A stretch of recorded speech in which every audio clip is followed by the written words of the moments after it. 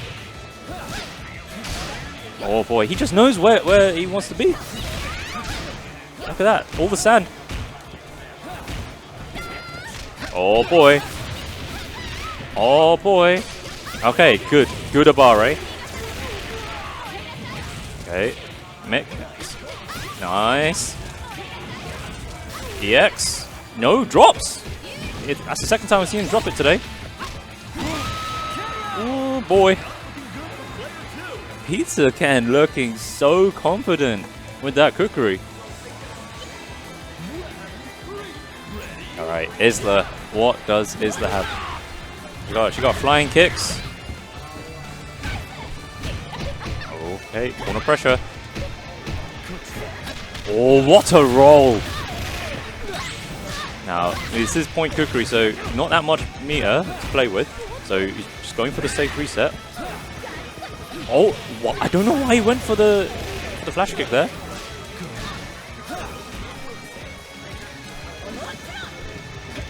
Okay, alright. Corner pressure. Okay, gets the throw. This is big. Corner pressure. Guard cancel roll. Okay, all the sand. Flying kick. No. God, it was hitting the air. Oh, not quite enough, but that throw will do it. Samurai Pizza Ken with the OCV.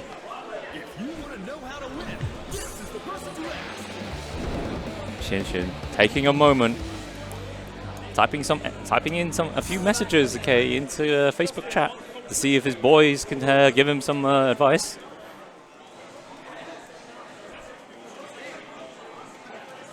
Because I certainly can't give him any advice. Because that cookery, he like Samurai Pizza Ken just knows where Shin wants to be. Oh boy. Oh boy, is he joining me back on the mic? Man, my boy Justin Xavier coming back in. Once again, I'm back. All right. To commentate the man who destroyed me, Samurai Pizza. Yeah, he's doing in the work. So, Pizza Ken, his cookery just ran the train. That's it. It was OCV in the last match. Didn't OCV me. But we've got Rat Chris on the other side. Well, this is the first I'm seeing Chris in this set because I blinked in the last match and he was gone. I mean, it can be like that sometimes. And yeah, Chris is putting in the work. All right. DP. Ooh. Oh, where is he going? Sandy boy. Left, right, left, right. Oh boy. I don't like this, Justin. I don't like this, Justin. Okay, he didn't confirm though. I mean, he needs so little. But sometimes when you need so little, your game plan changes. You're looking for safer options. Exactly. The stuff that was working doesn't end up landing. So that's unfortunate. But loses to Chris. Still got two more characters. Two more characters. Two more lifelines. And the fact that Kukuri's at quite low health as well means, you know, it only needs a couple of touches. Oh boy. This game's the worst for only needing a couple of touches. Bruv. Double overhead. I've got to hold that. You can't. That sand is so meaty. You have to hold that. Okay. Good. Gets the throw. Okay. Chip. Goes for the chip. Actually, just hits. I think. I'm not sure what Ken was aiming for there, but either way. This is the first I'm seeing of Pizza Ken's Clark. Okay. Checks. Stops the air approach. Oh no! Went for CT! Nothing from it. Hey, patience from both players. Ken's in a position where he can be very patient right now. Yes. It's only going to take one mistake. Two mistakes. Wow, what a confirm. What a confirm. Yep, nice and simple. And that's going to put him on game-winning round. All right, Isla. Got 4 hands on the screen. 6 hands, sorry. Hey. This character, you saw many of her in the top 3 of Evo this year. Okay, double overhead. Oh, good. Gets away with the roll. Back in the Oh dominant boy, position. the corner pressure. Oh boy. Oh boy. Oh boy. I mean, Clark doesn't do crazy damage most of the time. No, he just needs to run the train. But yeah, the mix-up start landing. He's got a big punish here. Big punish. Yep. For Clark. EX. Bam. A. I don't think he's going to get the bar for the... Okay, goes for the rolling cradle ender. Building bar. Building bar. And he snuffs out the jump. Oh my word. Ken looking real comfy there. That was a top 8 match. Brilliant. That was top 8. Winner's side. Ken making it to top 8 as predicted here. So he is actually in winner's final. He's now in winner's final. So he beat A lot of, oh yeah. So he's now in winner's final. Yeah, he's looking really strong. So I think we're gonna get next up Boroshin and Tumbleweed. Yep, Boroshin stepping up to the plate here. Absolutely. I have yet to see Boroshin's last character. We got to see a bit of his Maxima, okay, and I was playing, I didn't see any of it. all we saw was some RGB, some fists, okay, and the windscreen. That's all we saw. And it was only for a brief second. Okay, yeah. So, because that going nits, We saw. we saw plenty of going nits. It's still putting in the work. I'm trying to see some beams on the screen, so hopefully he can be forced into bringing. I was so disappointed in my boy Hemi. Actually, no, he's not my boy. I was so disappointed in Hemi because twice he got the confirm with Ash. Oh, that's what you were popping off about. And got the, he got confirmed with Ash. He started the combo going. The first time he dropped it relatively early, I was like, oh man, that's painful. Second time he was getting there, got the install. Okay, I'm not trying to hear it. He got the install, and then play that character. We know what what we expect. No, look. I expect the full combo to not kill and then lose. Yeah. Okay, not drop the combo. 100%. No, like 98%. Sorry. Like, oh man, it was so painful. I'm not trying to see the install into a drop. Painful. Install into drop. Like, bro, you have 6 seconds to hold down back. you get 6 seconds to hold down back. You got plenty of time to charge. Like,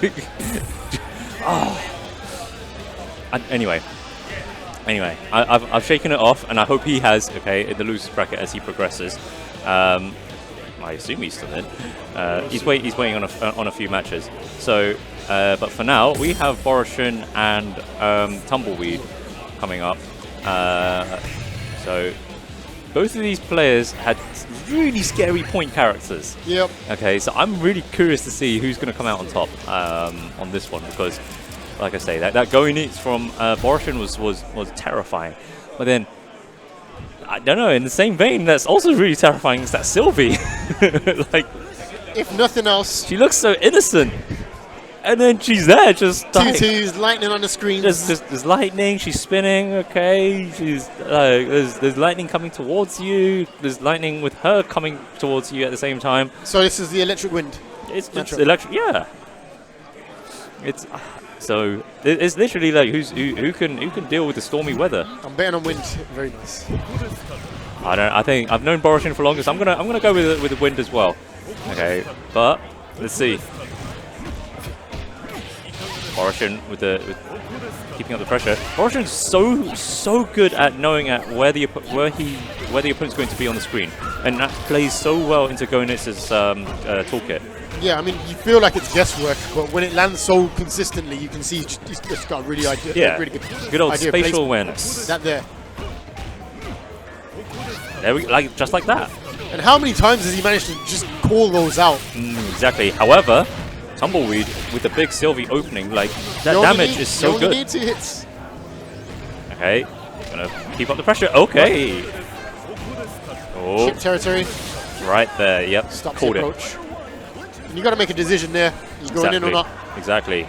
So, but Boroshin took quite a decent chunk off his health is gone. So, let's see. Dinosaur's been. I don't know how. The thing is about Dinosaur is that he's a bit on the slower side, yep. and he's bigger as well. So And finding a way in is a nightmare. That's what we're getting. Exactly. And with a player like Boroshin, who's just so aware of where you're going to be, and also catching out all that damage. Like, Dinosaur's got almost no health now. Oh, he tries for the cute stuff with the whiff body splash. Oh, that should be it. That should be it. I don't know what I'm talking about. Like, I'm pretty sure he dropped the combo, but I don't know what he's talking about. Anyway, takes out going regardless. We get to see the RGB goodness. You get a little peek into Tumbleweed's mind there as well. Absolutely. Everything goes wrong, Kameka. Maybe. Okay. But he's done it for the people. We are going to see Maxima. Exactly. So big opening. Yes. Not going to see much. I was saying this before, okay, that there are so few Maxima players that it's very, very hard to study up on how he plays. Like, you just have to play against Boroshin. And when the last patch dropped and he got quite a few little dinky changes that are going to change, you know, the stuff you did before would work. Exactly. So let's see though, because I have no idea if either of these players have played each other before, or if Tumbleweed has any Maxima experience. I mean, we're sitting on 3 bars here. It's not going to take much of a mistake, but that's going to be huge. Yep. All right. Face the DP out. And that's the Maxima gone. Felt he needed to go for it for whatever reason. But this is the first time in the tournament that we're going to be seeing Boroshin's Yamazaki. The anchor. Oh man. Terrifying Yamazaki as well. He didn't go for the turtleneck one though. That's a shame. It is what it is, man. We know how to be fashionable. You are. I mean, you got the turtleneck. That makes sense. You're already representing. Always representing. All right, there's Yamazaki corner pressure. Yep. I feel sorry for the voice actor because imagine having to strain the voice like that. But quick, gets the max mode to continue the pressure. Wait, that was okay. Huge opportunity here for Tumbleweed, and actually finally up on the set. It's got the meter. It's not going to take a whole lot here. Okay, goes for the pressure. Chipping away. Big opportunity. Going to cash out. And another one. Super. Wait, no. Oh, doesn't need it. Doesn't. Okay. All right. I'm seeing a strange reaction there from Tumbleweed as well. Holding his head. Tumbleweed taking game off Boroshin because Boroshin is my favorite. Well, getting grand final, I wasn't sure I was going to call it him to win the whole thing, but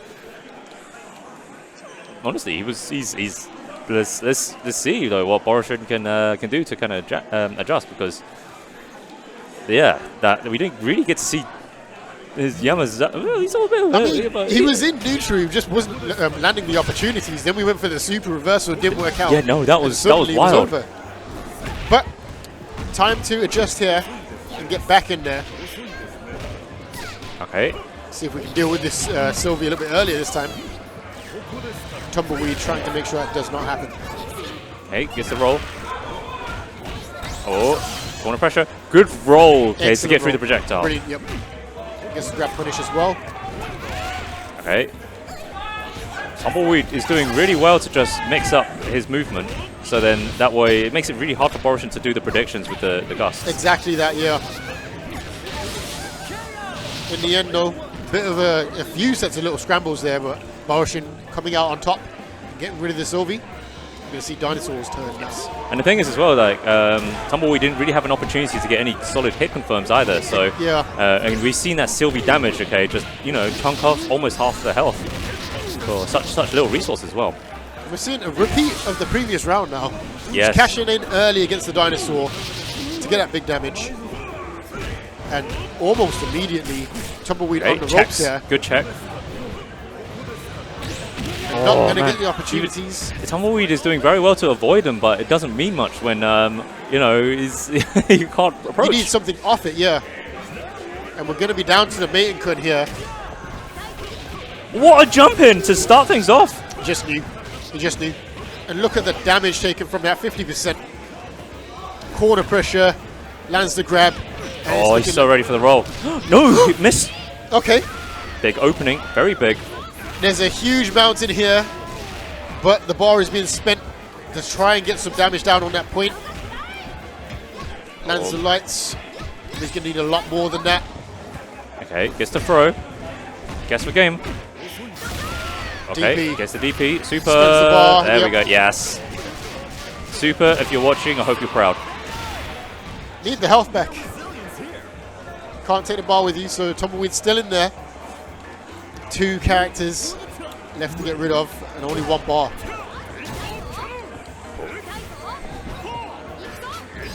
What? Unibeam?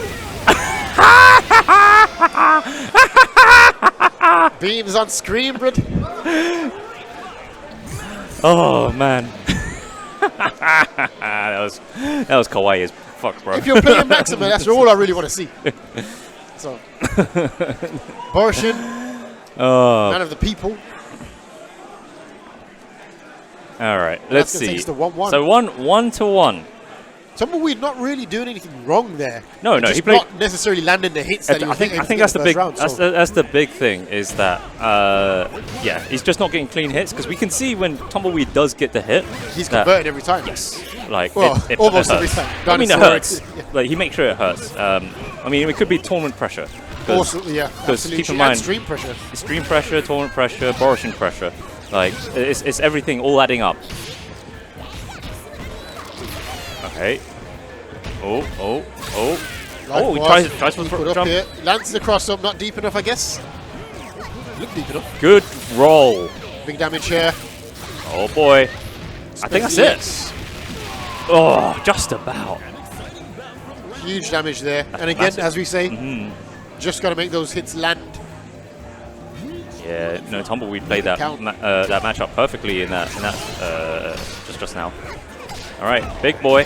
This time around, Borishin with the uphill battle goes for the It's overhead. overhead. Run in. All right. Oh, Hey, baits out the Baits it. DP, and that's going to be the end of Sylvie. ties up the character count. Anyone's to play for here. Got the big bodies. This Maxima count as a big, yeah. Yeah, he definitely is a big boy. Oh, Huge jump in there. And off to a huge start.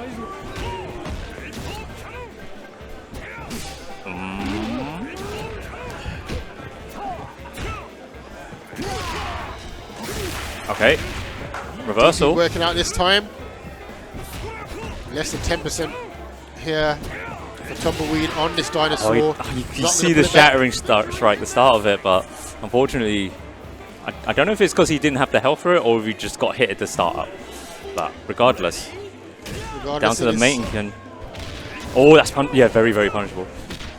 First big hit. Well, little hit. How much are we spending? Oh, he tries for a jump in. DP. Okay, anti-air. Out. Hey, saves the meter. Yep. I love how he just puts the boot on him. Oh boy, spend it. We're going to spend it this time. Absolutely. OTG. All right.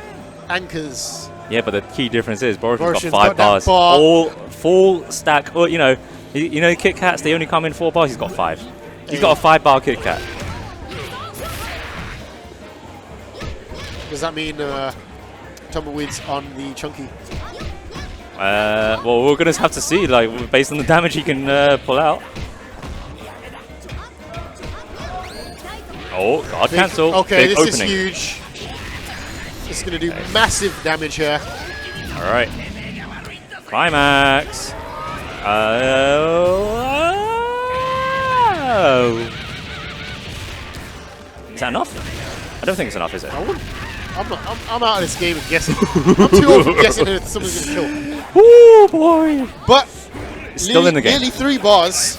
Oh, Hey! Take it back! Woo. What a play from Borishin. Really good showing there from Tumbleweed as well. Yeah, absolutely. Played very, very solid there. I would not be surprised. Okay, I mean this is top 8 winners side, We so can see that match again. I could very much see him getting into losers finals. So that's going to be super interesting to watch. Super interesting. We will see. So winners finals will be Samurai Pizza Ken versus Borishin. Borishin. So I that would have bet is. money on it. I honestly cannot make a call on who is going to take it on between those two. However, we're going to go onto the loser side with Elios versus Styric. So we haven't had a chance to really to see Styric. Could you give any insight on the guy? Because he's in top 8 losers. So it was he beat me to get into top 8. He was using my Athena and Chizuru. Okay. I lost the second game with no life bar left on him. Oh, that is like, you know, when there's no flash. It's the good old magic pixel. Anything would have done it, but yep, that's how it went. It'd be like that sometimes. Someone's playing mine Athena. What do you expect? Yeah, exactly. There's going to be runaway. There's a lot of backdashing. Yes. And a lot of zoning. Lot of peachy. Absolutely. So we'll see if that zone is going to take all the way to guaranteed 5th place. Yes. But Elios, though, loses side top 8, and he had to beat. He had quite a journey on the loser side to beat Ingvar and PSX Kyle. Oh. So 2-0ing both of them. So I'm curious to see because maybe you know, on the winner's side he just needed some time to warm up, get used to the nerves. Okay, who shake did it he off. lose to in winners side? He lost to, I believe it was Shinshin. Yeah, he lost to Shinshin 2-0. Okay, yeah. Okay, because there was some Isla mirrors going on. Yay! It was good fun seeing 8 hands on the screen and trying to figure out when they start like flying kick, okay, whiffing and all that. They started switching all the time to try and keep up. Like, which one's the blue hand one? Oh, there's all purple. It's all just purple flames everywhere. I love how certain times the mirror match will expose a character for all the fraudulent stuff. You know it. So let's see though. So Geese Haydn, Isla, my Athena, Chizuru. So the thing is Haydn and Isla can certainly navigate around the zoners. Yeah. Like, so I'm really curious to see how Elios, is going to start things off with his Geese though, because I don't know. On paper, in my head, like Geese kind of just has to use the system mechanics to kind of just commit.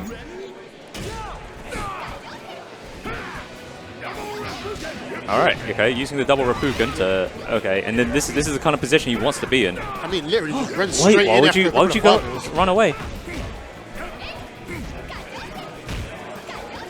Hey, gonna have to deal with all this pressure. Yep. And it looks like Elios is just happy to zone here.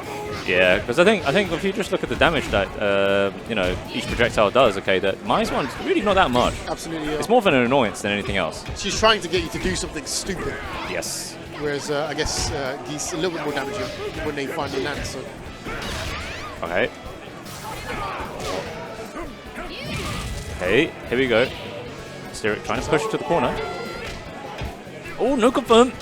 Oh, speaking of confirm. Okay, keeps the combo short. Okay, gets the throw.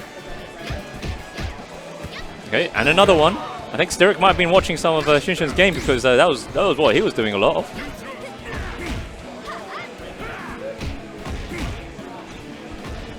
Down to nearly 10 seconds there. Yeah, no, this is going right down to running the timer down. I think that might be enough though. He chooses not to spend a meter. What is happening? Not trying to see a timeout. I think we might see a timeout. Oh, we've seen a timeout. Oh, of course not. No, absolutely not. Of course not.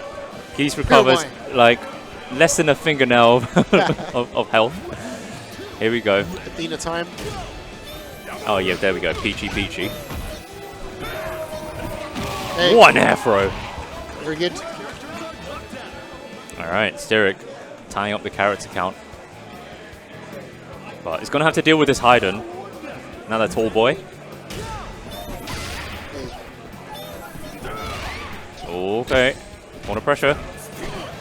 Finger guns. Excellent roll. Yep. Roll back. There we go. There we go. There we go. Yep. All right, back to the corner. Okay, good roll to avoid the mix. Oh, what a reaction!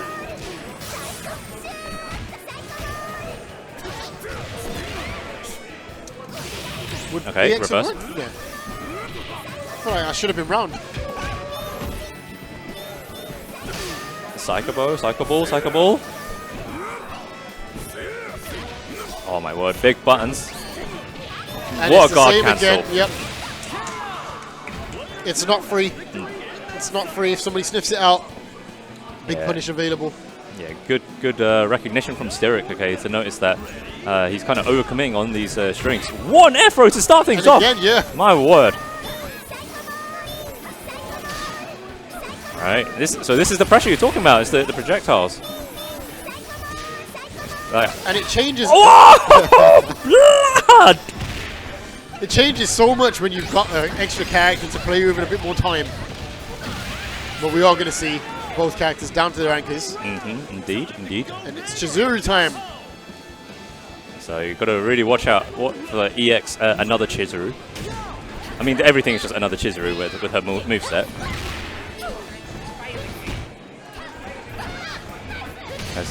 That's the guess, is that, you don't know which one is it. Is it a clone or is it actually her? It's never her. Never.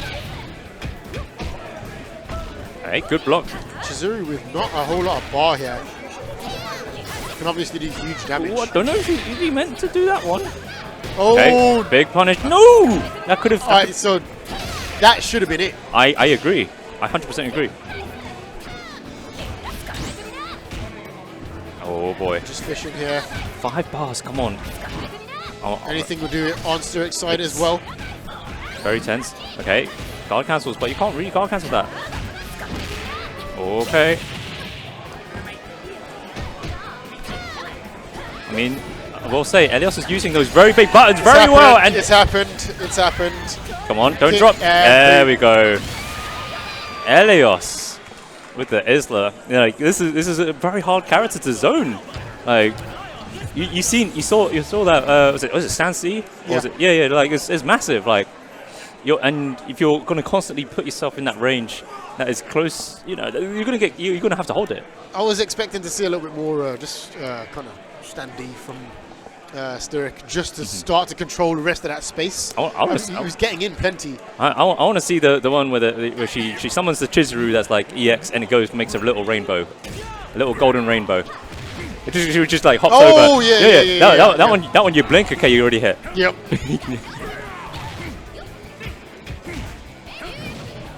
Like I don't know what's going on. I'm just gonna call it EX Chizuru. So EX Chizuru. There's several EX Chizurus. you know. All right. Seeing a lot of pressure in the corner so far. Yes. Oh boy, keeping that corner pressure. Yeah. Elios, I noticed that Elios loves to roll out. Oh.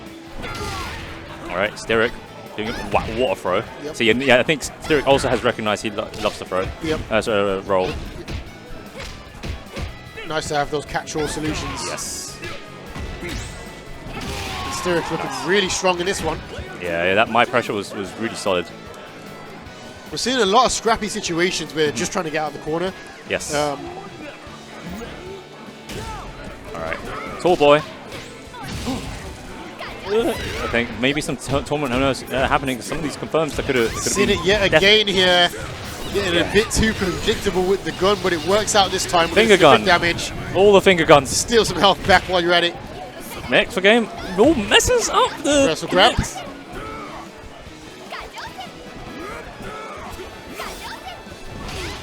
Oh boy. Can Styric make anything of this one? Oh, I thought we were going to get another Justin moment where that tiny bit of health is all you need. Not this time around. And now we're into the Zona matchup. Yes. This could be running down the clock. Okay, big confirm. Big damage. All right. 50%, just like that. All right, guesses correctly. There we go. So now we're seeing it right. Not necessarily going to go for the finger every time. Yes. Tries to bait it out this time, but because he didn't do it last time, exactly. Styric's already thinking, it's the mind games. It's on to me. You know, Yomi layer 3 or 4, I lost count. Anyway. Oh boy. Let's move the roll. Oh, the corner pressure. Massive Didn't have jump. enough time to DP there. No flash kick. Yeah, I'm surprised there was no reversal, or rather anti, I should say. Yeah, I also noticed that Elios is not too keen on doing the EX fireball anymore since in the last game Yeah. He got reflected back. Saw it returning at max speed. In chip damage. Yes. What did he go for there? Oh, he jumped. He jumped. He thought he could jump out, but obviously when you can mix it up so quickly with you know, the slow one and the fast one. Yeah. Cross up. Could have been big. Leads to nothing. Gets the second one. Again, not able to convert off that. Tries the shattering. Good blocks. Peachy. Oh, what is that? No. You hate to see it. And Elias has been in a pretty solid position here just to No, what? even it out. I don't know. No, surely those are misinputs. Maybe. I don't see any reason for Athena to be that high up. Okay. I mean, Salvages it, but that's a lot of. It's bar wasted. It's life wasted. The resources just straight down the pan there. Landed 2 opportunities to just end it clean. Not the end of the world. Oh, that could have been And massive. we missed it again. 3 times now. Cross-ups come up short. Oh boy. Oh, punches the DP. Big opportunity here. Oh no! Drops to follow up. This is very, very worrying drops here. Okay. Try it again. Pick up. Bar. Okay, saves the bar. I don't know why you would save the bar, but it saves the bar. Oh, gets away with the roll. But Sturrock is definitely on the ropes here. Grab. Okay, he's trying to bait that DP. Oh, that would have been it! That would have been it! Elios manages to take it. Just needed to go into EX clone there. I mean, the combo's annoying, but it would have killed. Literally anything. Yeah. Like, oh man, that could have been Max Man, that could have been EX. EX moves, or whatever, you know, take your pick. Whatever confirm of choice. So unfortunate for Sturrock. Maybe, like, you know, at the end of the day, offline tournaments, they hit different. Like, the nerves. Like, they make you play in ways that you thought you would never do. They whiff different. Yes, absolutely. So definitely hurt off that. Yes. And that's going to be Sturrock out of the tournament. Yes. So he'll go home at 7th place, which is, you know, a very commendable placing for, you know, a tournament with so many killers as well. Like, that's very, very good showing. So Elios will progress and he'll be facing Tumbleweed. Where, remember, Tumbleweed got knocked into losers by Boroshin in that very, very close set. So I really look forward to seeing Tumbleweed play again. And I think they're actually going up right now. So, yeah, we're going to continue to lose his top 8 with Tumbleweed against Elios. So. What's happening on the other side? On the other side. We're waiting for one more game. It's Hemi and Rex. Hemi and Rex.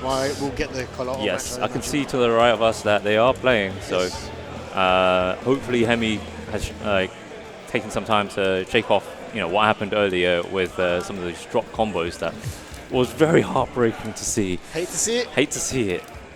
But he's going to have to progress through the losers bracket because Hemi versus Rex is to get into top 8 losers. It's the only game remaining outside of top 8. Yes, and then he'll be, and then the winner of those 2 will face Carlato, and then the winner of that will face Shinshin. So there's quite a bit of progression needed for losers top 8. Running our button checks now. Yes. I've got to say though, it is really cool seeing all the different controllers coming through the venue. Like, we got Elios running, I think is a snack box. It's one of those, you know, very thin, small form factor ones.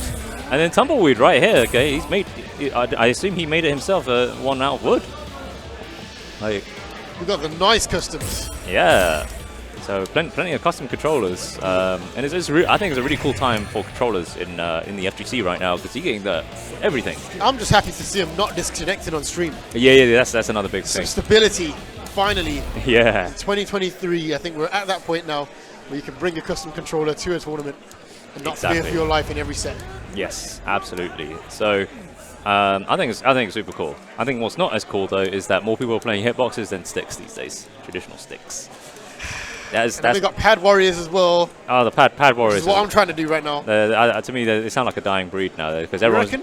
I reckon. I know that a lot of pad players and even stick players have just transitioned over to the hitbox. There's something to be said for using default on everything. Exactly. But we got Sylvie versus Geese, like the menace versus some old fart. So. Thought he was a Tekken character. Okay, I didn't even know Geese could cross up like that. Speaking of cross ups, oh my word, this Sylvie damage. Tumbleweed damage. No check. Oh my word. Just like a Pokemon, she used like Tumbleweed's like, yeah, Sylvie, use headbutt. Sylvie, use whatever you damn well please right now. You know it. It's working.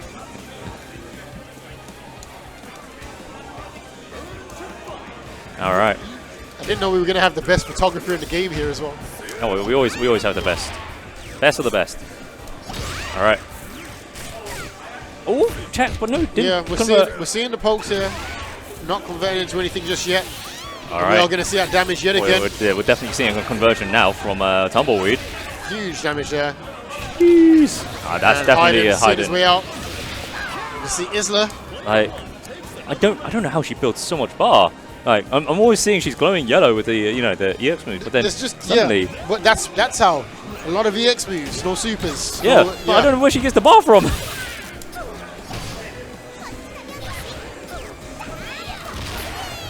You see the headbutts? I'm telling you, she's like a little Pokemon. All right, anti-airs. I wonder if we're going to see another Sylvie over CV. No, I mean, we weren't far off it there. But opportunity here for Elios to start getting some damage down. Goes for a mix-up, not successful. Sylvie just dominating with pressure in the corner here. Big jump in, that's going to call it. Oh, drops! No, why do you get hit by the end of it? Oh no! What happened? Elios must have been asleep at the wheel, because I don't know why he got clipped at the end. But I mean, thankfully it was just a tiny smidgen of damage. But I might, in that kind of situation, maybe you just assume you were getting hit. You're in the combo, the game's over. Yeah, exactly. You let go. Suddenly, combo's still alive. All right. Hopefully Elios has had some time to compose himself. I would love to see every hit turn into some big chunky damage. Speaking of big chunky damage, you mean on the other side, though, right? My word! Oh, okay. I don't know if that was meant to be a meaty step or something, but doesn't work out. Oh boy! Oh boy! Sylvie pressure! Sylvie pressure! Back in the corner. Short hop lands. All right, we've got the roll, we've got the corner. Tumbleweed just not allowing anything from it, though. Reversals. Straight out of that pressure. Oh, misses the jump in. Big opening. No, he turned around. Corner shenanigans not working out there. I'm going to lose that Geese. Hate to see it. You hate to see it. But Sylvie... Oh, yeah, she actually recovered quite a bit of health. I was going to say, there's no chunk of health gone, but she did recover a fair bit. Okay. Oh my word, that jump in is... It's just huge, and it comes in from such a weird angle as well. Bro, she puts her arms up upside down. Just compute that for a second. I will say I definitely like her her design in this one better than the previous game. Absolutely. The wacky stuff she does doesn't kind of upset me as much this time. But I'm sure Elios is very upset right now. No! Finger not working out. Oh. Take the grab. I swear that can go into something bigger. Anyway, but Elios. She's gone. Tying up the character count. Sylvie out of the picture. And she's been a real force in these games so far. Absolutely. So much damage, so let's see if maybe it gets a little bit easier here now that we're facing the dinosaur. Oh boy, I don't know though, because all it takes is one touch. But we're seeing Elios with that touch. All right. Poke. Poking the dinosaur. What's it? Left, right, up, down. Hey. No! You gotta remember, he's got that as an option.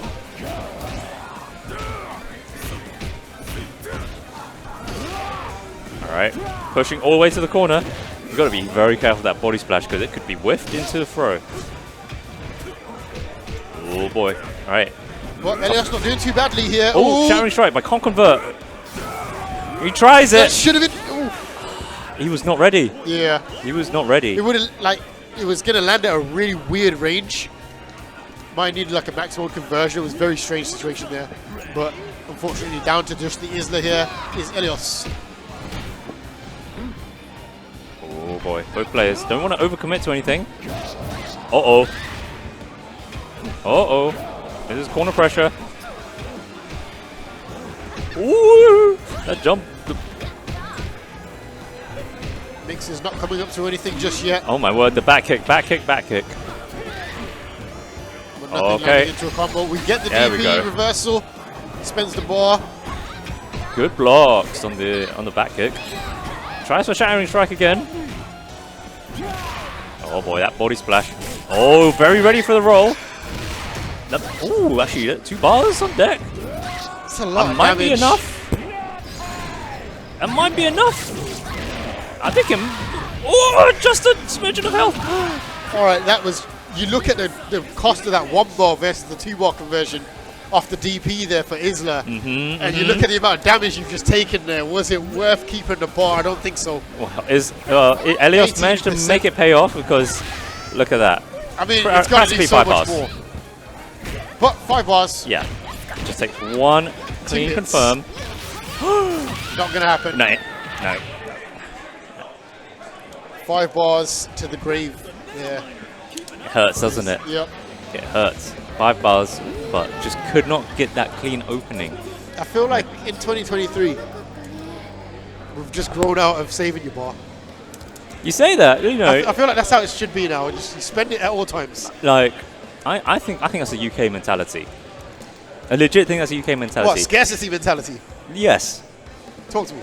Literally every player in UK that I talk to, okay, they will say spend the cash, just spend it, like just get the kill, okay. It would have made a difference. I agree, I 100% agree, okay, but it's 100% a UK mentality. And you can very clearly see that when you go from player to player, okay, you can see the flags, okay, everyone's a little bit different. So, and don't get me wrong, I agree. Okay, mainly because like the UK KOF scene had instilled that into me. It's like just spend it. Okay, why should you drop? I missed the input. So very much a UK mentality, I think, to just cash it out.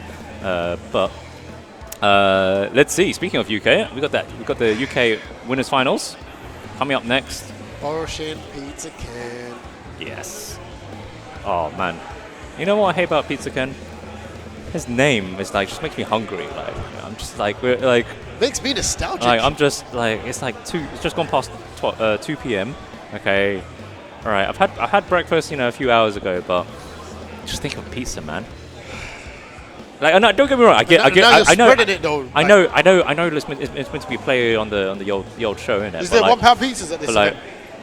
There's no pizzas, but there is chicken. We don't have one. Oh, okay. There's a kitchen there that's selling chicken wings. Vegan chicken wings.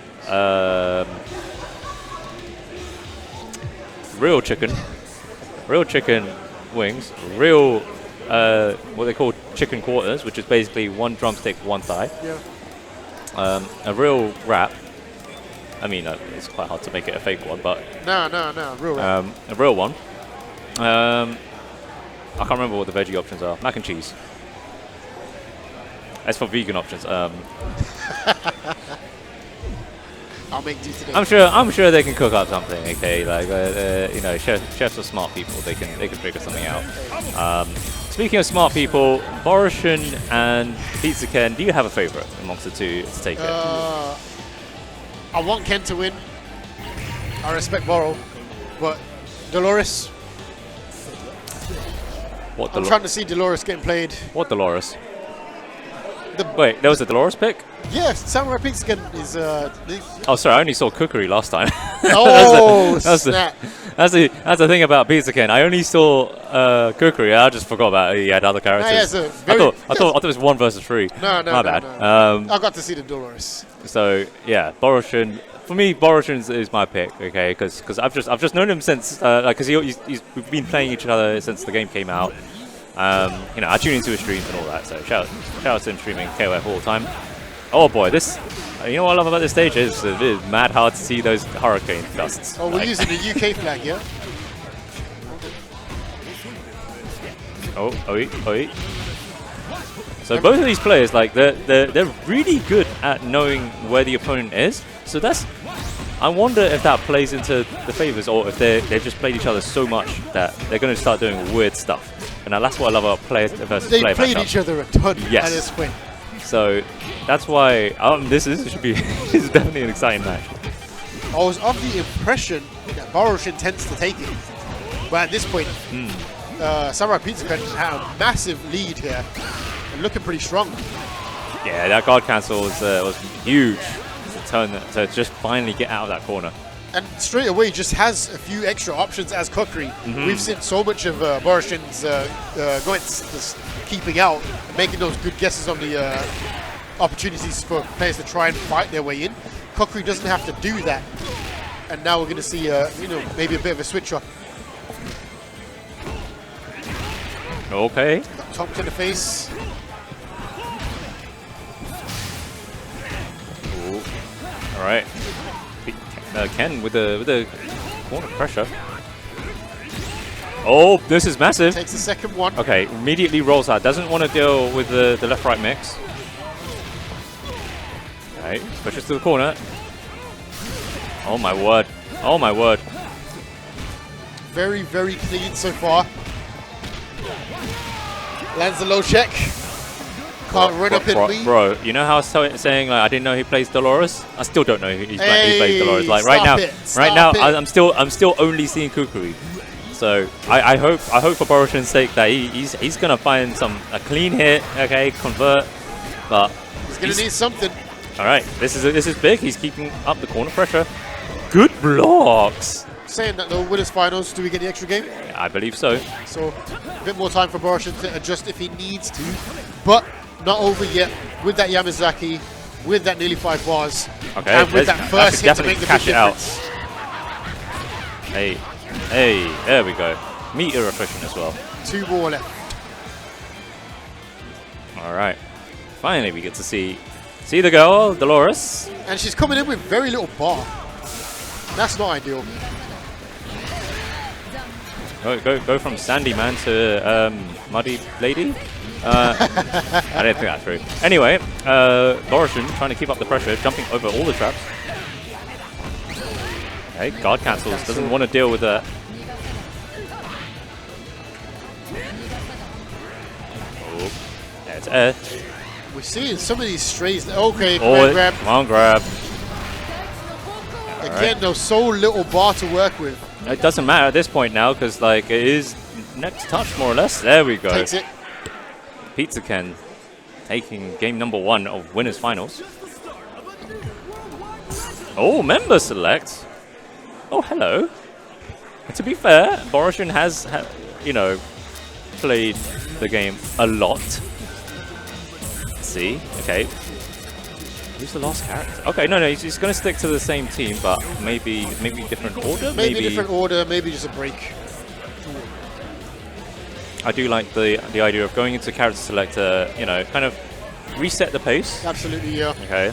Maybe they don't like the stage. Also, yeah, I was gonna say because it is quite a colourful stage. So almost every stage on this game is just great, but yeah, that one in particular is quite a strong colour palette. So maybe they were just in agreement. Okay, let's just go to another stage. Great OST though. I mean, the OST in all the King of Fighters is banging. Absolutely banging. It's a shame that not all of them are on Spotify. I really hope that's the case at some point, because they got a very good selection, but not every single one. In particular, 13. I really want 13 to make its way. YouTube music, innit? You guys, that's an idea. This is what we're going to do. All right. Right. We're seeing the Maxima starting out this time. So that's the change we've had. Yes. All right. He's keeping up the corner pressure. Oh my word, just checking non-stop. Oh boy. Okay, rolls out. And this is looking dominating. Yeah. Oh my word, just is refusing to let Pizza Ken out of that corner. Bro. And I can't really tell why it happened. I can't really tell what was different there. I just think that he had to download on Pizza Ken to make sure that he's always, you know, he can't move. He couldn't move at all. Time for Dolo, what we got? I don't know. This is looking really similar to Kukuri just now. Well, cancels out. Oh, he tries for the grab. No setup. Oh, very, very cute there. That positioning was spot on as well, because he could not check him out of it. Oh my word, that Stampede. Oh, come on, grab again. Is that enough? No, you're right about the damage. I mean, oh, she got clobbered in the face. And again. This is looking pretty bad here for Ken this time around. Oh. Stop the train running at you. It's like Spider-Man 2 all over again. Good God. All right, going each second. Still looking at one bar. Okay, both of these characters could just basically play anywhere on the screen and just know where you're going to be. Oh boy, gets the command grab I mean, again. It was a mix-up all along with it. Okay, immediately goes for the throw. Recognized that wasn't going to convert. Gets a jump in. Kicks the skies, doesn't work out. We're going to see that Clark on anchor. Anchor Clark. This can be quite tough if Borussia plays his cards right. Okay, well, forget everything I said. This is looking tough for going it. All right, double EX. A cradle. Right. Into what? Oh! He tries it. Big jump in. You're going to pay for this with a lot of damage. I'm telling you, UK mentality. I'm telling you, UK mentality. It's got to be done. It's got to be done. Why mess about? Oi! Spend the cash. What are you waiting for? Exactly. Can't take it with you. And won't need to, because you've tied it up 1-1.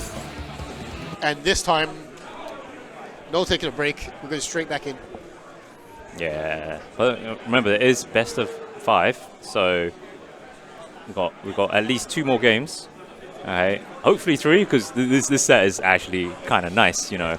I want to see what adjustments Ken's made here. Yeah, exactly. That round looked, that first 2 games looked really, really, really dangerous. Yes, especially this point Maxima putting in the work. Corner pressure. Okay, finds an opening, finds a bit of space. This is exactly what Kukuri needs, but he's back in the corner. What a roll! Gets the command grab. Command grab. Okay, rolls out. Conversion just happy to back up once he's done enough and just assess how he's going to go in next and try to finish it out. Okay, next touch. Now it's the next touch. We're seeing it again. Just looks very, very, very confident. Absolutely. Taking his maximum on point against these owners.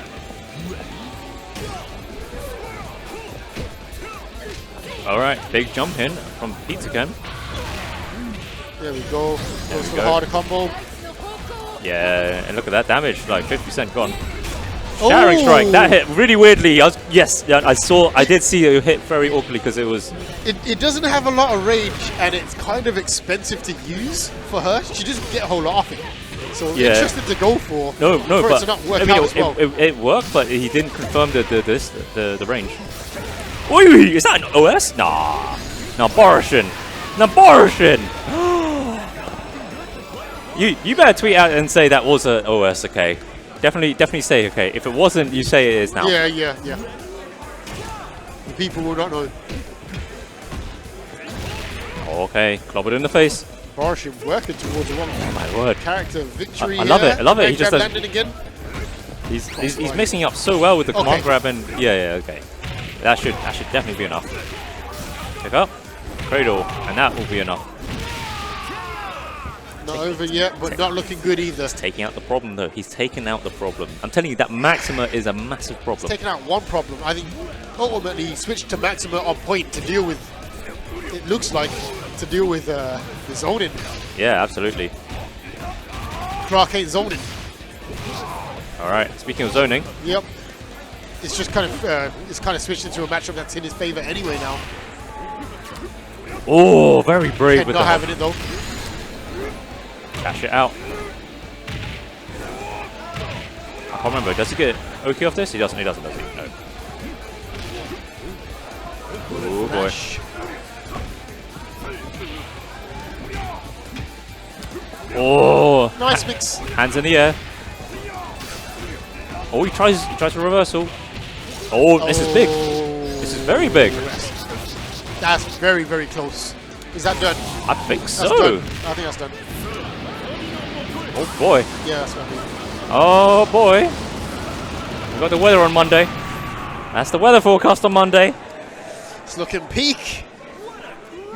It's looking peak out here for Ken. Indeed, indeed. All right. What's he thinking? Order selection. Order Not selection. a bad idea here, given the way that these games have kind of panned out. Exactly. Like That Maxima coming into point has just been a problem. Yeah, absolutely. So okay, Clark on point. Okay, that makes most sense because he's the character that seems to be most comfortable with to deal with Maxima. Yep. Precisely that. But the problem, so he better keep that momentum from the get-go, from immediately the round starts, because if it goes wrong, it goes wrong. He's got. Like Boroshin's been very consistent with dealing with both Dolores and Kukuri when it comes to his Maxima. Maybe so he's got an answer somewhere else. He's betting it all on the point clock. Okay, good blocks. Both players playing it incredibly safe. Like, no real overcommitting. Yeah. Oh, it's big. That's a big opening for Boroshin, so he's keeping up the pressure. Oh boy, Justin, I'm really worried for Pizza Ken. These Maxima tumps, man. Feel them in your gut every time. Yeah, you know what I like about Boroshin there? He really mixed up the string there, so because he's whiffed his command grabs so many times from guard cancel roll. And now this is looking absolutely terrible for Pizza Ken, because Boroshin's got full health Maxima, and this is the character that's dealt with these two. Yeah, this is the camel pick. Oh man, it's not over yet, of course. Oh, absolutely, anything can happen in the heat of a match, but yeah, you can see Pizza Ken's just playing incredibly patient. Very, I was gonna say safe, but you got a club within the face. It's so easy to just accidentally run into it. He's just having so much trouble in the neutral here, and look at that. Running into the guard point. Okay, throwing out all the projectiles, trying to keep Maxima at bay. Okay. Oh boy. Big jump in. Big jump in there. I think it's ooh, wait. It's Kukuri away from the corner. It's always a bit dodgy. It's the throw. But we got Chip. Oh no! What an answer! Oh man, Chip territory though. Spin the bar. Just wants to last these last couple of seconds, doesn't manage it. I'm actually surprised Pizza Ken didn't spend the bar earlier with his confirm, because that could have taken out Maxima a lot earlier and hold on to his health. Alright, let's see. So Pizza Ken, for the most part, had kept the momentum, or kept the win rate against going Nits, and it looks like it's about to continue. I mean, he's equalized the life deficit now. Absolutely, and Pizza Ken managed to do that, starting with no bar as well. Yeah, this is a very, very strong round here for Pizza Ken. He's really started to pull it back here. Oh boy, ooh! I don't think he took a single hit. It looked clean. Whatever just happened there, it happened so quickly. Going to pull back a decent amount of health there as well. And suddenly, Samurai Pizza Ken back in the driving seat. Could have been a bigger punish there, but... Okay. Alright. Yamazaki. Winning out. And all these scrambles, all these trades. And that's Confirm. going to be the end of cookery. All right, pick him up. Oh! Missing the stop. We can't be doing that. Works out anyway. Oh my word! Anyway, Warrior Borishin. stuff. All right, anchor. Build that meter. Big fan of Dolores on anchor, but not on Dolores with no beater. I'm You're going to see a Punisher. Yeah, Short there hop. we go. This Drops. is it. It's It's quite just tricky. hard to do, It's man. a very tricky combo. Oh. Okay. Again, very big damage here. Yes, absolutely. All right. There we go. All the hits in. Oh my word! Look at that damage. 80%, Yep. 85. It's going to take two very, very good hits here. Oh, that's one. Lands the standing D, doesn't have anything And to combo gets the from jump it. in. And what a play from Borishin. Woo! Looks good. He makes it into Grand Finals winner side. So, damn. I mean, there was a few, small mistakes, but That was a really, especially that last game, that was really, really interesting to watch. Seeing the Maxima finally eliminated. yes, exactly. Like, because that Maxima was causing, I was saying it before the tournament began that his Maxima is the one that's like the one to watch out for. Okay, and that was a real good display of exactly why. Like, it's absolutely scary to see his Maxima in action. Like, you don't see too many Maximas in other tournaments around the world as well. So. Exactly. So it's one of those characters you just have to play against and kind of get used to. But also just the decision making and the amount of control at so many different times during that set. Yes. Absolutely. So many good reads. Most of the command grabs working out. Knowing when to read against that as well. Had a bit of everything. Tough. It's really, really tough. Okay, we thought that that Pizza Ken had a bit of a download. Okay, with the Clark, but then his Clark just got smoked. Yep. Yeah, he had to pull it back. Had to work. Work for the comeback. Nearly had it. So yeah, really good showing. Well, to both players really, but Borishin will be on Grand Finals winners side, which is such a great position to be in. So let's see who. I mean, he's going to be waiting. Pizza Ken will be waiting in losers finals. We're about to be waiting. So that.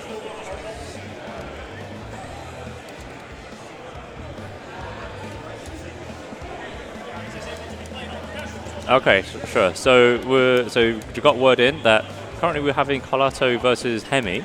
So Hemi actually made it into top 8. Okay, they play it next door, but I can't see. Okay, and they are the winner of that will be against Shinshin. Okay, to see. I mean that's still continuing the top 8 bracket.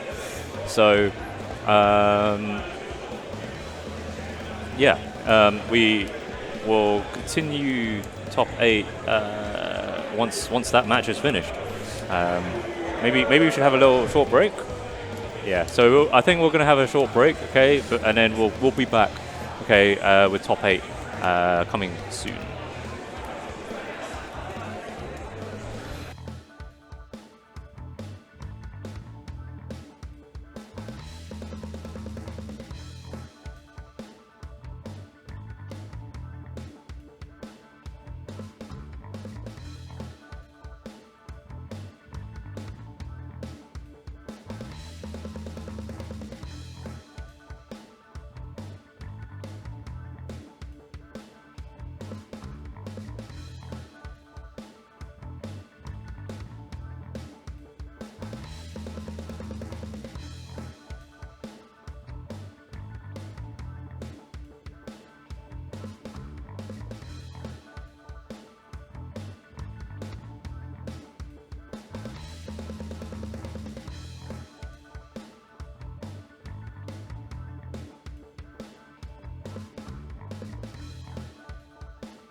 Alright, ladies and gentlemen, we are back. Continuing top 8 of King of Fighters 15. Okay, I'm Tails of Mr. E.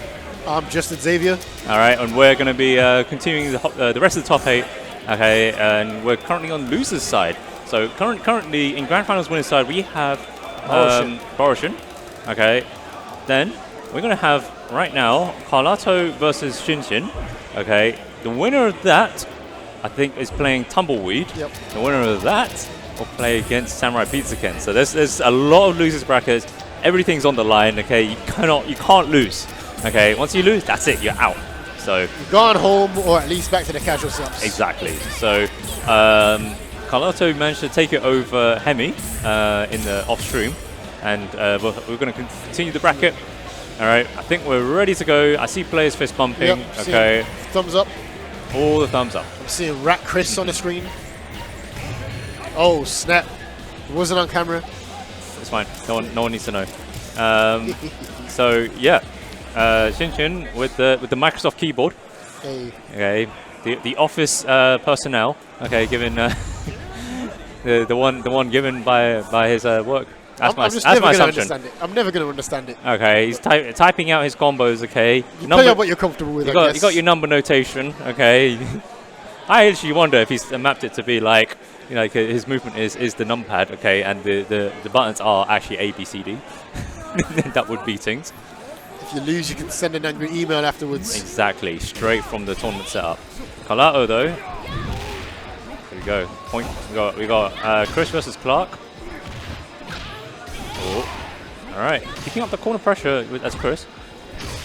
Wow. The problem is you just always need so many hits with Chris. So. Oh my word! No, he didn't convert.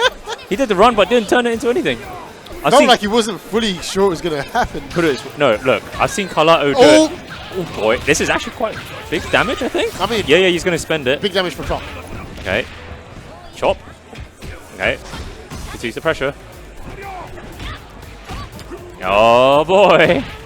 Oh boy! He didn't quite get enough meter to convert. Oh my days! Oh, the reads. Bro, he was not all of them though. He gripped the air above his head. So get down here, boy. There's that magic pixel. Yep.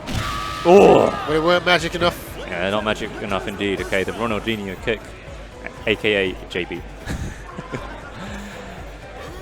So let's have a look. What's Shinshin gonna do? We got Mai on the screen. Oh my. So Shinshin's combo route with Mai has been very, very good. So to cash out the damage where possible, but he's gonna need that big hit first. All right, gonna guess. Okay, gets the grab again. Gotta guess again. Ooh, ooh. Not sure what the stance is. Oh. Finally seeing a conversion there. Could it be that this Clark is finally out? All right, tying up the character count.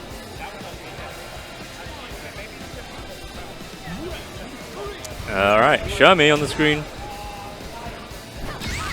Here we go. All right, it's a good stand grab. Pushing to the corner. A lot more patient than I was expecting, though. Yeah, no, absolutely. Clearly afraid to start throwing these fans out. Oh, this is big. Look at all that meter on deck. Huge opportunity here. Okay. Even if he doesn't use it, which he doesn't, still had quarter priority, but gives that up. Managing to jump out and try to create some I think space that again. might have been an accident, but regardless. Oh, that jumps into the corner by accident, I'm sure. These scrambles Overhead, are killing but me. it doesn't. Nope. Oh no, that's a punish! Massive. Ooh, oh my word, I can't believe. So many strange interactions in such a short period of time here. Oh, no, that should be it. Yep, not this time. We are going to see the full conversion. Oh my word. A lot of little scraps. Very scrambly. Very scrambly. And a lot of hits that you would have expected converted. I'm not sure they expected them to hit the way they did each time. But it's going to leave Ralph on anchor. Anchor Ralph. There's not a lot of work to do here against this Mai. But when she's flying around the screen, being tricky, it can be difficult. I love it. Look at all that, spending all the bar. Man does it. Not She's quite still alive enough to kill though. her. Hops take it. This is actually a really good position for Carlotto. So although even though he's on the he hasn't got the life lead, just a sit, he's got 4 bars. and he's got Ralph. Yeah, 4 bars, and it's a Ralph. Okay, so Shin with the 1 bar. I mean, Isla's a menace, so she can make some magic happen. But Okay, oh boy, is that it? I think I might be. I think that's it. No, Huh? he doesn't cash it. Wait, Can he? I'm so surely he could. Anyway, he's gonna have to pull it back. I mean, he's still got He's gonna have to life find a lead. way here. I mean, anything from here from either player should be it. Oh, he bets it all. betting the farm. He bets it all. He typed it out, okay, before the combo even started. I mean, the pressure Types started. out, I resign. You know. Win or lose. That's a pressure DP. That is. That's a like. Just, I want to be done with this right now. That's a LinkedIn post. Okay, that could be a career suicide. Like that's what he typed out just now. Like, bet it all on that. Ah, all right. He's gonna have to. Down 1. He's gonna have to shake that off. Okay, and try and figure out how to, you know, get over that Ralph, because Carlo, once Ralph was on the screen, he was actually pretty much in control. All right, patience from both players. No one's overcommitting anything. I mean, that's what I wanted to see after that previous round. Just a little bit more time to kind of get a feel on each other here. All right, JCD. And again, watch your toes. Okay. Yeah, this has become a lot more respectful so far. Oh my days! Say that and the DP comes out. Justin, I swear he's listening to you. I mean, he's not listening to me. No, he's listening to you and being like, nah, I'm going to do everything he doesn't say. Weird about that life. And suddenly Clark here in a much stronger position. That DP really throwing things off there. He did not need to do that. Out of nowhere. Not pressure to. No, because he may have been an accident. He was playing it absolutely perfectly. Like, to just... I mean, you're right. Could have been a run, I guess. It could have been like some weird read or whatnot, but he really didn't need to, because he was playing it the matchup correctly, just max screen buttons. On my though, not over yet. Got 2 bars and able to slow it down here. Yes, and this should definitely be a dead Clark as long as he cashes out. Oh boy, I lie. I think that's guaranteed anyway. I stay quiet. Yeah, I mean. Roll, I guess. Yeah. It's like a checkmatey situation. Yeah, because if you roll, you get thrown. Yeah.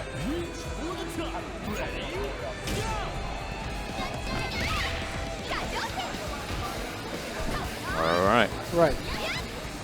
A little bit more comfortable here, it seems, just backing away, but again. Yeah, very mobile from both players. That the cross up, I absolutely despise it. I'm glad on this part. I'm glad I'm sitting here. Oh boy. Oh boy. Oh. Wait. Okay. Closes it out anyway. And Carlotto looking very, very strong here. Shinchin, we got anything else? Well, 3 bars and an Isla. 3 bars, an Isla, and a Dream. And many pairs of hands to kind of get things going. Okay, sees the pressure. Oh my, just refusing to let Carlotto out the corner. And this is the kind of start that you need if you're going to pull it back here. Relentless pressure, but good. Sneaky command grab. Yeah. Speaking of, I wish the stream could see this, okay, but your gob, okay, has been... All right, my mouth's closed. Your mouth, like, dropped to the floor. Okay, and you've now picked it back up. But... Well, really out of nowhere that came from, and it's really caused an issue here. Even if Shinchin is able to pull it back a little bit. I mean, to be fair, 3 bars. 3 bar is there. Yeah, and a bit of health back as well. Yes. So it's anyone's game. Literally is anyone's game. Okay, but it's a question of whether Shinchin's got a download on Ralph, because he kind of struggled in the last match. That was then. This is now. No, this is then. Oh boy. Oh boy. Okay, just pushing back to the corner. Getting chipped away and missing out on almost all of these pokes here. Oh, but we got our opportunity. One more guess will make it. Oh boy. 2 bars. Oh! can't punish. Oh! That's massive. Whoa, what an answer. We're going to go 1-1 What an here. answer. Jeez. Shinshin with that Isla. My word. That was what an adaptation. I mean, It was touch and go. That's the thing, is that Carlotta was just stuck in that corner and just could not find any real Excellent solid pressure. answers. Yeah, yeah. And eventually you start to look at your guard gauge and know you have to do something. Exactly. And made it work from there. All right. Really looking a lot stronger there. And if we can avoid any other crazy DPs, we might be able to get to the next round here. Okay. I really hope Shinshin doesn't do those crazy DPs out of nowhere. All right, big opening. Comes up short. Yeah, like Shinshin is doing really well to just stay super mobile, to just stay out of Clark's range where possible. Like he doesn't need to overextend himself. Absolutely, yeah. Okay. Had the corner. All right, we've seen it again. Now we know it was real last time. It was real. But this time he spaced it correctly. Yep. Oh, immediately. Snap. Hand. Oh, Carlo is really good with these throw Looking breaks. very, very solid here is Shinshin, though. He does it again, but this time he actually converts. All right, Yes. Shinshin has to guess. Guess is right. And again. Guess is wrong. Bam, bam, bam, bam. Hey. That's all it takes. That's all it takes is because Carlotto's been really good with those YOLO runs. And that was a 45-second round. Exactly. Like, Shinshin was doing everything to play the matchup correctly, and Carlotto bet it all on the run, and it paid off. Are we going to see a quick equalizer? Here we are. There we go. Absolutely. We are 1-1 for characters here so far. 1-1 for games. All right. Both players literally got the same amount of resources as well. So are we going to see again just a fear of throwing out those fans here from Shinshin? Currently playing on offense. He's working so towards good the corner. with those throw breaks. Wow, Carlotto just refusing to get opened up, and then he just decides to do that. So much time to punish as well.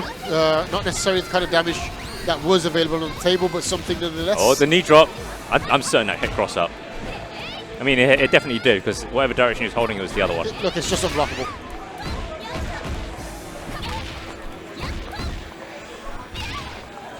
Oh, corner pressure. Okay. Good awareness from Carlo to know that spacing wasn't punishable. Because that's the thing, like, she can punish with the grab, but it has to be... It has to be too close, yes. yeah. And it's always going to be the this fight is that knows. mad Yep. damage. That's it. No! Alright, it's not over. Time starts to come into play here, though. 100%. Wasted a little bit of his health. Why did he max? Okay. He definitely... That must have been an input error. That's got to have been... Hang on. Oh... I mean, that might have been a read at that point. I mean, yeah, use max mode. Use if max. it lands, then yes. yeah. And the thing is, Shinshin was jumping a lot, so Yeah. you just kind of didn't know which direction. So, Looks a bit crazy, but probably not. I still don't agree with it. Either way, he's going to have to kind of work with 2-bar Ralph.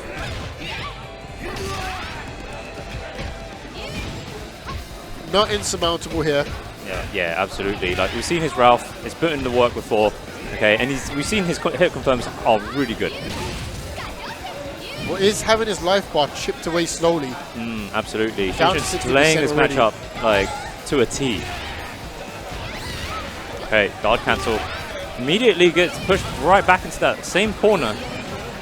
Oh, could not get the punish. Oh no! Twice. Everyone's rolling out of that corner. Oh, that should be it. That should definitely be it. And Shinshin takes it. That'll see Carlotto out of the tournament. Yes. I think that's fifth place, yes. So very, very well played. So next up, we're gonna see Shinshin, I believe, against Tumbleweed. So yeah, it should be good. I'm really curious to see, because like Tumbleweed has proven that he's really scary of a player. That Sylvie in particular. Sylvie. That Sylvie. We've taken over so many games. We've seen a lot of that Sylvie. So maybe I want to see if Shinshin can adapt, because Tumbleweed Sylvie is. I'm just, like I said, I'm just glad I'm sitting here. I'm sitting right here. You're sitting here with me as well. That helps, gives me, a bit more comfort. Okay, whoever's sitting on that seat opposite Tumbleweed, boy. My worry is Chris. Yeah. Yeah. Like, I don't know if looking at how solid Tumbleweed has been overall and just finding those opportunities and landing that big damage, you've already got a huge deficit when you can't give that back.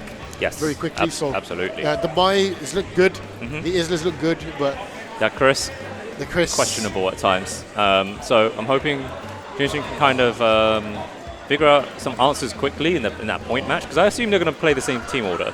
And the thing is about Chris is he just makes some questionable decisions that it's just high risk for nothing, middling reward. But again, that's Chris. Yes. That's Chris in a nutshell. I don't know. Not always. I mean, you don't if you do random DPs. I actually disagree, because of because like his specials always, they all seem safe.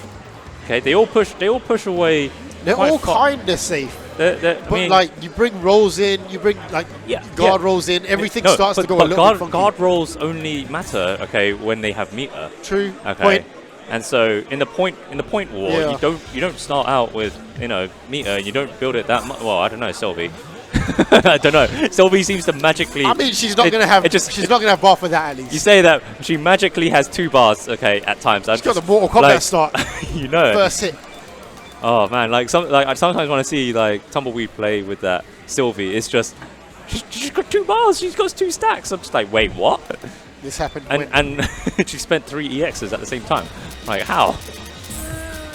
So.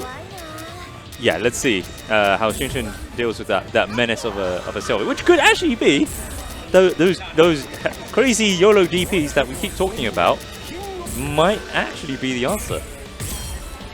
I know it's hard pill to swallow. It gets blocked once you know what Sylvie's damage is. Yeah, that's true. That's true.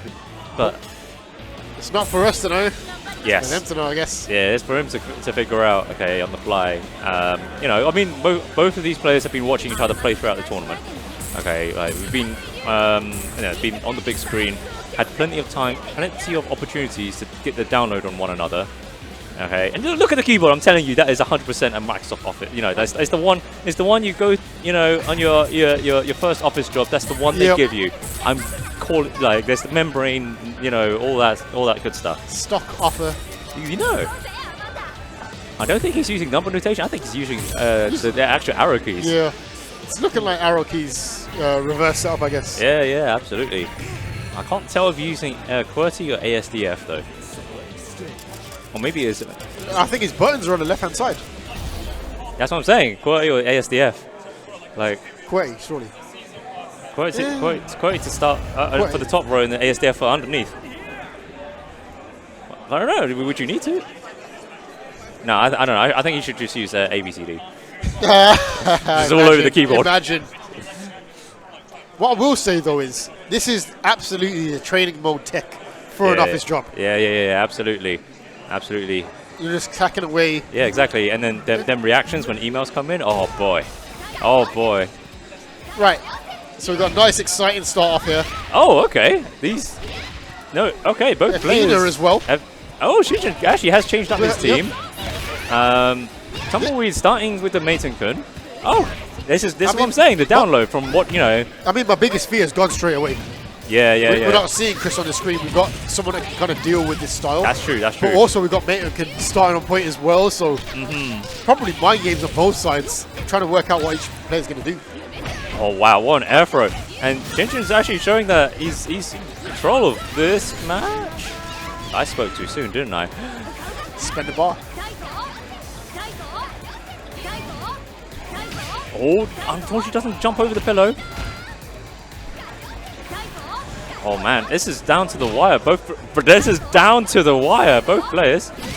Trades on both sides. But it is I never knew that I thought the fan would go upwards because it was the EX one. Maybe it's only on block. So weird interactions. Yeah. So yeah, now we into haven't really another seen banger. Shinshin Athena before. So this is quite interesting. I mean, it's quite a good answer as well to Maiden King, because especially in this playstyle of the projectile war. But Tumbleweed's doing very well to not take a single hit of either the projectile or any of the projectiles, really. Because it's all getting reflected back. It's borrowed time, though. You Yeah. see yourself being chipped away slowly. And in the end, Athena takes it with a full stack of work. Shinshin played it correctly to push him all the way to the corner, and then that way, you know, his options were very limited. And to not commit as well. Okay, but really, this is the menace. Okay, Right. and now she's got, like I say, just magically has 2 bars. Earned it this time, though. To be fair, that is true. Oh wow, playing the matchup. He's playing Athena like Street Fighter 2. Oh boy! Oh boy! Oh, Ooh, this is big. scrappy roll there works out. Okay, reversals. Typed away that word reversal. And again, Spends the bar again. DP into super cancel. Shinshin's Athena. He saved this, okay? He has not used Athena throughout the entire tournament until now. Damn good time to bring it out. All right. Try and fight for an early lead here. Oh my word. What? His DPs are so on point like this. Yep. Tumbleweed is not finding any answers. I'm not expecting this. Immediately out of there. Was out of the danger zone. Oh my word. Got to the other side. Jumps into the fireball. Okay, there's that shattering strike. Big opening. Yep. Look at that Huge Maximo damage bar. here. Massive. Is that gonna kill? Alright. Alright. Eat her. Oh boy. Oh boy, look at that health disappear. Only takes one clean hit. Make a big difference. Alright, Isla, 3 bars going into this. Neutral's going to be a bit of a nightmare here, but we'll see what Tumbleweed has to deal with this Isla. Oh my word, body splashes everywhere. Oh, Okay, this is massive. I think that should be it. Should be it, yeah. 100% if he doesn't drop it. Bam! Ooh, closer boy, there that from did not go the way I was expecting at all. First of all, we didn't see any Chris's.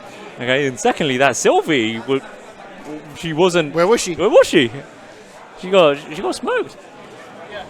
I actually wonder, okay, because looking at the names of both of these players, they got the same like you know. Tag. So I wonder if maybe they played each other. Maybe played. Yeah, that could be it. And so maybe they know. Oh, actually, this is Tumbleweed's. You know, playstyle, and then Tumbleweed's like, oh, actually, Maiden is my best chance of getting the W on Shinshin. So maybe they have played each other before. Hence why we're seeing, you know, different teams, team picks, team order picks as well. Okay, gets the throw. Off a nice little cross under. Okay, head to air. And this All right. round so far going a lot more quickly. I didn't even know he had the EX still. Oh, just a bit out of range for boy. the 3-hit conversion. Gonna come back to Horn. Oh, what a jump. Oh, Oh my word. Wow. works out anyway. Wow. Plenty of time there to know that you were jumping over a fireball and go for a full conversion. Doesn't matter in the end. So I'm really curious to see how he handles the Mai, because this must be a reason why he's not playing Point Sylvie. Yeah, absolutely. Okay. Oh, not quite gonna pick up. Oh, big punish. Oh my word, the Shinshin corner just pressure. all over Tumbleweed right now. Yeah. Okay, reset. And yet And again, again. toe Is taps that last working hit? out. Yeah. Yep. Oh my word. Is that the counter pick to Sylvie that we've not seen at all throughout the entire tournament up until now? At minimum, it seems to be the counter pick to Tumbleweed. All right. Are we? That Mai is still putting in the work. And it's looking like a very perilous situation here for Tumbleweed. Okay. Gonna have to put it back now or never. This is losers. Oh boy. But Shinshin just looks super comfortable Yeah. here. He's just not scared of anything. Creating space. Oh my word, that body splashes. 2B lands yet again. Doesn't have any bar, but it's such a got good another 2 position to be. characters. All right, Mai finally out of here. But now you gotta deal with Athena. Not a character I imagine Dinosaur ever really wants to see. Okay. Oh, Big we punish. have our first opportunity here. 5 bars. Okay. No, chooses to spend none of it. Okay, all for the mix, and it's actually paid off. Oh, is that? That's definitely not enough, right? Oh, okay, I don't know. I don't know we'll about that. We'll see very quickly if it was worth it. And it's looking like it wasn't. Oh, ready for the grab? And we know it was That's not. just a combo though. Okay, but Tumbleweed very quickly and actually very meter efficiently Yeah. managed to take out, that's it, 2 characters just like that. Wasn't necessarily health bar efficient though. But let's see. Is there 2 bars? I think it's plenty to get through. Yeah, on the right hit, it's over. Isn't going to take much. Corner pressure. I think I've just seen Tumbleweed stuck in one of the 2 corners, okay, for the longest time throughout this entire set. Misses the shattering strike. And it's looking very, very dangerous here now. Follow up. Jumps out. Doesn't have an answer for the hop. Oh boy. Oh boy. Tries the shattering strike Shattering again. strike doesn't and work. And that's it. It's going to be game. Shinshin takes it over Tumbleweed. That has thrown me off completely. I was not ready. Because Tumbleweed throughout this entire tournament has been looking immaculate. And then Shinshin, out of nowhere, pulls out this new team. On point. Point Mai. Suddenly. Athena? No one knew he had an Athena. Except for maybe Tumbleweed. I guess so, yeah. Yeah. Wow. And looking incredibly strong the entire way through. Just looks so comfortable the entire time. Yeah. Never phased. Exactly. Really good, just short hop and neutral hop control. Yeah, because the thing is as well is Tumbleweed. I thought he was going to get into at the very least losers finals. Or something, Sylvie wasn't getting a chance to land any hits at all. Exactly, but that Sylvie barely got to play. Yeah. So incredible play from Shinshin. So well done. He's guaranteed at least 3rd place. So he's going to be going home with a medal. The question is what color is that medal? Because he's going to go up against Pizza Ken.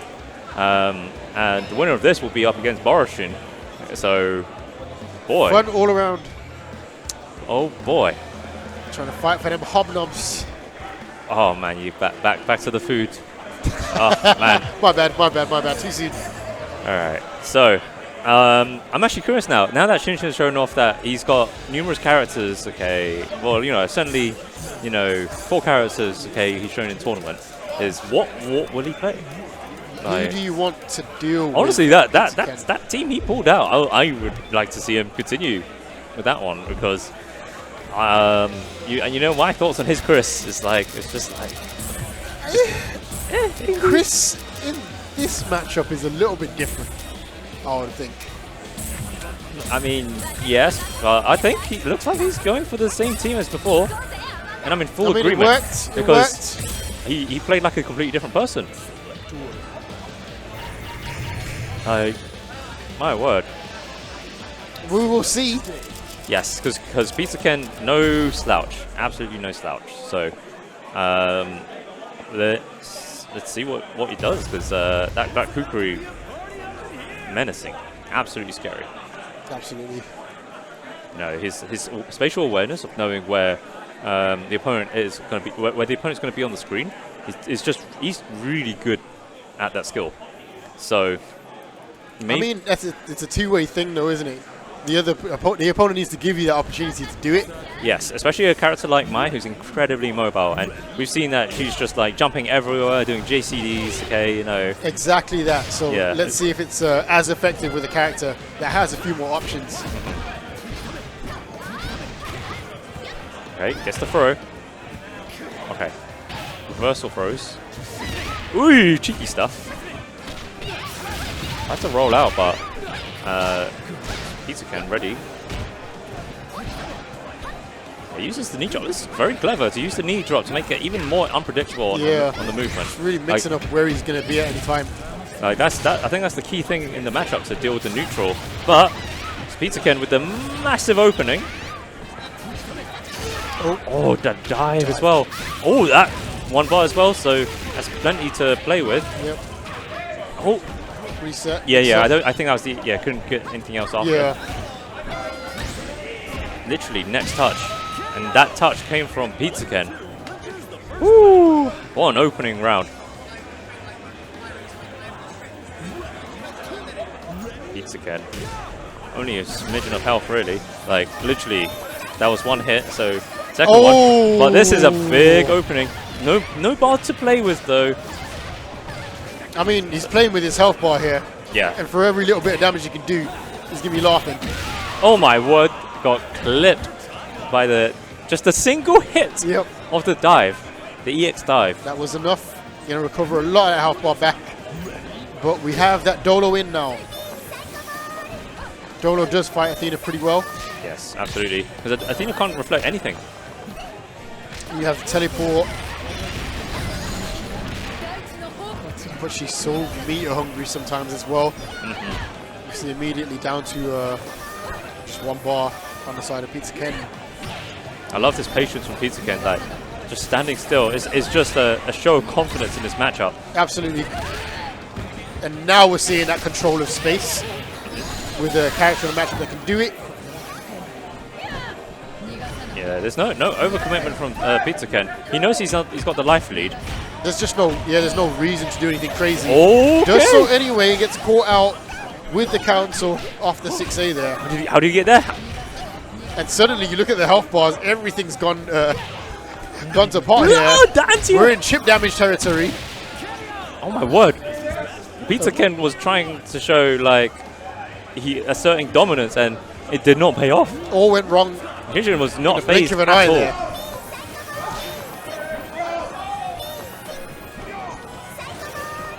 Oh boy. Oh boy. Can Clark deal with this Athena? Where would that come from? That surely must have been a miss input. Just chipping away so much life so quickly here. What an anti-air. On my word. 75% of his health bar gone. 15 seconds. Oh my word. The grab. He misses Doesn't finish it. Oh boy. Gets the grab. That should be it. Okay, that should be it. Yep. UK mentality. Spend the cash. What else are you going to do? Yeah. Wait for a tricky mix-up and lose the whole game? Not worth. We'll take it to the end and win on fundamentals if we need to. He's going to have to get through that Isla for it.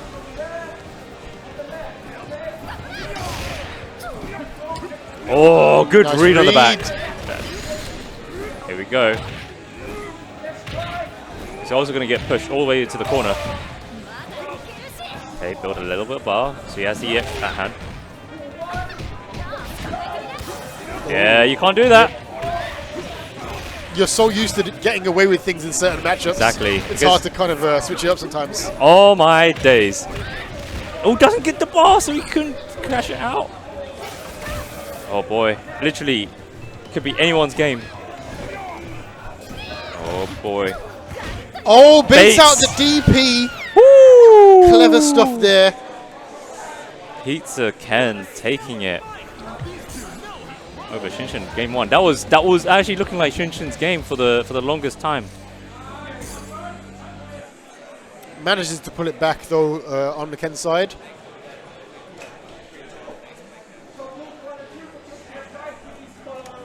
All right.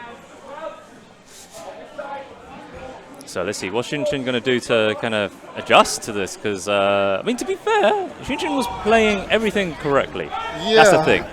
And then it's I mean, Kokiri was doing damage as well, though. Exactly. But the thing is I think it's just his Clark just is so... He's just on point with the Clark to kind of just get the ball rolling the moment it goes down. He gets a single hit. Anchor being the anchor in that one for sure. You see here, Pizza Ken starting to pop up another wall here. They're building quite a serious life lead. Okay. Gets the corner combo. Goes for the reset.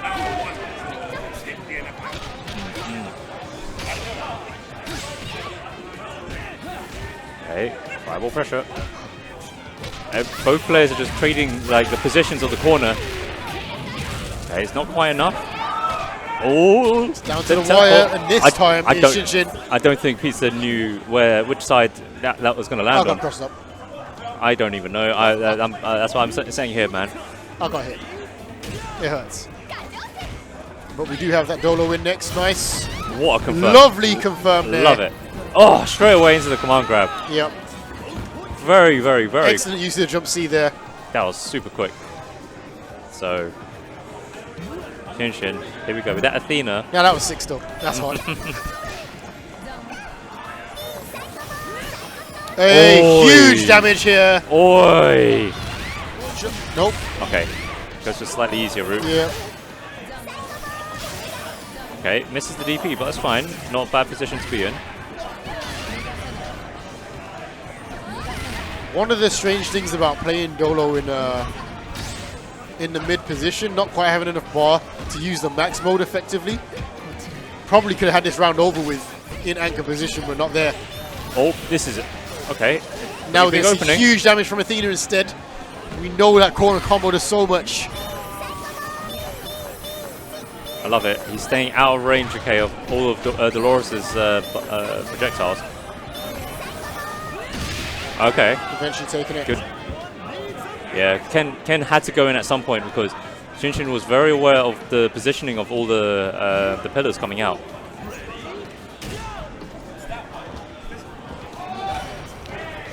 Okay. Oh, this is big. Oh, I think yeah. the Dolores is definitely gone. Yeah, got a kick. Oh no. I don't know about I mean, yeah, fine. Okay, he fine. wants he salvaged it. Fine. I was quite worried, man. He's got another character he needs to get through here. Yes, yes. I mean, fine, makes sense here. Back on full health. Okay, gets the forward grab. Oh, stare down. This is the classic jump there. Oh, carrot. Here we go. Straight away. Back into the corner we go. Oh boy. Oh, yes, great pick up. read there as well. A little bit of patience, waits it out. Doesn't do the predictable hop. And then hops right after that instead. Lovely stuff. All right, guess for game. Oh! Yo, Pizza Ken's Clark, man. You saw a little cheeky nod from him there as well. Like, yep, gotcha. I see you. Oh man, We're thinking about characters it. here. Okay, all right. Is it Chris time? Could be Chris. Could just be a breather. Could be another character we've yet to see. Yuri Oh. being hovered on right now. Okay, Chris. Back to the Chris team. I mean, the nice thing about Losers Finals, okay, is the fact that it is best 3 out of 5. Not anymore though. So now, let's see if he can bear it all on this Chris team. It's a long road. You know that much. But we will see. Ken's just looked so strong here so far. Mm-hmm. Absolutely.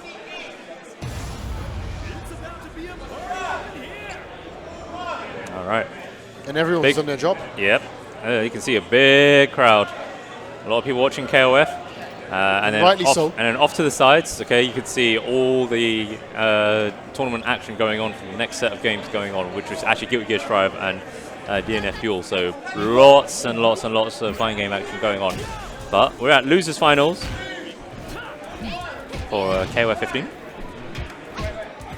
Okay, gets the throw. Oh boy, this corner pressure. Oh, gets hit by the jump in. The thing is about Shinshin, well, I've noticed that he's really good at knowing which of the 4 jumps he wants to use. It helps when your mind you have all good ones. Exactly, yeah. Especially when you got a button like CD to kind of help with, you know, controlling his space. What we have had though is Zinzin going from a fairly strong position with a lot of corner pressure to suddenly losing character. Yeah, absolutely. Especially as Shinshin's Mai was doing so well to control the to run that matchup against We had the Kukuri. pressure, we had the guard gauge way down, like he was looking strong. Ken managed to worm his way out of the corner with the Kukuri, and suddenly he was able to take it. Now we've got Chris, who's now being played mid rather than point for this one. But Shinshin in a very, very precarious situation. DP lands. Yes. Okay. Picking up the corner pressure. Lands a close C into nothing. Oh boy. Oh boy. Getting pushed all the way out the corner. And with No- a mere no dive 30% left as well. Pizza Ken is playing like the matchup Ken is, perfectly. Okay. There's a reversal. Oh my word. Tricky. Oh tricky. boy. Oh And we're boy. forced into the worst possible position here for Shinshin. Gonna have to bring it all back with this Isla, and then if she does, there's another 2 games on top of that. Huge mountain here. Let's see if Shinshin can dig deep and find something to deal with this Kukuri. It's been a menace here for Ken. Landing a huge hit. Okay. Overhead. Also do reset. Got corner advantage. All right. Hey, Straight with the DP. yep. Oh, accidentally jumps in the corner. This Could this be over in seconds. I think Oh, it's I think that over. might be it. And that, ladies and gentlemen, Samurai Pizza Ken takes it over Shinshin 3-0. It's going to put him into grand finals. But Shinshin, commiserations, okay, 3rd place. What a Came show. far, came real far. He did fantastic. Going home Absolutely with something. fantastic. Yes. You know, he's going home with that office keyboard and a 3rd place medal. So really, really, really good showing from Shinshin. Pizza Ken, though, will be going on to grand finals, loser side against Boroshin. You know how they say it's like, I lost 2-0, but it was close. Okay, that one was very much, lost 3-0, but it was definitely close. I mean, the first 2 games for certain were super close. Just a lot of opportunities, and then just one thing goes wrong, and someone carries it away. Exactly. But without that, it could have been anyone's game. So Yes, absolutely. So now we're going to get grand finals coming up. Boroshin against Samurai Pizza Ken. Boroshin will be sitting on the winner's side, so he definitely has the much bigger advantage of having to only win 1 set. Yep. Pizza Ken, they got to win 3 out of 5 sets. Against the Hobnob King. Oh boy, oh boy, oh boy, oh boy, oh boy. But Ken So- looking animated right now. Oh, 100%. Like I think that losers run for him. I say losers run. Winning losers finals, okay, certainly is a confidence booster. So hopefully he can take that momentum going into grand finals. Yeah, Pizza Ken, man. Pizza Ken. Boroshin definitely a favorite for me. Oh, To 100%. win, Plus his name hasn't got any food inside it. Like. But I'm rooting for my boy. Trying to see Ken make it. So I just want to see some good sets. A good, and I say it plural on purpose. Okay, I want to see good sets because I would love to see reset bracket would be reset. nice. Yes, and so that would be super cool. That's going to be up to these 2 gentlemen here. And I'm sure Boroshin doesn't care for a reset. Trying to see that W.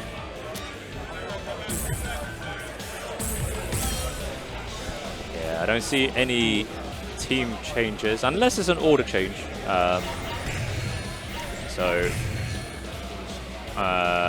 Yeah. Let's see.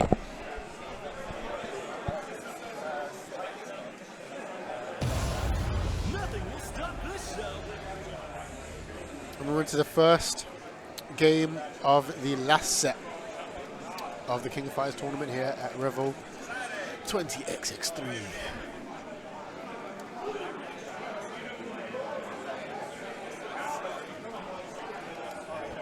Where are we fighting? All right. Starting off the Maxima again. There's Maxima proved to be the MVP as always. Oh my days! He did not just do that. And now you look at the guard bar. Guard bar, and Yep. there it is. cashes it out. Good recognition. Pressure looking incredible here from Borushin so far. Hasn't taken a hit. Yeah, this is why Borushin's been running maximum point. Okay, because he's in control of the matchup. Reversal grab, jump in a little bit too shallow to get anything for Ken, but he has managed to do a lot of extra damage here from what was a super commanding lead for Borushin. Sticks the boot out though. I mean, well played to Pizza Ken to whittle down that damage. Got something back. Yes. Would have been nice to get an extra 2 seconds on the clock, but hey, you know, it's still half health. Okay. And then Clark second. We've seen that Pizza Ken's Clark can. Oh! Love it. Both players with similar ideas here. Oh my word! He just walked out of that range. Tried to grip some man, didn't work out. But now straight to anchor here. And we got Borushin popping off, fist in the air. I don't blame him after that. Yeah, his boy Maxima, he's now starting this round, okay, with more health than he started the last one. So this is my game. What a good lovely anti-air there. Terrible anti-air. The move sucks, but lovely when it lands. Oh my word. Come on, grab again. Gonna spin the bar, doesn't spin the 2. Boy. Oh boy. I'm kind of worried for Pizza Ken. I mean, if he can get rid of his maximum real quickly, which he has done, there's still a bit of hope here. This time it is Dolores on anchor. Can do huge damage with 3 bars. All right. Easily 80% off a hit here. This is that wild matchup with Go Nits and Dolores. Wind versus mud this time around. Yeah, both players just can control the screen, okay, with just putting projectiles out. Oh okay, my word! Big opportunity here. Not the opener you would have wanted for the damage, but something. Reversal grab though. Hey, good positioning to avoid the windy weather. And oh, now she can kill off any hit. Yeah, the question is does he want to? At this point, you start to think about those bars. We're saying spend a bar. Okay, all right. This is it. It's the opportunity. Is he going to go for the kill? Oh, he tries. Okay. Spend a 2. Bam! Spend no! a 2! Alright, Justin. Alright. Okay. Alright. It's worked out. It's alright. It worked out in the end, but... To be honest, in the corner, that 2-bar super sometimes is a bit finicky, so... Okay, so you went for the safe option. Might be better to just, yeah... Oh, my days. I hope Borushin wins. He's got the turtleneck. Turtleneck and Yamazaki. Let's go. I'm not trying to see it. Let's go, Dolores. Oh, bro, I am biased now, 100%. Let's go, Yamazaki. All right. There we go. That's going to be hella damage. Is that? No. It's just going to be a big chunky bit of damage. Dolores can kill in 1 hit. I think also... And a small guess. I also think Yamazaki can kill on 1 hit. Yep. And then literally 1. So. Nope, oh. Not going to find it there. Jeez. And Samurai Pizza Ken fights back from a terrible position, only to lose it right at the end there. Straight to order select. He knows he's trying to figure out what is the answer to this point maxima. I think because certainly it's the maxima that is the at least for me, that's what I'd be playing around the most. I mean, the problem is the answer is just to be better. Yeah, absolutely. There is no gimmick that's going to get you around the wall that is Borushin. Exactly. Like he's tried every single character and point. Actually, not Dolores, but you know, Dolores. Probably not the one either. Boots is what she is. All right. But we will see. So going back to the Clark, yes, point Clark up against the RGB. There's a reason why Clark is like wearing the shades. Okay, he's then, you know, he's wearing the shades, so then he can, you know, look at, you know, cover his eyes over the RGB. Oh boy.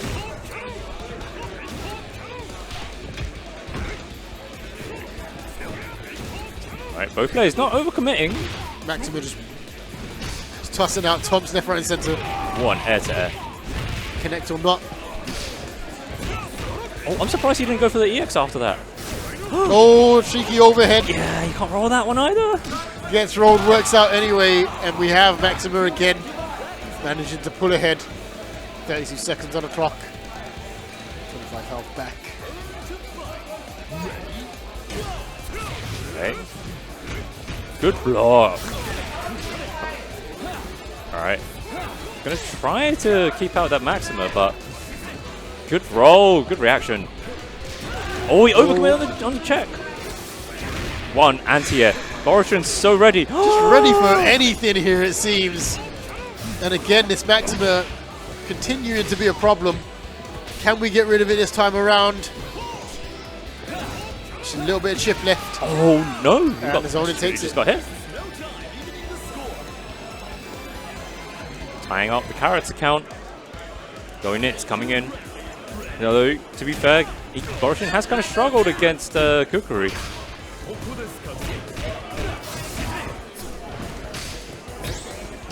Oh boy, everyone checking each other to not overcommit. Everyone's whiffing everything.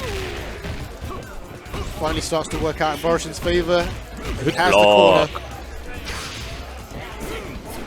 Seemingly has the read on the roll as well. But Kukuri now. Blocks, okay. Goes Can't for the cancels guard. and rolls everywhere. All of them working. Ooh, okay, I would have thought level 2, but I'll let Borishin dictate.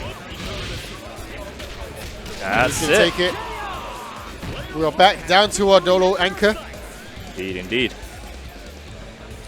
Dolores got to get through 2 characters with practically 3 bars. No, I just realized also Borishin did that pretty, you know, he got a big bulk of his health back. Yeah, Like, absolutely. he's pretty much at full health starting this round. So in these situations, I'm expecting to see. We haven't seen a single teleport here from Ken. I wonder if it's because they've played each other before and like he knows Borishin might be ready. I don't know. When they're whiffing it, there we finally. All right, my comms are coming through the speakers, aren't they? But basically the. Anyway, I could have been coaching. Yes. Right, spend the pause. Okay. Running Gets the grab. throw. It's not over yet. Goes for the command. command grab. Pizza Ken's so good with those command grabs. So good. Right, back to Yamazaki. It is a mountain. Indeed, Dolo indeed. does have the damage. Especially as Borishin's got all the bar to play with. But Pizza Ken might be able to just get enough. Oh. Okay. Oh it. boy, that's We're going- definitely it. We're going to the next one. Bum.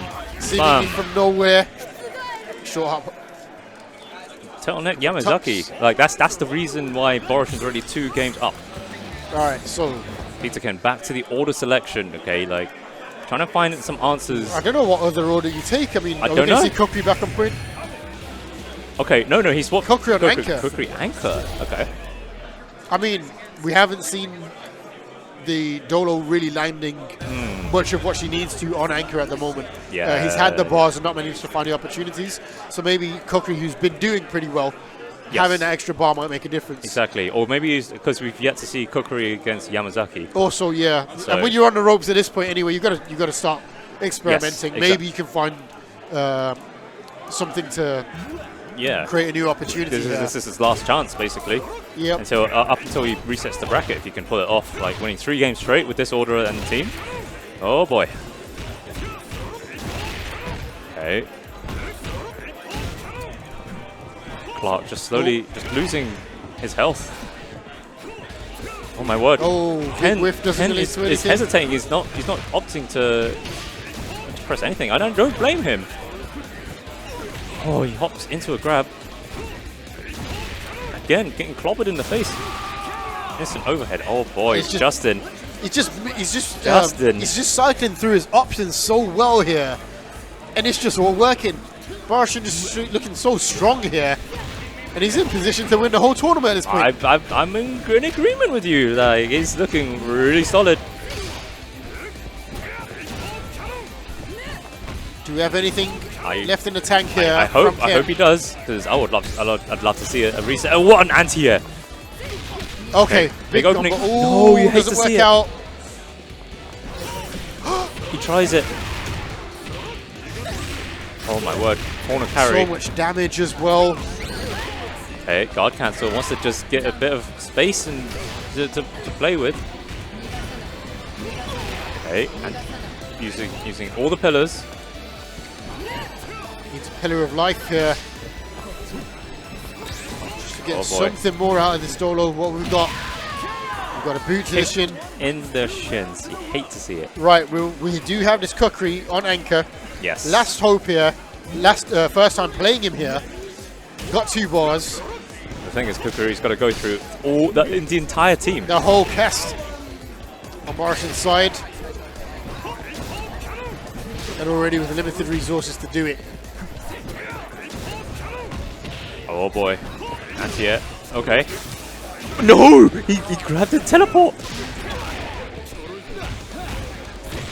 Oh boy.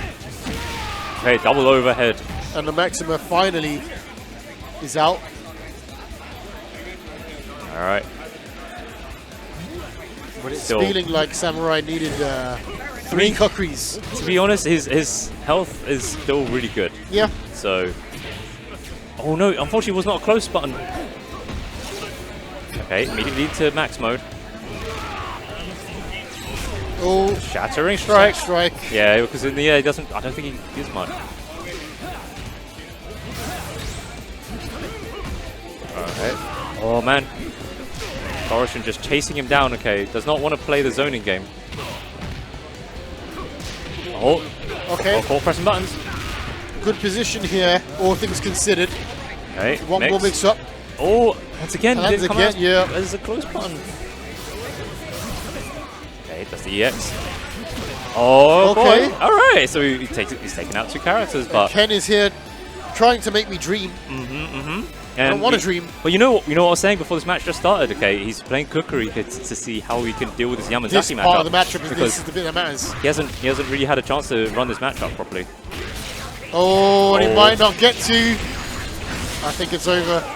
I think so too, Justin. Oh.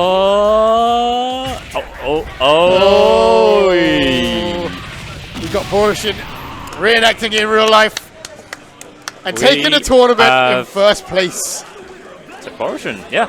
Our Revo 20XX-3 champion for King of Fighters 15.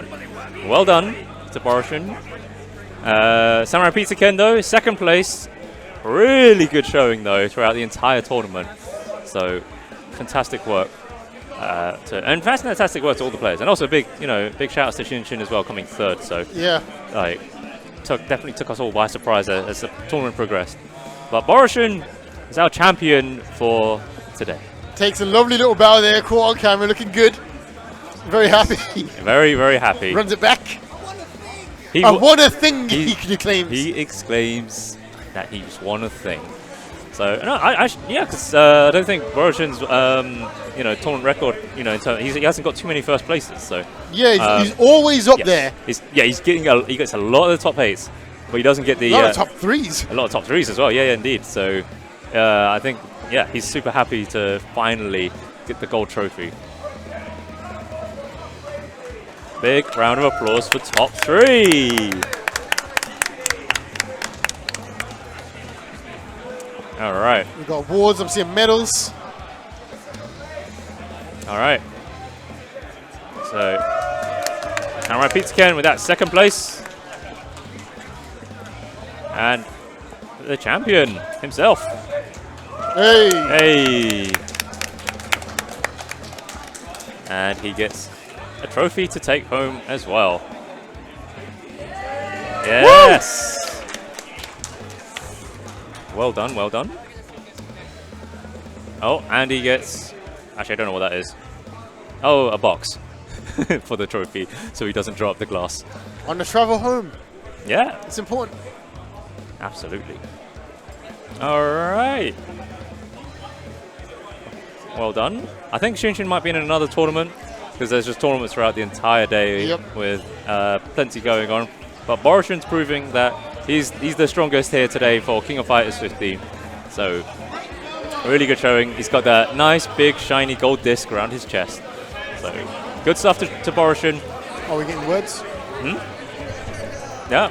All right. I think we're probably going to go up to our next tournament. I can't remember what one's up next on this stream, but I think it might be DNF Duel. DNF Duel. So we'll be getting that coming up next on stream. So stay tuned. We'll be right back with some DNF action.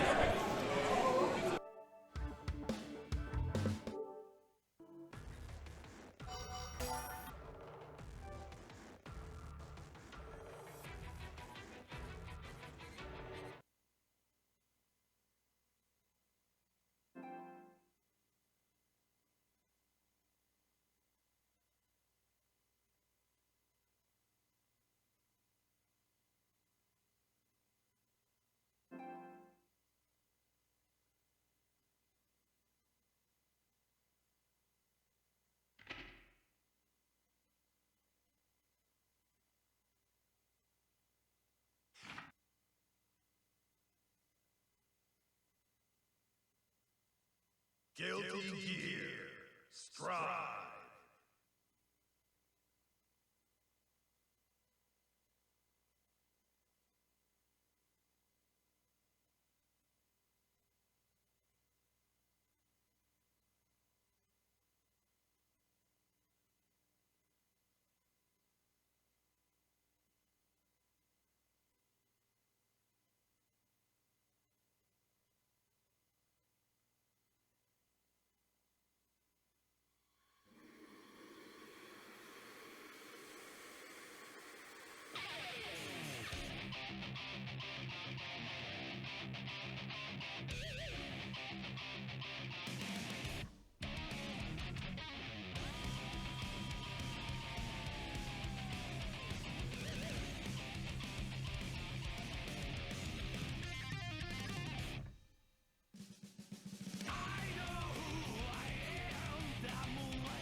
Bullshit blazing, still my heart is blazing. If the words kill me, I don't need a new one under you.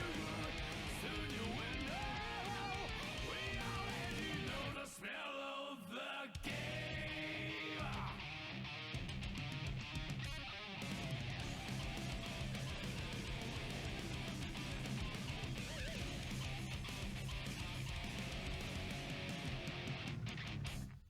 Can't you see I'm blazing? Still my heart is blazing. If the words kill me, I don't need a new one over you. My tongue is my word. Your words will never make me disappear. I'm bullshit blazing. Still my heart is blazing. If the words kill me, I don't need a new word over you. Soon you will know. We already know the smell of the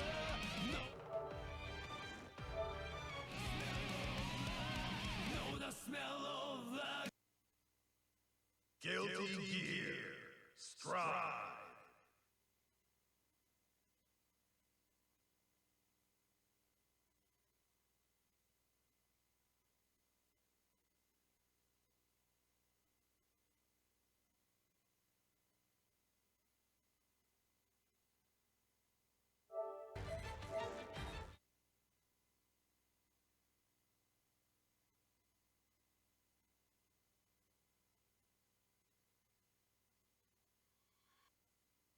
Guilty Gear Strive.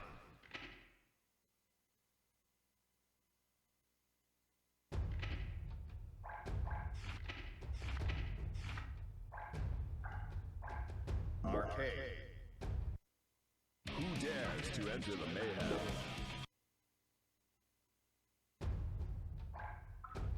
Versus. Who dares to enter the mayhem?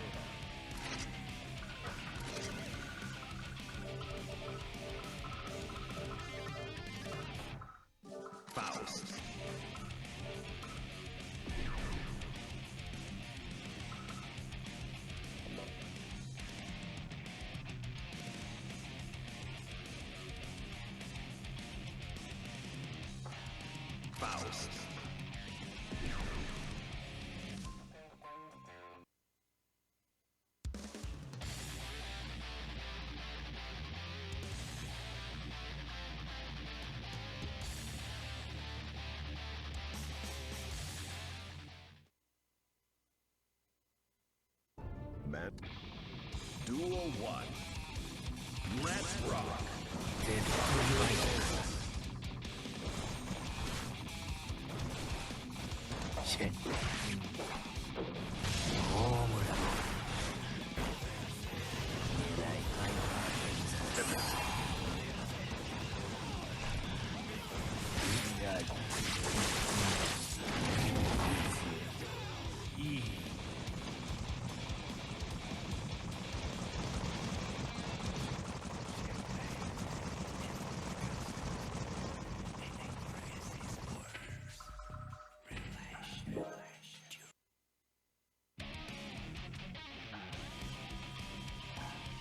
Who dares to enter the mayhem?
One, it is time for Guilty Gear Strive here in London, Revo 20XX-3, and I'm joined by a man like BP Tank.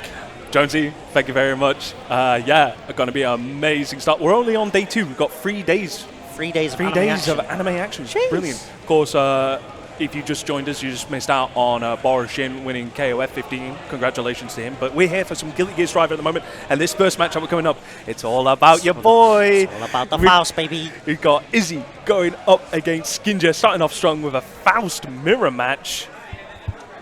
These might be the only 2 Fausts as well in today's bracket. That's Exactly. the crazy part. We've got like 7 Millias, and somehow the 2 Fausts have to face each other. No, because this is content. This is people are like, oh man, I don't want to have a Faust mirror straight off the bat, but I'm like, it's going to be the best match of the day, straight off the bat. People just want to get their catches in early on, get the RNG rolling, get that ball going. Okay, so you got Skinja on player 2 side, Izzy player 1. So, already got the weight, spit it out, but the counter hit going to be able to carry towards the corner. Guard crush. Ooh. Careful, that many Fausts. It's going to be a battle at RNG, and Izzy's kind of known for having the worst RNG for a Faust, so it's going to be an interesting one. But I feel like Izzy definitely makes up for that with strong fundamental play. Yeah, exactly. Like, Izzy is so good at positioning themselves in the right space. Like, you're already seeing, I think, like, Izzy's already managed to dominate the air-to-air game a lot stronger, but with this pressure coming in now, counter hit, close S is going to be a carry towards the corner. Going to get the close S into Super. And round 1 going to Skinja. Okay, those close S's eventually opening the door there for Skinja. Bit of a close one so far, but Izzy's going into this round with burst available. The early items. Oh man, Wimbledon. We are playing volleyball. Ooh. Battle of the bombs. Gets a 5k, has to reset into an air dash to avoid the mini foul Starmie, but still gets clipped. 6p counter hit. Gonna settle for a couple of items. The horn is out in play now, as well as the bomb. Oh, but the bomb gets pushed backwards. It's crazy. The mini Faust army actually pushed. Ooh, the double 6p! The handshake, the foul 6p handshake. They're dapping each other up, that's crazy. Yeah. Dap me up, bro. Oh, the invul. Very nice. Alright. Afro applied. Cross up. Big mix. Gets the hit as well. That should. No, one more. But the close ass after the item throw. Skinja taking the first game.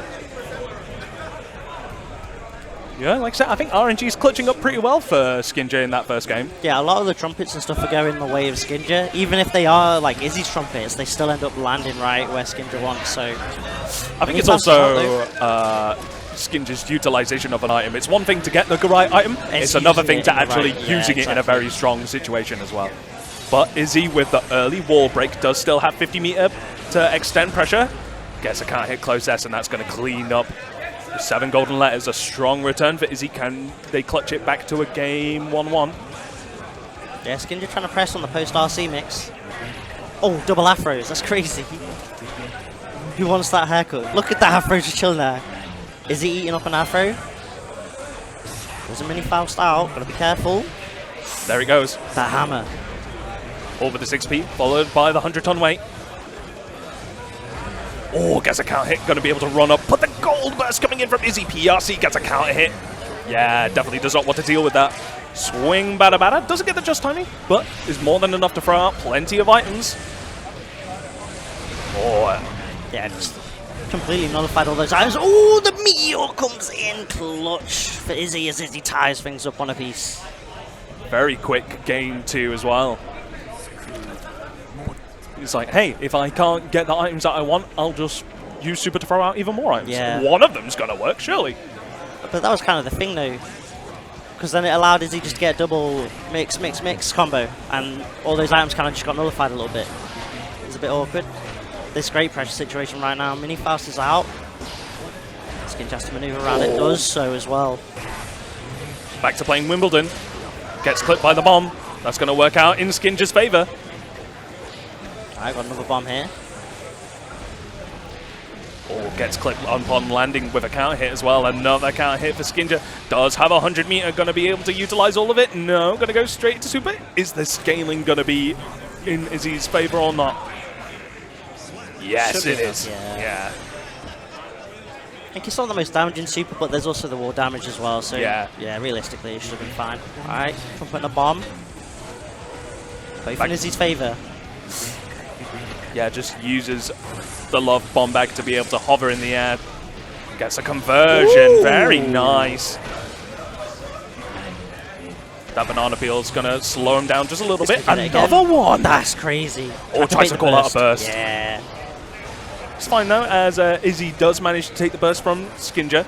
PRC with the side swap thrown back in towards the corner. Mini Faust activated, has to weaken his pressure in order to be able to avoid the Mini Faust, but still cleans up really well. 2-1. That's the first time as well that we're starting to see Wild Assault pressure come out. We haven't seen that so far, and now Izzy's starting to pull that out. And it's blue as well, so take that guard crush, get to do whatever you want with it. You can either go for the jump in, maybe try and get a cheeky item. Here we go. Take the haircut. The whiff, but the backdash, yeah, has to burst out. Gets a guard crush, gets opened up low. Yeah, purple beats because it was air blocked. Just decided to slow down the pace a little bit. Try and see if any items could help close the gap for them. There's the guard crush once again, gets a pick up. Gonna go straight into super. It's going to be a fair amount of damage, and can get that burst gauge back after spending it with the Wild Assault. This is a great situation for Izzy. They can have a choose to go in, drop back. Pulls neck hook, big 6p from Skinja. Oh, I think the banana peel actually ruined the guard crush Yeah, it sequence did, there a 'cause little it pushed bit. it, and then it kind of just cancelled out the guard crush. That's just foul swings. Spent 50 burst and got nothing. Okay, meteors and a trumpet. Great movement from rolls Izzy. into him. Doesn't matter though. Into the corner we go. Gets opened up low. Straight into the 6H. Doesn't have anything to really go off with either no Wild Assault or Super. But Super now on deck on the side of Skinja. Does have a lot of options now. 100 meter. Can YRC? Yes. Just chooses to get out of the corner. Fair enough, fair enough. Yeah, I like that. Big 6P once more. Yeah, again, 6Ps on the side of Skinja have been very nice so far. Ooh, that clash forces the burst. Skinja wants this round. Has to deal with Mini Faust. Has to now also deal with the Afro Explosion, but just an up back jump D. Izzy now on set point. Skinja still only a round away, but already look at that burst gauge. Like, it's going to have to... He's going to have to fish for like a positive bonus early on, really. If he wants any burst gauge back. And that's what he's trying to work on here. Gets a big counter hit. Gets a burst as well. Has 50 meter to be able to extend with a super for hard knockdown. Yeah, this is going to be very hard for Izzy to come back from, especially with this hard knockdown coming through now. And there is no meter, no tension, no burst, no nothing. You've got to try and earn this comeback. Does get clipped, and Skinja Tying it up 2-2. Nicely done. This is what I'm talking about, man. Game 5! The very first game, Faust Mirror, Game 5. This is what we're here for. This is what I'm about. Low-key, this is their own grand finals. Yeah. The rest of the tournament don't matter to these two. Yeah. Okay, both players back off. Throwing items. Mini Faust activate. Ooh, manages to teleport to pick up the horn. I like that. Skinja trying to call out the dive kick. Izzy adjusting to that big counter hit close there. Straight to the super as well. Put Skinja in an awkward situation where there's quite a life difference. So do you want to burst in this round? Do you want to save it for the next? Yeah, the only real option that Skinja really has, is burst.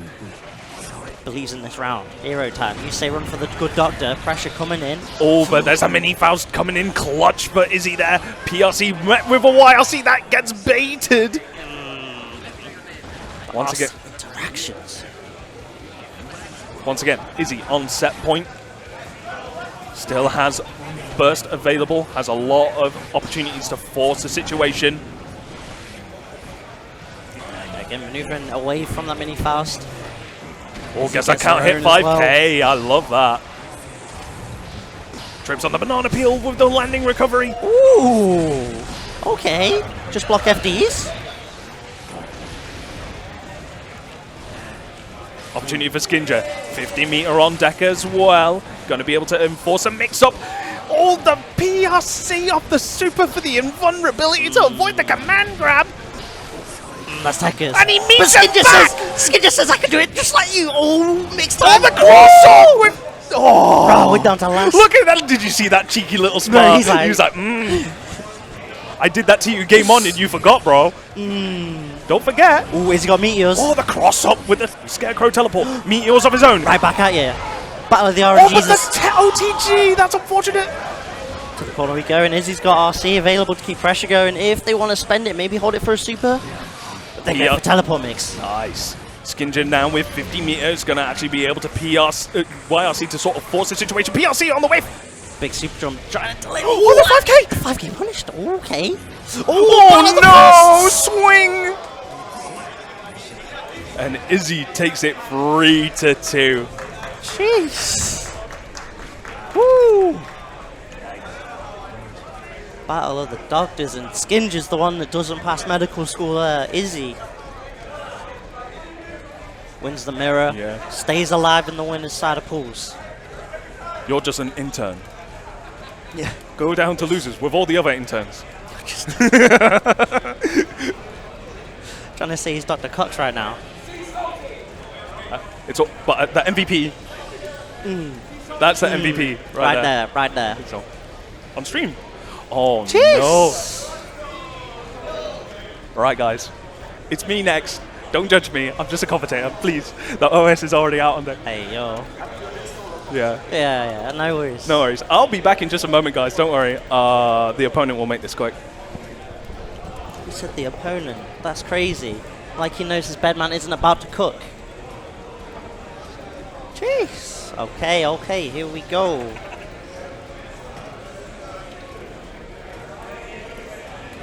Continuing on with the pull one action here. Can you pass me the micro bag? That one. Yeah.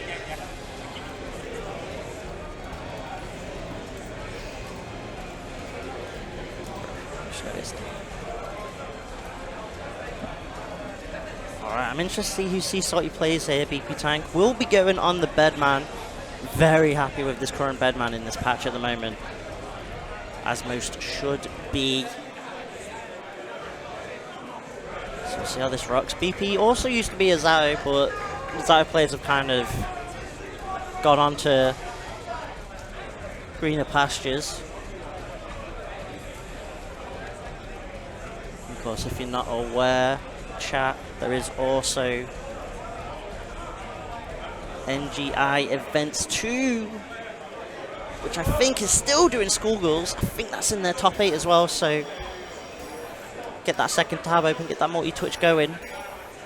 So we're going through the pulls here in Strive, plenty of action, plenty of big UK competition as well. A couple of the big names out like Tiger Pop, like the Jojo, so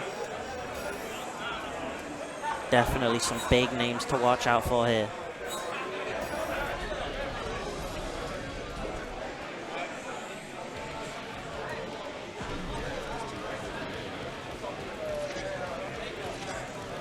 Just gonna get to see it. It's looking like Sea Salty is gonna be on the Angie, judging by that.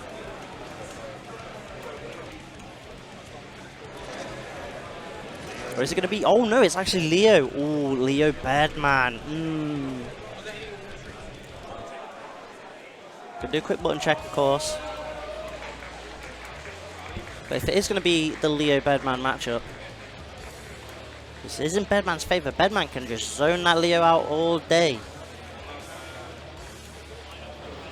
Great example of this kind of matchup was Rezel up against Winston during Hessen Crash in Germany, where 4BA, the projectile, just zones completely out. The Leo cannot do a lot against the 4BA in the era,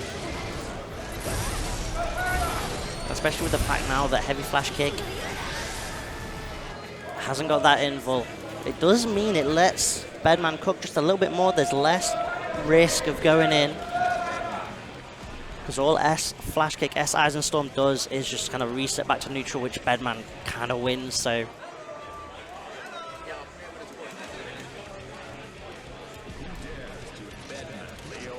It's going to be down to Sea Salty trying to get in.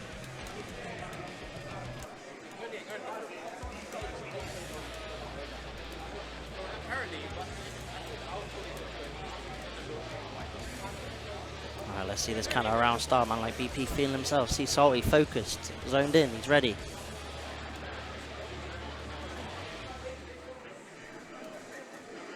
Sea Salty's got to have to go aggressive straight away. Does not want BP to get set up with the error codes. Trying to use the guard point to soak up some of that, but still, BP's chance. There's the S Eyes and Storm. Looks for the 2D. Air blocks, so no punish available. Big counter hit 2D, forces the burst.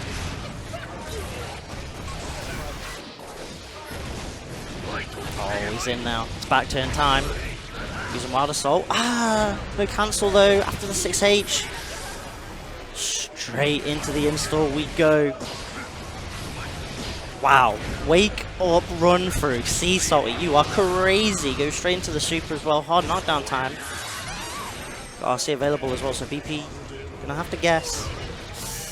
It's gonna be the throw. Sea Salty kicks things off the first round.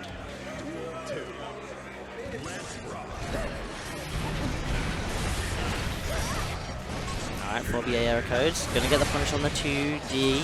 BP already starting to notice that Sea Salty's going a bit crazy, trying to fish for those 2Ds. Eyes and Storm gets out the corner. Yet again, a risky 2D that gets punished. BP's finding a lot of that so far. big guard crush times. Ooh, counter hit. Pick up, that's going to build RC meter as well. Holding onto it for now. Use it for the pressure. All the plus frames. Wow, you just close S in there. See, Salty. Still very low life. Chip going to be a factor, but a 2D out of nowhere into back turn. Here we go. Overhead connects. Do we see the burst? Overhead into the shield. That is crazy. And it forces the burst from BP as well. Gets tied by the 4BA projectile. That's a huge win for Seasalt going into this last round. Forcing the burst from BP there. Whistler just needs to find that one way in. Get things going. Ooh, 5k. Chasing down the back dash, and now it's back turn time. Doesn't quite get the back turn Ks though, so no plus frames.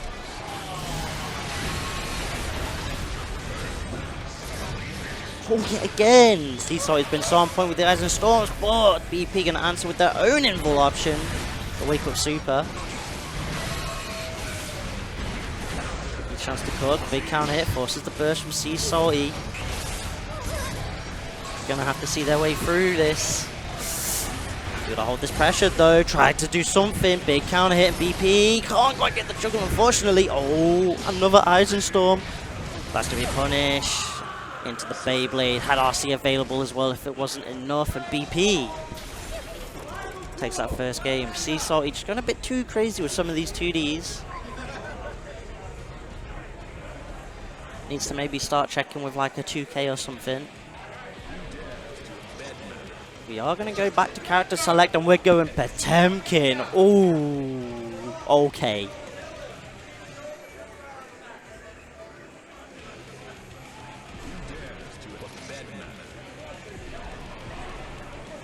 Now this is going to be interesting. We've at least got Flick for Potemkin. But I feel like back turn was actually working quite well for Salty. I think they generally just need to calm it down in the neutral a bit. Just go for more 5Ks, go for more 2Ks, even 4Ss instead of just fishing for big counter hit 2Ds. But instead we're going to see the Potemkin immediately into a Mega Fist. Showing off the intention, saying I'm getting in somehow. BP though. S error incoming. Forces the burst, and now we just zone him. In we go. RC to get the guard crushes. Oh, back Mega Fist, gets the counter hit. Straight into the hammer fall, nothing too crazy. And this is where Badman can just kind of stall out, ignore the slide heads completely. Use that 8-way dash in the air. Just to maneuver around the slide head. Does get clipped there though. Goes for the buster, but Wake Up Super denies that. And BP's looking in cruise control right now. Huge lead. Just gets to put on the pressure, force the tension away, gets the mix, the overhead. The saw blade of that JH hunting down the Potemkin defense, but we skip in neutral with that White Wild Assault. Problem is now Salty, no burst gauge available. Has to try and claw his way into it, but almost got a 4BA conversion error. Ooh, I like that 2P Abare. Gets the Garuda. Tried to go for the reset with the hammer fall cancel into the buster. Wasn't quite enough, and now BP's got a chance to cook with this install super. Finds the hit. Use the White Wild Assault for the heavy knockdown, like that decision. 5D connects, didn't quite get the RC in time, but going to get it off this, and this should be enough, provided there's no drops. Potemkin guts, not quite enough, unfortunately. Now it's BP going 2-0 up. Is Salty going to a third character? Oh, we're going deep in the pockets now. He got too excited. BP was trying to get that hydration.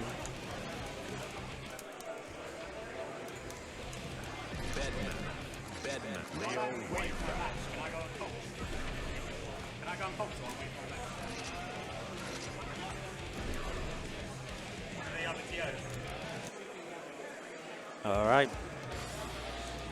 Back to Leo, and I think the Leo is actually doing quite well in game 1.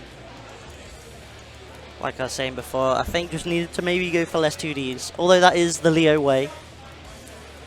the king of the jungle, going unga bunga with the 2Ds, but BP was definitely scouting those out. So I think if you just try and call that out, go for dash 5k, get the grabs.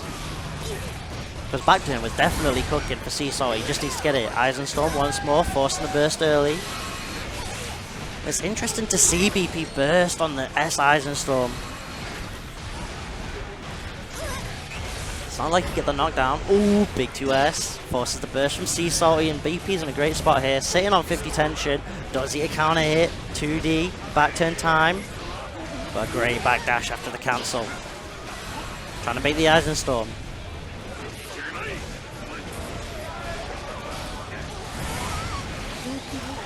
Okay, RC, extension, the bombos. All the way to the corner we go. No, once the Oki finds the hit as well, the overhead connects, or the high, sorry. BP now. 1 round away from taking this. That's Mr. Snake Belmont getting on the mic. Yeah, just for a very short while before BP Tank gets back. This is a rare matchup, isn't it? A rare character we'll see today, Bedman. One of the kind of pioneers in the UK of Bedman. Yeah, there's not really any others. In the EU, there's Rezel and can't think of any others. But Oh, beautiful parry. and Bedman does kind of well against Leo because Bedman can just zone out for the most part, and there's not really a lot that Leo can do about it. Yeah, it just has to, you know, wait it out. And as soon as you start blocking against Bedman, you're in a heap of trouble. Yeah. I hear as well, respects to DP. Yeah, BP's just got to respect. Flash kick. Ooh, big counter hit. That might just be it right there. Even then, it's not the end of the world if he gets flash kicked and he doesn't have 50 meter, because it's like, what is he going to do? Oh, That was nice. sick. Ooh, go for the comeback grab. The rare command grab. I love it. Oh, no. The slight bungle on the 5D. And that's BP taking it 3-0. Very, very unfortunate there. He went for full charge, Dustin, didn't he? As well? That was, Yeah, might that have been was a his only bit- chance yeah. of... Yeah, I guess it was his only chance of winning. It looked like it potentially He didn't have would the been. meter to get anything after 5D, so it had to be full charge or nothing. Yeah. I mean, it's still the threat of, like, 5D, maybe DP. True. Can you imagine? 5D and you block it Don't and know. then it's fine. Yeah, that was Snake Belmont just For a very, covering. very short while. You might end up seeing him later on in the bracket, of course, Snake. Getting Christmas early. Boom on. Getting Christmas early with the new move that Axel has recently announced this morning. That tornado. Man like BP. He's still alive. 3-0. Woo! Woo! I've got you to thank, Jonesy. You're the True. Leo player that I play the most True. against. True. You were ready for back turn in that last game. You got opened up once. Yeah. And then by I just... like a man grab. Then I'm like, oh man, I could just backdash. This is great. That's crazy. I'll just leave. It's Fuzzy okay. block and then back down. Yeah, Someone yeah. knew. But yeah, I guess we got coming up next. Ooh, a Tiger Pop going up against S Critical. Okay, so Tiger Pop is first seed, as to be expected. Yeah. So this will be Tiger Pop's first game throughout the whole, pretty much throughout the whole day. Tiger Pop's a bit of a late day bloomer, right? He kind of just shows up. Like, you don't see him like come here as soon as the venue opens and start rinsing games. He'll just be there in the corner just watching people. He definitely turned up like 10 minutes before bracket was meant to start, and then quickly tried to get in a set with Gideon, and then was like, oh wait, we've got to get off it. Okay. Fair enough. But no. Up against S Critical. S Critical probably on the Geo. Yeah. If I remember correctly. So this could be an interesting matchup, because once that Geo gets in against Happy Chaos, it can look long for HC. Oh yeah. Even in sort of like that sort of neutral space, unless Curse gets applied, Geo has... can just dash in. Yeah. Lock on is not going to... track. And if you decide to commit to focus stance and she presses a button committing out of the dash, then it's like...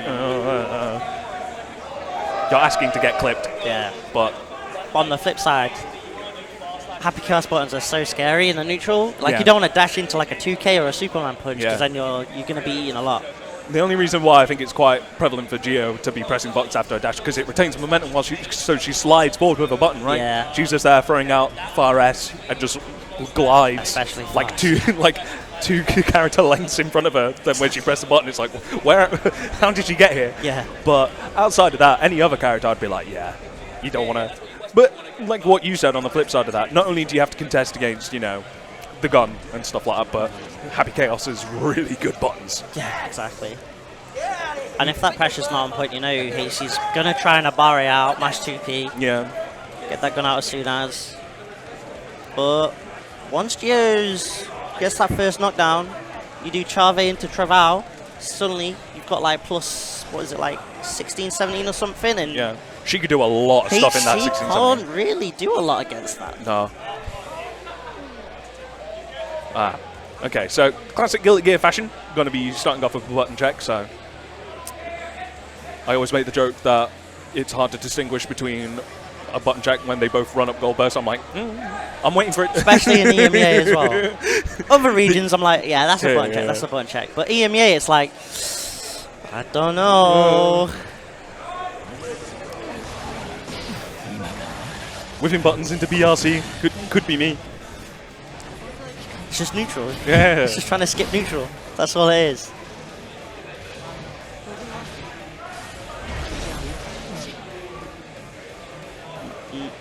Both players give the thumbs up, ready to go. Of course, if you're wanting to follow along at home, I'm pretty sure they have a bot set up so you can put exclamation mark bracket. That'll send you a link to start.gg, where not only can you see Guilty Gear Strive's brackets, but all the games that happened yesterday, today, and of course the brackets for tomorrow as well. So lots of interesting matches to follow along via start.gg. If you're not following the channel, make sure you are. Of course, there's Strive today. There's going to be Marvel action tomorrow. Marvel, baby!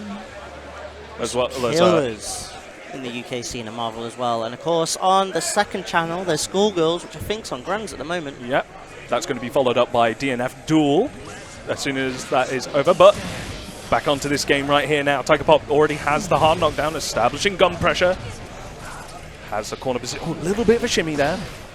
Ooh, big call out. Oh, tried to go for the 2D, the 2-dog, doesn't quite work out, and yeah, that was a little bit too obvious on that burst. That's going to be early positive with the blue Wild Assault, so a hard knockdown as well. And that's something that's made like rushdown characters very scary. Yeah. Wild Assault into the mix, because then they go into it with like 50 tension and positive bonus, and it's like, yeah, you got to block for days. And the thing with Season 3 as well is like that 50 meter and then half a burst gauge are so interchangeable in pressure, right? Exactly, yeah. It's like, okay, you use super to break the wall, I'm going to use Wild Assault during pressure to get that 50 meter back in positive bonus, and then vice versa, you know. Oh, the backwards gunshot. The phase clan, making it rain. Oh, a little bit of shimmy there from S Critical. Does get clipped though, does have burst once again, and deja vu. Been in this place before, 2 rounds in a row. Tiger going 2 for 2 on punishment of the blue burst there. Who needs a warm-up? Yeah, just do what you normally do. Feels like a standard Tiger stream. He's got his music in. It's probably some sort of clown music. He's just enjoying life. Double 5Ks. Ooh, good. Finds the hit with the orange Wild Assault. Pressure going in. Little bit of a micro dash. Does get the wall and has super to be able to confirm. Yeah, not too bad a situation. For the Chave, seeing if there was going to be a wake-up burst or anything from Tiger's side, but holding on to it for now, and we're not going to see the burst from Tiger. Save that for the next round. Great answer back from Critical. Still has quite a fair bit of resources left, not too far off from a burst. Oh, but the curse goes underneath.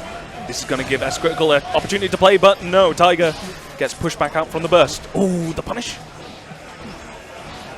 Oh, the Abare coming in from both players here. They're kind of just fishing out for these little buttons, but S Critical once again, another wall break. However, with Tiger only having 1 heart in his back pocket, is going to look to try and use his resources a lot more than he did the game before. Gets opened up by cross up. Gonna go for a reset. Just find a hit with the 2S. Break that wall early with the Wild Assault. Critical though, sitting on 100 tension. Trying to maneuver under the bullets, doesn't work out. A little RC extension, having to spend the Wild Assault, and it's still not enough. The big opportunity now for S Critical. Oh, but the 2K. These two are loving pressing 2K whenever they can. Yeah. Pretty unfortunate there for S Critical. Like I say, you don't want to have a full stick of butter and not really feel like you have the opportunity to use it. Like even if it was just like a 5k into dash BRC or something like that, just to spend it, right? Just to have some semblance of control in the neutral. Oh, but the jump out counter hit. Another burst there on the side of Tiger Pop. 3 for 3 now. Oh, the whip throw into close S. That's a situation where your slump actually kind of works out because you're using the blue wild assault anyway afterwards, so it drains that burst gauge away. Reducing that factor finds the hit, and that should be more than enough. Tiger not going to drop these, no sir, and Tiger now 2-0 up, but S Critical starting to find their feet in this matchup. It's just when it sort of like, it only takes these slight little slips and then it comes into a bit of a scramble where Tiger Pop's definitely coming out on top on these scramble situations, right? Exactly. You just kind of want, I know S Critical's trying to look for the super to break the wall and stuff like that, but post wall break, it feels like you really want to start spending more of that meter just to be able to enforce the situation on Tiger, just so that he's not willing to press a button. But, oh, good extension. Gonna get the charge, wild assault. Oh, so unfortunate there for S Critical. Managed to drift too far forward in between the buttons, causing that weird sort of snap, returning Tiger Pop back into this neutral where he's then going to be able to confirm into Deus Ex Machina. He's going to drift towards the wall. You'll love to see it. Yes, Critical is fishing for the jump back there from Tiger Pop. Oh, and there's the... There it is, the slide in. Gio's trying to dance on ice, set up, goes for the flip kick. The improved Sol Puente from the Traval. Oh, whoa, roll in. Yeah, that RC was immediate, like, whoa, I did not want to roll in like that. Good patience, though, from S Critical not to want to press a button in that situation, right? Because Tiger's just there like, oh, if I drift backwards and you press a button, that PRC bubble's going to hit you and I'm going to get punished. Bit of a Matador play there, saying, I beg you. Ooh, 5p anti-airs. We're going to the corner.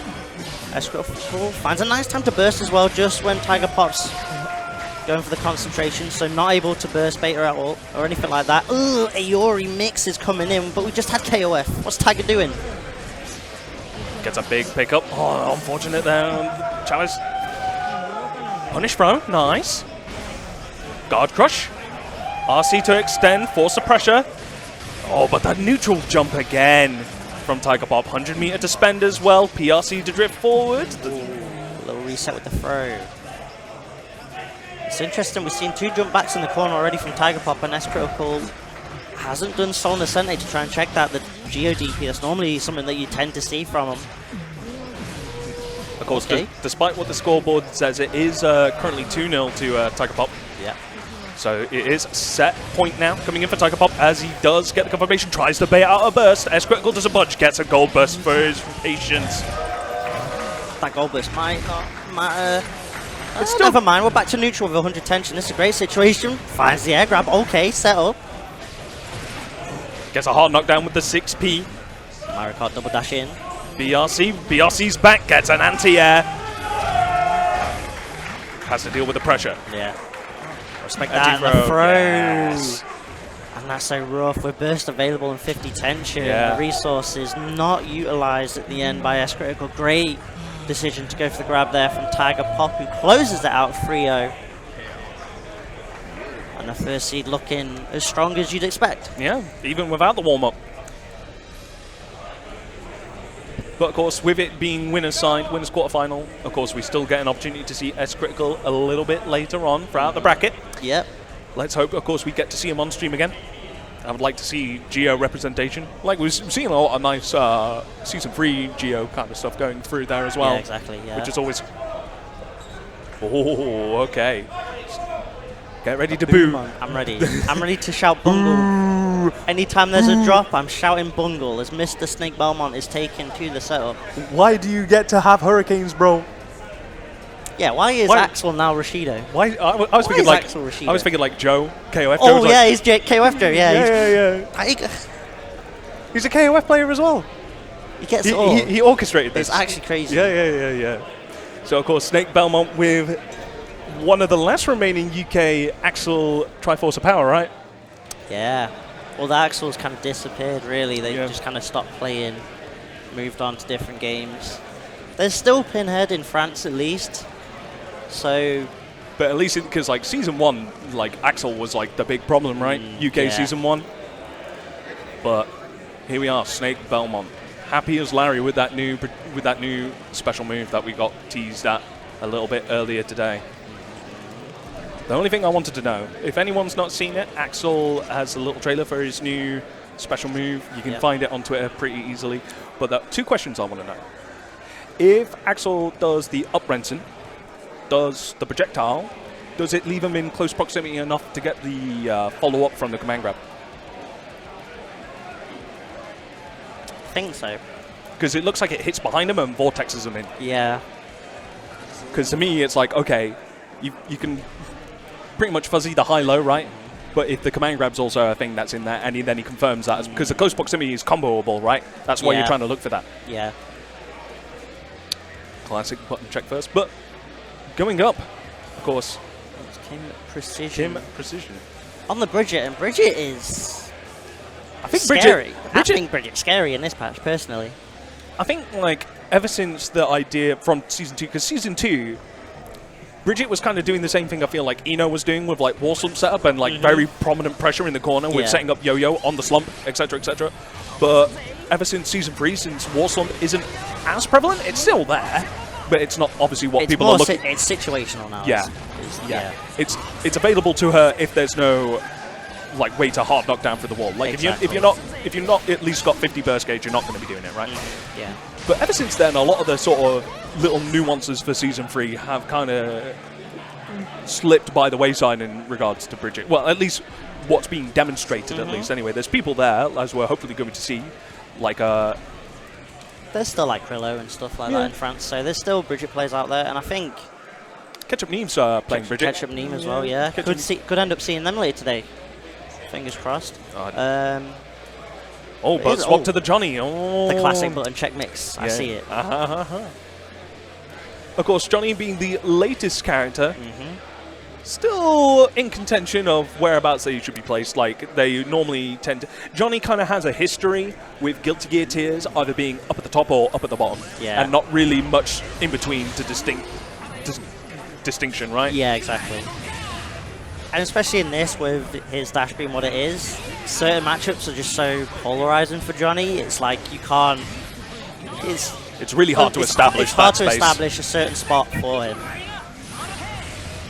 But of course, with it being the latest release, there's always, of course, that time for the character to stew, right? Because whilst there's not a lot of special moves that Johnny has in his kit, it's yet to be seen whether it's fully utilized to the greatest extent.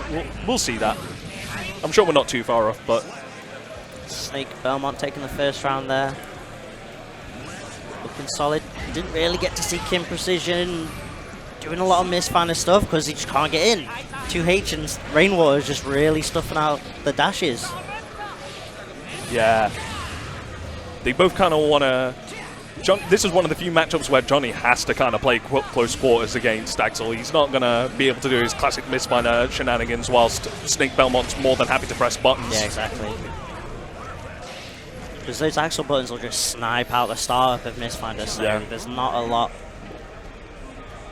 And even if he does manage to get a misfinder, there's not much, unless there's a card there or meter to follow behind it, there's not much reward in it for Kim. It just kind of goes back to that sort of neutral space, right? At most it pushes him towards the corner maybe, but that's about it. That's what he can really find from it. And then it just lets Snake Belmont press the buttons at this range again. So, finds a 6k though. Wonder if maybe 2H instead of 2S was the route there, but Snake trying to go in. Oh, nice pickup. Hard knockdown. Oh, respects the wake up. Doesn't want to eat a super throw at their trouble, but with the scoop in the corner. Oh, doesn't get the ender. That's unfortunate. But will still manage with a 2H. Yeah, had the meter to maybe go for some like RC extensions, but held on to it just in case. Yet again, 6k finding its way in. Call out the deflect shield. Sets up with a deal. Good block on the overhead. Oh, but there's 6k to sneak their way in. Okay. That 6k is pretty egregious. It is a great button, to be fair. It's like, oh man, I don't want to have to deal with misfinder. Oh, I'm going to up back it. Yeah. Just get sniped out of the air. Go straight in. Woohoo! Air dash back with the JH. And again with the RC to extend. And it should be enough. Yeah, lovely. Clean stuff from Kim Precision. Starting to find the footing now with the 6Ks. And Snake trying to immediately respect that with a super jump. Plus frames. The slow crawl on the side of Kim Precision doesn't want to overextend themselves and gets clipped. Okay, now has their way in, but the Abari from Snake, immediate but burst, and another call out on the deflect shield. Gonna set up, guard crush. Yeah, I guess Snake's trying to call out just to misfind a wake up. Seeing if Kim Precision is going to just go for a misfinder mix with the TK option, but Kim's done a great job of calling that out. Is going to get the RC. Snake just to get out of the corner. Oh! Hard knockdown once again, mix the game. RC to extend. Rainwater, 2K2D, good blocks on the side of Kim Precision. Has an opportunity now. Going to be able to follow up into super. No, decides to hold on to it. Yeah, I like that, because now you've got the tension to use for the mix afterwards. Or not, just going to go far S, far H. Alright, just blocks, going to have to spend all that meter just to FD and stay alive. What a vault in. Super. Card super, just card super, do it. He's got no meter for it now. No. Oh, the meter's gone. Oh, and the 2K. Man, that's unfortunate. Yeah, all that tension gone on having to FD just to stay alive, which meant no card super. Let's find the way in though once more. Tries to misfind a blast, going to get blown up. And back to full screen we go. Gets Snail, pushed back out into the mid screen. Plus frames. Oh, the H into D, gets a hard knockdown. Going to be able to scoop into one vision. Carry towards the corner. Oh. Jeez. Sheesh. Okay, spending the wild assault because you're going to get that burst back anyway. Well, Oh, a little he bit. whiffs the S into throw on landing. Rush down Axel. Oh, man. Oh, what a 5K on the round start. That's a big call out as well because Johnny Buttons on round start pretty solid. So big call out on the dash up with the 5K. Yeah, again checking it and Precision now with no burst. Full screen. Snake. 2S, yeah. Snake in a great spot. 50 tension, 50 burst. Can pretty much confirm off any counter hit. It's a full charge orange wild assault. Doesn't even need to. Axel Bomba. Boo. No bungles. No. No bungles from Snake Belmont. A rare sighting. He heard you, man. He obviously was just He- like, he knew. this guy, was he's putting salt on my name. I can't believe it. Don't want. This is crazy. But yeah, that's just it's like we mentioned earlier, it's one of the polarizing matchups for Johnny where you don't really get to see a lot of the Johnny stuff because he has to get in and he just can't get in because he goes... He's having to operate at a range which it's doable, but it's uncomfortable. It's it's a range that's more suitable for an Axel than the Johnny, which is just unfortunate. The only way you're going to be able to sneeze your way through that is if you hard call out something, and that's hard to do when it's one of your first games in the bracket, right? And to be fair, they made the odd call out here and there on the Rensons, but that's the way that Johnny does it. It's you have to make a 1 in 3 guess pretty much on what ender he's going for and hope he gets right to get in. I mean, he's got some good like instant air dash buttons to actually try and aggressively push his way in, but again, it's just a regular speeding air dash. It's not a fast air dash by any means. So all it takes, well, as we saw from that footage as well, all it's going to take is a whirlwind, and then it's just like, haha. Yeah. Nope. But in the meantime, it's just Psych. like, oh, I'm just going to stop pressing buttons and then just 6P you anytime you want to try and push in. But good stuff there from Snake. Again, quite a strong performance straight off the bat. Okay, so Snake's been doing well recently at Meltdown Londons as well, so I think he's actually a contender to get like a top 3 today. I think can definitely see that. there's a lot of players that we have here, which was kind of tricky seeding-wise, because it's just like, I think like the top 8 seeding was pretty secure. But anyone from seed 9 to like seed 20 is Interchangeable, kind of. it's like, how do they feel on the day? Are they feeling good on the day? Yeah, they could do well. Are they a little bit off? They're not going to do Yeah. too well. Yeah. Which makes it an absolute pain to seed. Oh yeah, definitely. Yeah. Yeah, I can feel that. I can feel that vibe. Like, I did have some people being like, oh, I think such and such should be higher. I'm like, okay, is there any clinical data that you can show me other than like online? Because Show me the sets where they've beat them offline, please. yeah, and that's a big thing offline, right? Because yeah, we've got loads of online tournaments and we've got players that are getting really good online results, but the nature of that tournament is different. The nature of offline alone is just so much different. It's because offline is also an endurance test, right? You're going to have to see these players who are going to have to be in this room, which is already pretty toasty, in here all day. And exactly. are they going to have the stamina to actually be able to play at a high level throughout the day? Yep, they're going to have to, you know, stand, wait for their sets to get called. They're going to have to put the headsets on, and obviously if it does get noisy, they're going to end up probably hearing it through the headset anyway. That might affect them as well. There's a lot of variables, right? Exactly. Whilst, as opposed to being in the comfort of your own chair, you know, in your own room, with your favorite beverage. You're just comfy on You're on Discord with your boys. You know. It's different. So it's like, yeah, people have had good results online, but I can't seed someone higher just because they may do well on the day. Exactly. It's just not a thing. But we've got Izzy sat back down on player one side once again, going up against Sen Pizza. I was playing Sen Pizza a little bit earlier before. I think they're definitely international. Yeah. But they were rinsing Eno quite a fair bit. So we'll see if they decide to stick with the choice of Eno, which it looks like they already are doing. And Eno's quite I don't know how to feel about Eno with this season, because like obviously he's one of the few characters that got a new special move from the start of Season 3. Yeah. And I don't know whether it's just that Eno players love rinsing it to it being a detriment.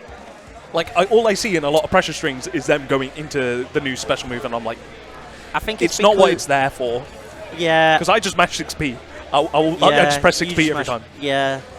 I think it's because it's one of the only plus frame tools that they've got at the moment. So they see it as, if I get it and you block, I get to do mix. Yeah. Which is probably how they're seeing it as, but depending on the situation, like obviously it's technically it's plus 17, but then Eno has to land. Yeah. So then it ends up being like plus 6. And then it's like, well, you're still plus. You're still, just not as plus as you'd like to be. But it's also kind of Plus like frames is plus frames for Eno. I feel like if they're committing to plus frames rather than actual mix-up, it feels like they don't feel confident enough in their own like pressure if they do nothing but plus frame. Right? If they go into the special over and over again, it kind of makes me think, oh well, why would I ever want to actually hold down back to deal with stroke with the big tree? Because I don't feel like they have the confidence to demonstrate that. I think we'd see it less in block strings if Eno had her old stroke the big tree. Yeah. Because then she can actually mix up which one she's doing. Yeah. But the thing is with stroke the big tree now, there's less fear of it because you know it's never the Eno's turn after. Yeah. It's not really skewed as heavily as it was before.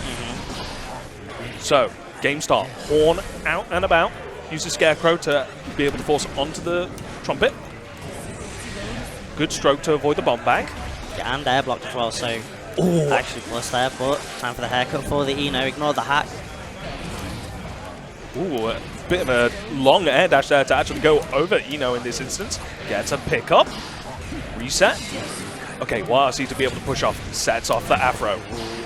Wants to keep the corner position, but Izzy just says, no, I'm out. Super jumps. Air dashes out of the way. Delay low. Sen has to respect that hammer and does get opened up. Big counter hit trying to press Izzy, taking that first round. Still pretty healthy on burst gauge on the side of Izzy as well. Going to be able to get that burst back pretty much now. So sitting on a great spot. Sen kind of has to respect the bomb. We're going to get the pickup off that bomb as well. Izzy's bomb usage so far has been really clean. Ooh. Or just sort of shimmying, trying to get Sen Pizza to overextend themselves. Gets the haircut. Empty into another haircut. No, sets off the Afro into a fuzzy overhead. The mix coming in. I had tension available as well, so it could have been even dirtier. It could have been grimier mix coming out from the good doctor. 5k 6H very early on. Going to get the wall bounce. Is that going to be enough? Yes, it is. Okay. Just around 50% hard knockdown straight off the bat. Empty low. Oh, reset into clowns. Can't hit close slash. Izzy's kind of cooking. Tried to bait that burst. Send full charge. No backdash. Oh, my days. Chop suey 6H's. That was a Ghetto Perfect. I don't care what the screen says. That to me was like a Ghetto Perfect. We'll take those. Okay, nice time on the 6P, but right back at you. That burst is okay because it pushes Izzy back into the mid screen. Yeah, Izzy's fine with taking that burst all day. Wild Assault just to get the jump in. Good blocks on the overhead, but gets a bit too impatient, gets counter hit for their trouble. Gonna break through the That's wall. going to be a lot of damage as well. It's not quite going to kill, but puts Izzy in a great situation to close this round out. Yeah. Sen just has not been able to play at all so far.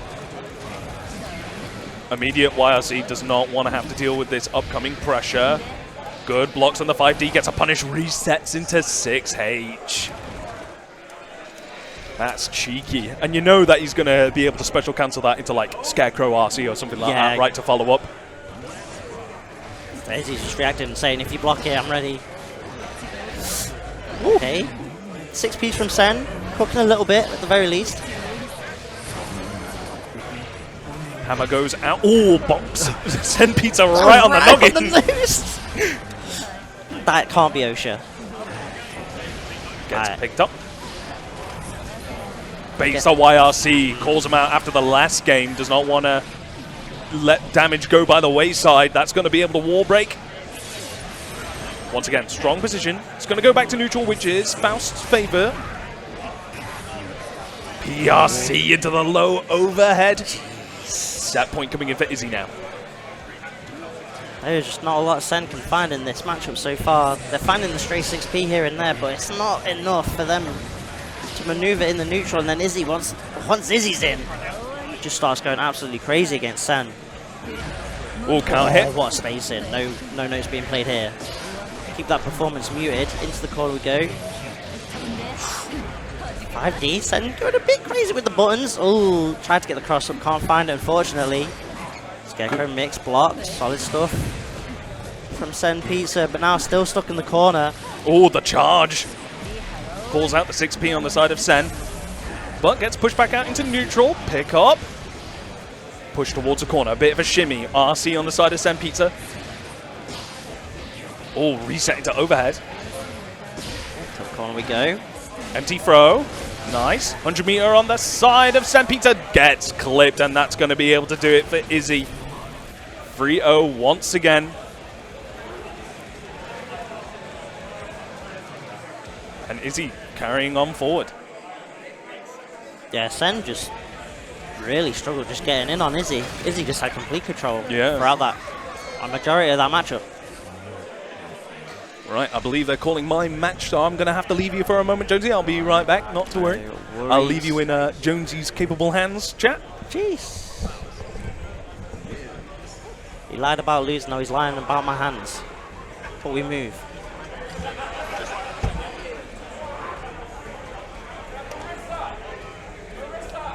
Alright, Izzy looking dominant. Sen definitely, I think, just needs a little bit more matchup experience. As looks like we are getting, oh my god, he's so famous. It's Nagori Luki from Wanted. Oh my god, I can't believe it. I might have to rush to the stage just to get his signature. Oh, he's even got the jersey.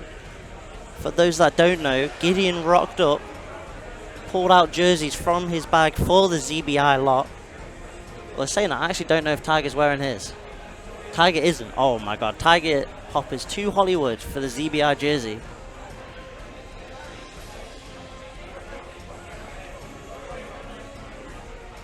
So we see what Nagori Luki goes in this matchup. As he's been flexing that he's actually now the best Leo in the EU scene. Which is weird to openly decide, yeah, I'm going to play Leo instead of Nago for a little bit. But to be fair to him, the EU Leos kind of disappeared a little, not gonna lie. But realistically, we should see the Nago. There's no reason not to from Luki.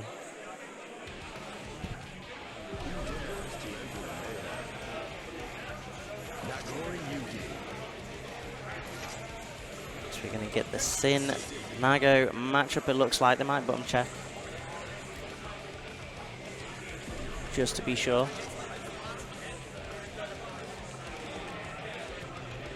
Yeah, play it safe, play it sound. They don't want to risk it.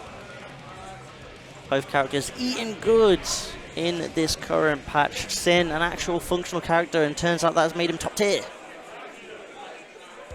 Nago on the flip side, 300 Beyblade being a low, the second hit of DP being a high. As well as 6H with that guard crush. No special cancel, which is kind of hilarious seeing Nagoriluki react to that for like the first 6 hours or so of Versus fighting. He thought his world was over. But it turns out everything else got adjusted to keep Nago in that top spot.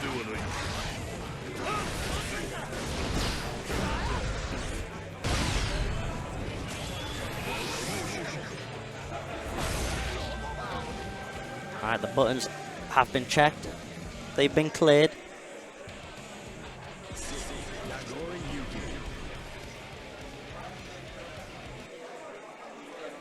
Let's see what kind of opening gambit we go for. Nago tends to dominate round starts against the majority of the cast, but Sim players, they like that DP, they like that Hawkbaker. And it would be an interesting battle of the DPs on a round start. So let's see, Marissa against Nagoriluki from wanted. I love it. He's so famous. Backdash. Ooh, Marissa's trying to chase that down. Beat driver, spending a bit of stamina. Gonna get the punish on the Shizurayuki. Nice, is high blood. Be a fair amount of damage. Gets the purple.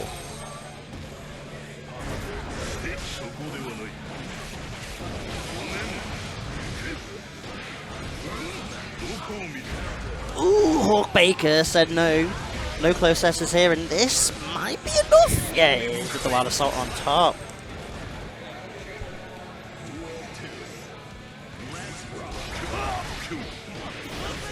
Okay, again, Hawkbaker. Luki's sitting on full burst at the moment. Do we see it popped in this corner pressure right now? No, back throw could be the coincidence for Nagoriluki. Burst not gone aggressively. Wants to keep Marissa locked down in this corner, but the Elkon finds its way through. To the corner we go. Gets the throw, not enough. Needs one more hit, and the hoof stomp does connect.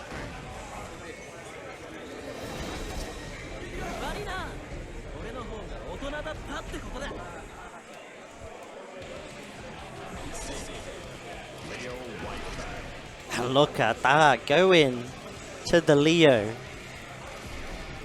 So do we now change the name to Leo Luki? He's actively putting 2 L's against his name. It's a risky decision. Let's see if that pays off.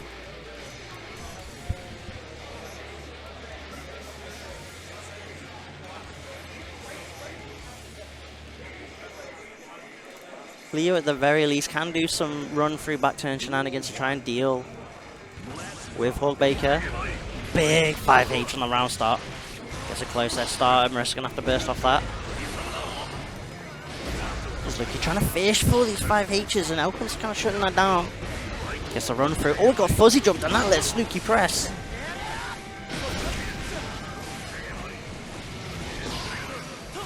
I was hoping it was close enough. Yet again, another counter hit 5H.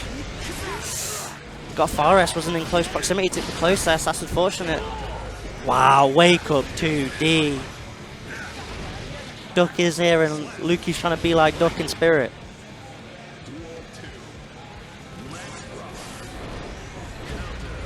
Yeah, again, another long range button. Into the back turn we go. Shenanigans time. Go same side low. Nice timing on the Hawkbaker. Ooh, 6K stomp on the J's. Uh oh, back throw. What are we doing? Trying to bet our reversal. Wake up Bison Storm. Doesn't want Sin to get the plus frames. Marissa gets opened up by the back turn S. Into the loops we go. It's not quite enough. Needed to do super, or maybe even wild assault. Still going to be able to chase down. And Chip was going to be a factor anyway there. Nagoriluki with the Leo White Fang. Tying things up one apiece. The self-proclaimed top Leo in the EU scene at the moment. Oh god, pointed. Into the back turn we go. Tried to look for the throw, tried to call out a wake up DP. Nice jump cancel, baiting out the burst, straight into Tyrant Barrel. It's going to be a nice amount of damage. Get that positive bonus going. Oh, wake up Eyes of Storm, you always knew that was coming. Into the back turn mix we go, gets the run through. And now it's time for shenanigans. Oh, finds the guard point as well. Going for the mix. Nice timing on the RC, but no punish on the burst. Ball reset's got the 2k hit, but reset with the throw. And Nagori Luki now looking to go 2-1 up in this. Marissa just cannot deal. It seems like Marissa cannot deal with that 5H at the moment. Into back to no throw, just blocked. Marissa got to start throwing those. Awkward timing on the RC. Could have maybe fast RC to go for mix. Still though, Marissa, OTG. Go see the move stomp. There it is. Finds the counter hit. Ooh, 5k. Yet again, another throw whiffs. No punish. 6k connects, and that should be the round for Marissa.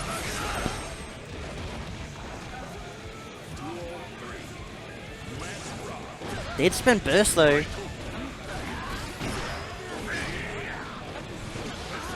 .2D connects. The back turn right now. Doesn't quite get the gangling extensions. We're going to find a hit there. Into RC we go for the loops. Break with the Wild Assault.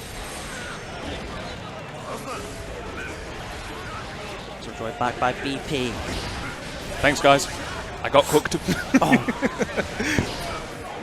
Oh, the whiff, but PRC is going to be able to make it safe. Going to be able to back throw into game 2-1. Leo Luki. From Wanted.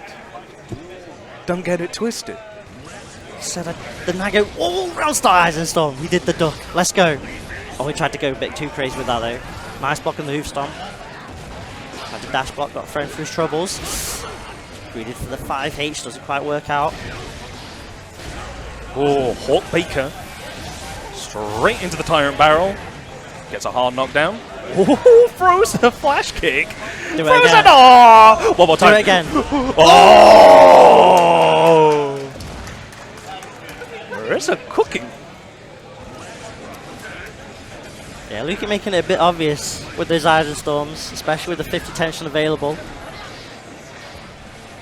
Oh. Done that a couple of times with the throw with no punish from Marissa.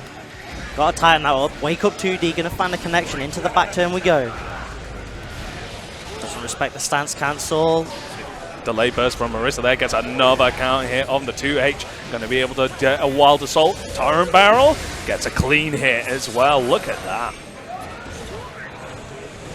Oh! Baits that flash kick. Oh, he got greedy with the bait though. He got a bit too greedy with the bait. This could come back to bite them. Extension off the RC. But burst is building back very quickly from Marissa. Is that going to catch? Yeah. One. Oh, the delay burst once again. The Hawk Baker. Oh my god. Backdash. Marissa still This has time, burst. Big overhead. Oh. Decides to hold on to burst for Duel 3. I feel like Marissa played around burst too much. They should have just carried on with their combos, and if Luki burst, Luki burst. Big JH jump in. Or 6k count hit. That's huge. Going to be able to get a wall break, carrying towards the corner. Yep, positive bonus. Great situation for Marissa here. Oh, big counter hit. And just like that, game 5. Look at that cheeky little grin. Bro, he's thinking. He's thinking, how do I send a letter to Arxis to combine Nago and Leo into a single character? Oh, he's going back to character select. Do we go back to the Nago? Goes back to the Nago. Boos from the crowd soon follow. And what's crazy is Duck was the one person that was like thumbs up. That was mad. I just need someone in the crowd to have like a wrestling poster, mind the gap. Alright, back to the Nago. Didn't do well. Too well in game 1. Let's see how it does game 5. Oh, Bloodsucking Universe early on. Get the bite, win the fight. About to go crazy. Or gets that overhead. Oh, which the close S. Try to possibly go for a cheeky close S whiff into mix. Yeah, gets a burst.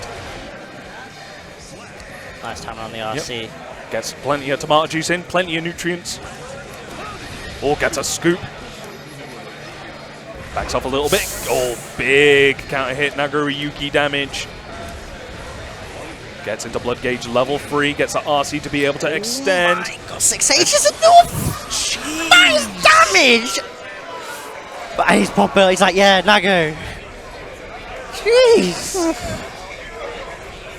Man, here I was thinking, oh, maybe just do a white wild assault just to be able to, because you don't want to risk it, right? You don't want the comeback factor to be the thing here. Yeah, but especially at high blood against the Sin. That is going to be a lot of damage that you can eat. But 6H has said, yeah, I'm good. It's fine. I am your sword. Oh my God. So unfortunate for Marissa. The Sin definitely put in some work though. And Nagoriyuki showing off that he's now got that Pocket Leo available as well. And coming up to the plate now, second seed, DeJojo. Up against Duck. DeJojo, of course. Plenty of international wins over in America. UK wins kind of second fiddle to Tiger Pop. Pretty much like every UK tournament. Always the bridesmaid. He is getting gate kept real hard, but this could be the week for him. On the flip side, Duck hasn't really played too much Strive. He literally said, yeah, the last time I booted it up was to play against the Floor 2 Faust. If that's not a grind, I don't know what is. Yeah. And he said, yeah, I'm literally playing like 7 different characters. So we get to spin the wheel on who Duck's playing today. On like matchup data and stuff like that, right? The Jojo, of course, we know he's going to go biking. Yeah, naturally.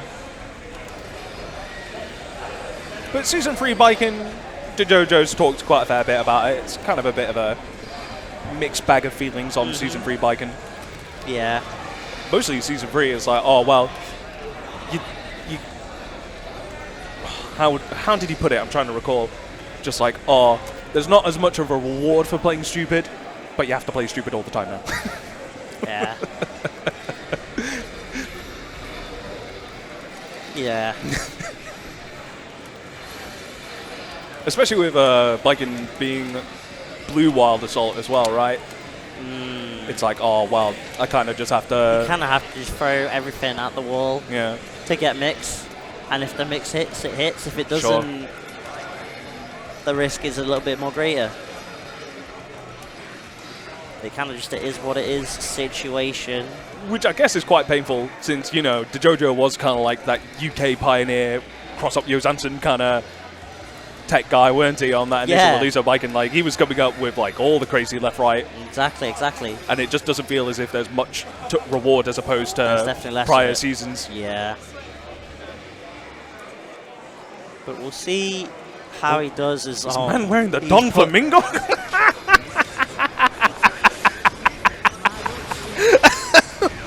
Oh my days. And he's got his glasses underneath it as well. Bro, you normally call Leo Mix the blender, but it's now Dressrosa. You are in the cage. I dare you to get out of it.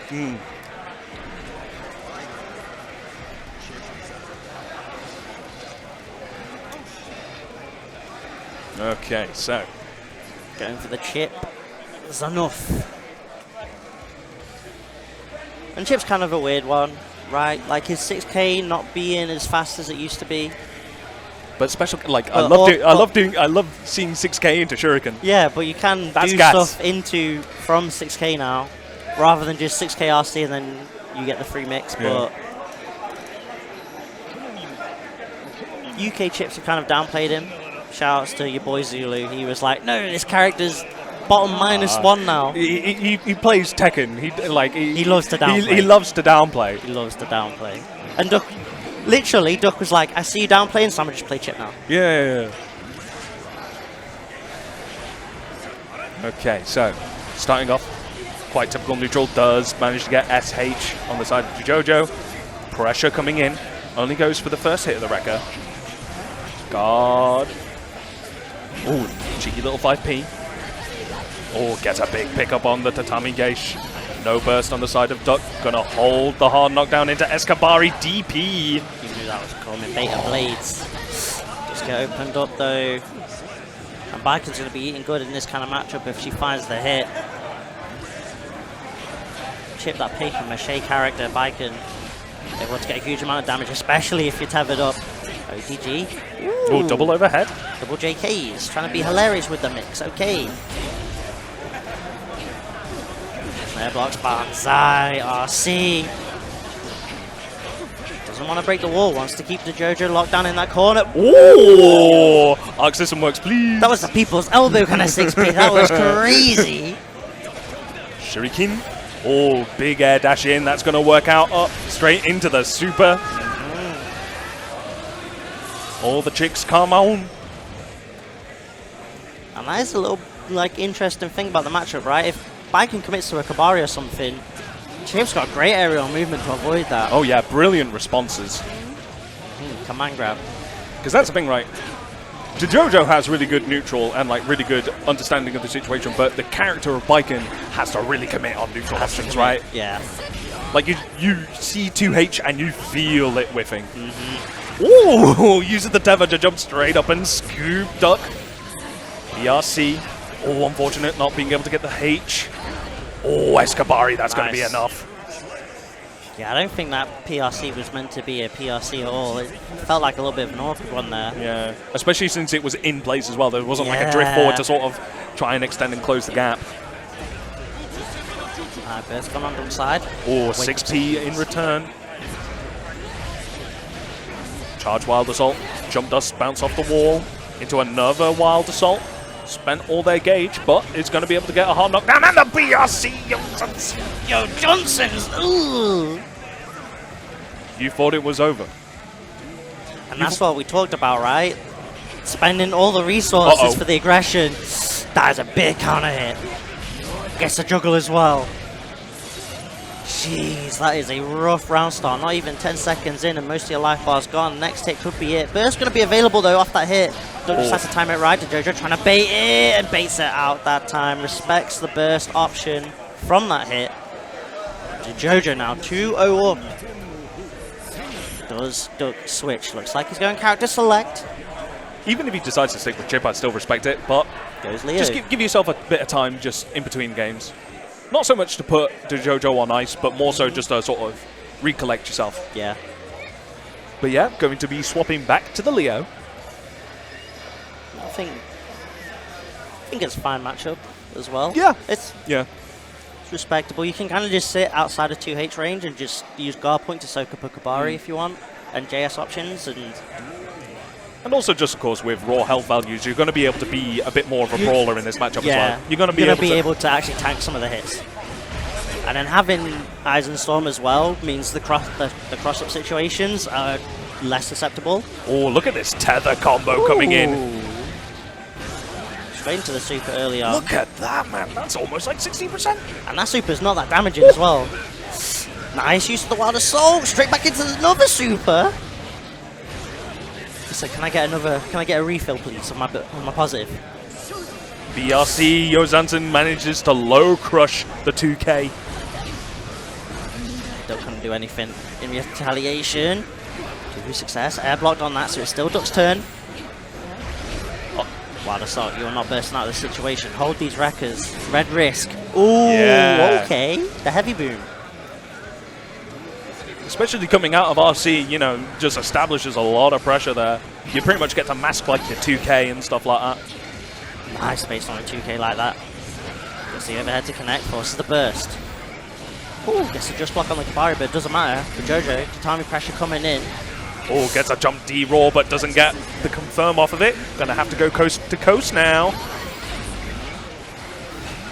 Ooh! Empty it to Barry! Oh, no! That was kind of nice. Oh, hero burst coming from Duck. Tatami gauge delay. Duck jumps out. Wee. Ooh. Okay. The hero burst ended up being villainous for Duck.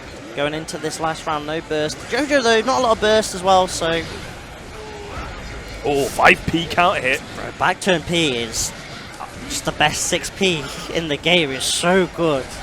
Ridiculous hitbox on it. Using the guard points, soaking up the Kabaris. Trying to find the way in. Duck does have tension available, but so does the JoJo. How do we play around this? RC into the 6H. Doesn't use Wild Assault, but that's fine. Got to go back into neutral. Cross up, good block. Straight into a parry, straight into RC. Burst on the side of Duck. He uses it. One last chance now coming in for Duck. Woo! RC to extend. And the parry on the cross-up wrecker. Bro, he felt that as well. The little pop off. Ooh, did JoJo. It's like, damn, I'm nice. Oh, I'm so good. Ooh, so good at this game. Sauce. Okay. JoJo looking strong right there. The 3-0 over Duck. Deal with the chip effectively. Made Leo a non-factor. The Biken looking fresh as ever, it seems. So, queued up next. I believe we're having Tiger Pop return to the stream setup. This is actually to get into top 16, so they'll actually break out of pools. Okay. And going up against Tiger Pop is going to be Phoebe. I think this is the first time Phoebe's been on stream, right? Yep, first time Phoebe on stream. It should be the May in action. Yeah. So May Happy Chaos. And I've got my losers match just called now, so I'm going to go jump off. I'll be back in just a moment. Good luck, good luck.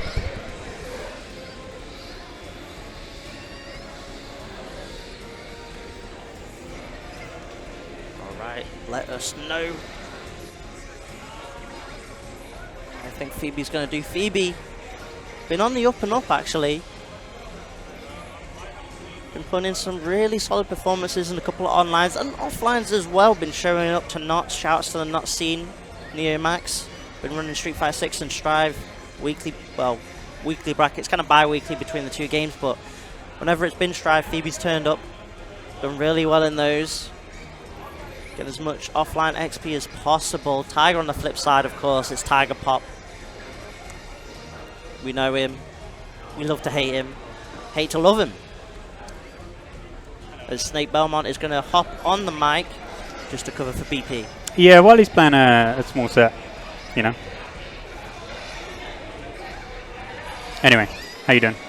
Doing good, Mr. Mon. How you doing? You look strong on stream. You still live? Yeah, Kim said he hadn't really been playing the game though, because I think he focuses on Under Night. I think he was top 8 of Under Night yesterday. Yeah, he did, yeah. That's fair enough. I mean, with Uni 2 as well. Yeah, the beta on this weekend. Yeah, the beta on this weekend as well, which is free to download on if you're on PlayStation 4 or 5. Yeah. And it's got all the characters apart from one who will be on the launch roster, but I think he's like either a pre-order or he's like a boss character you have to unlock. Right, got you. This will be May versus HC. Yeah. Of course. And I don't know if we haven't really seen any Mays on stream today, but she has got that new move that will probably be utilized. Yeah, this will be the first May on stream with the dolphin cancels. Don't. Remember when they showed that move and the whole crowd was like, oh, the groan, collective groan. That collective groan was hilarious. It went from popping off for Deflect Shield because people were like, oh my god, we can blow up Happy Chaos now, to immediately groaning for seeing May get a new move that makes dolphins even scarier. I mean, to be fair, they made it -3 and up close, so she hasn't got the RPS that she used to have. Is this straight in? It looks in. This looks like a game. That seems like a game. Oh, good punish there. Yeah, that definitely looks like a game. And a cross up. Nice. They are playing that out. Wow. Fast RC low. Beautiful. Phoebe F-ing as much as possible. I mean, just blocking even for like 5 seconds against HC is kind of a feat. That's kind of long, yeah. Especially for Phoebe, who loves doing like vertical dolphins out of block strings. Always wants to try and take the turn back. Oh, nice 5P anti-air. Cleanliness from it. Do blue Wild Assault to break? Yes, we do. I mean, it's always good to break the wall with Wild Assault because you're going to get the meter back. Like, look, he's almost got it back. You know what I mean? And then like another wild assault. And he's got, And now you got 100 tension to go for whatever you want now. yeah, like whatever he wants, you know? Oh, nice block. And Stalin. Little bit of sauce added on. Big confirms off the overhead. We're probably going to end up seeing that anyway, even if there wasn't a hit, because it would just been a really nice block string. And Tiger Pop going 1-0 up over Phoebe. Phoebe just did not get to press a button at all. Okay, here we go. Finds the hit. It's Dolphin time. Oh, come on, grab. Oh, nice. Now Phoebe can kind of play this very slowly just because of the meter that they'll get back. Just block FD on the Dolphin though. Still, Phoebe's got now 100 tension, so could send out the Orca RC if Tiger gets a bit too comfy The in double, pressure. the double 5p anti-air. But these 5Ps are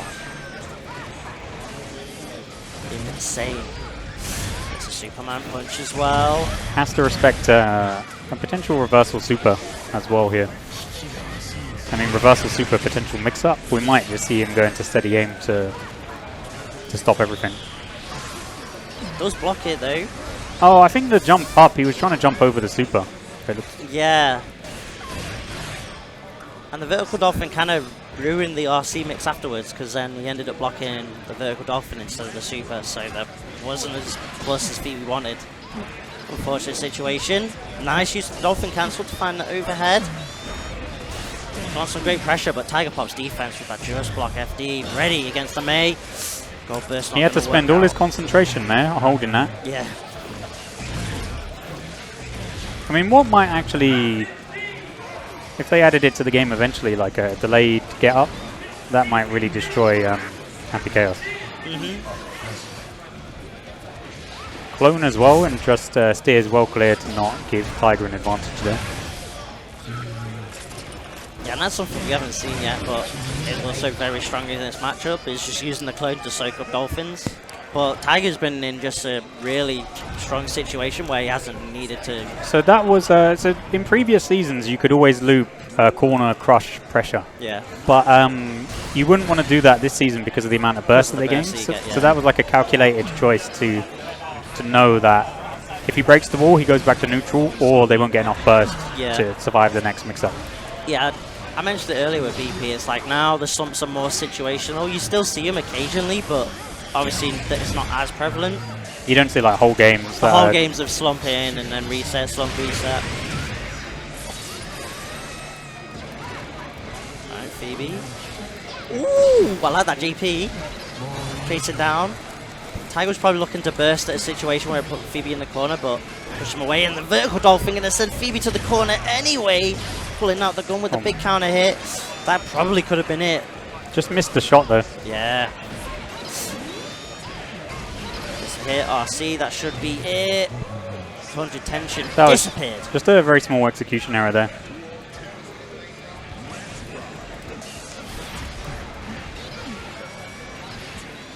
Alright, fanning some Dolphins here and there. 6P going to deny that Dolphin. Phoebe's going to just use... Oh, that's really nice for the side switch after knockdown as well. That yeah, just get out of the corner, put your opponent in there. That's a super good buff.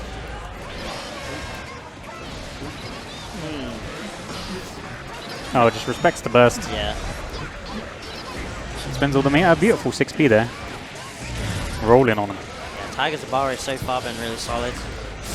Oh, same side, finds the hit, resets with the throw, not enough with the OTG. And 5P. Caught the landing there. That 5P looks so disrespectful. It just like slaps you. Such a swat. Just slaps away here. It's crazy. Alright, Tiger finds the way in. What are we doing with this mix? Nice backdash from Phoebe though.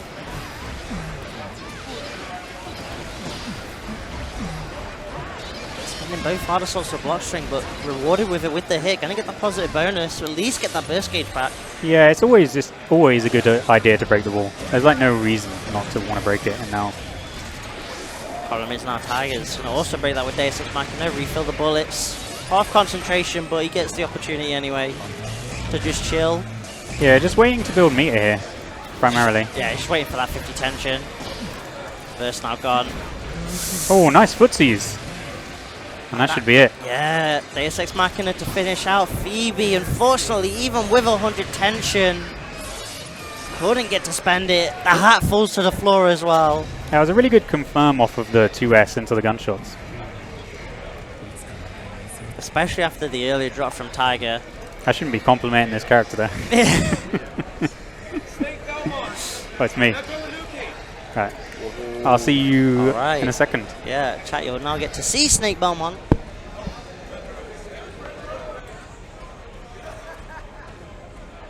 As we'll be getting Snake Belmont up against Nagori Luki. Up on stream next. The Axel up against either the Nago or the Leo, or it could be a mix of both, depending on what Luki is deciding to go for here. Of course, we are working our way through pulls at Revo 20XX-3 here in London. The UK scene turning up 60 attendees today. Love to see it.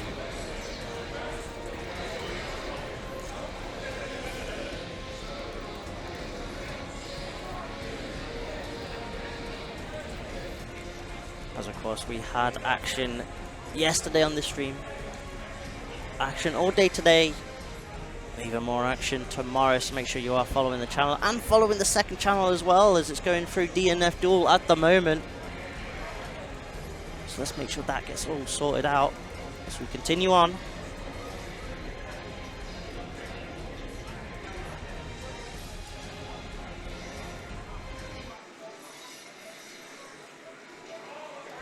Be interested to see what Nagori Luki decides to go for in this matchup. Snake, of course, going to go Axel. There's no denying that. There's no way he wouldn't go Axel. So it's just a question of whether Luki starts off with the Nagori Yuki and then maybe goes for the Leo afterwards.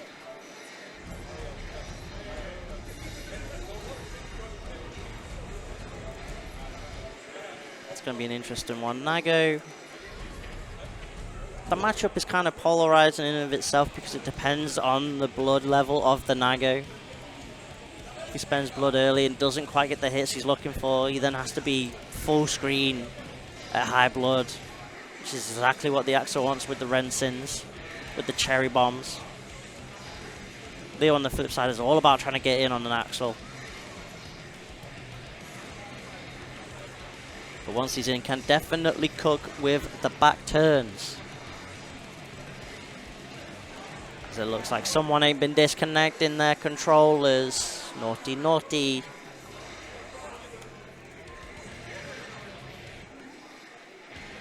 Or is it Luki's controller just isn't working? Dead cable?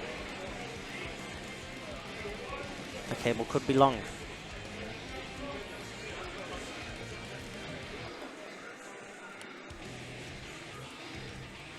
Oh yeah, that cable does not look like it wants to connect. Hopefully someone's got a backup, or he's got a backup spare.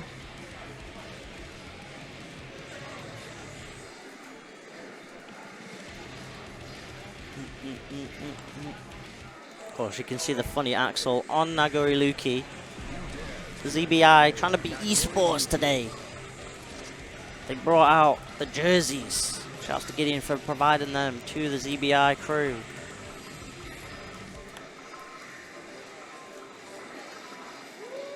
As it looks like the controller does now connect. We'll probably be getting a button check.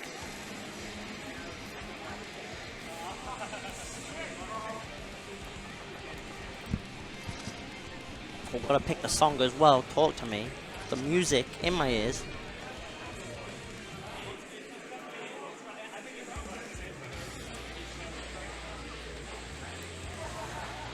Alright, so is the button check mix happening from Nagori Luki? Is he going to stick with the Nago post button check? That's the question. Or is he using it to mix? Is he trying to say, yo, Snake, look at me, I'm going Nago, and then whoop, straight with the Leo. Cheeky stuff. Let's see, let's see.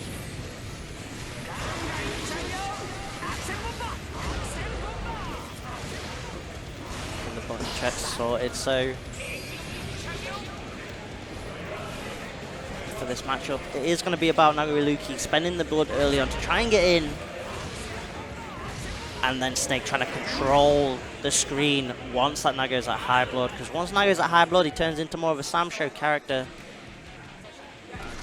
Which definitely is more suitable for Snake, because then Luki has to either commit and risk going into Blood Rage, or respect the full screen buttons from Axel.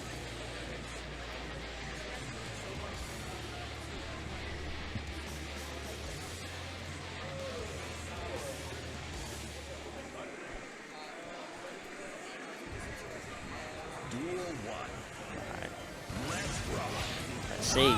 Early 2Ps early on. Big catch with the snail. 2K Abari. The Axel classic.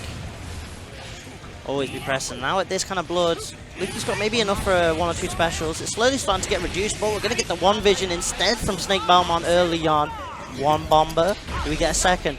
Doesn't get the Wild Assault Juggle, unfortunately. With this higher blood, it's looking kind of long for the Nago. Gets tagged by the Rensin on the jump frames. 5p anti, yeah, that is bread and butter from Snake right there. He will take that all day long. But the blood goes back to 0. So Luki's chance to try and go in. Oh, so you now got 2K Abari of my own. It's a regular throw, no command grab this time. Deflect shield coming out from Snake. Big 2S counter hit as well. 2H so TG. Just get set up. And Luki's got to be careful. 1 straight hit could mean going to 1 vision. The clash though. However, Luki's also got 50 tension. Spends it immediately after the Shizu.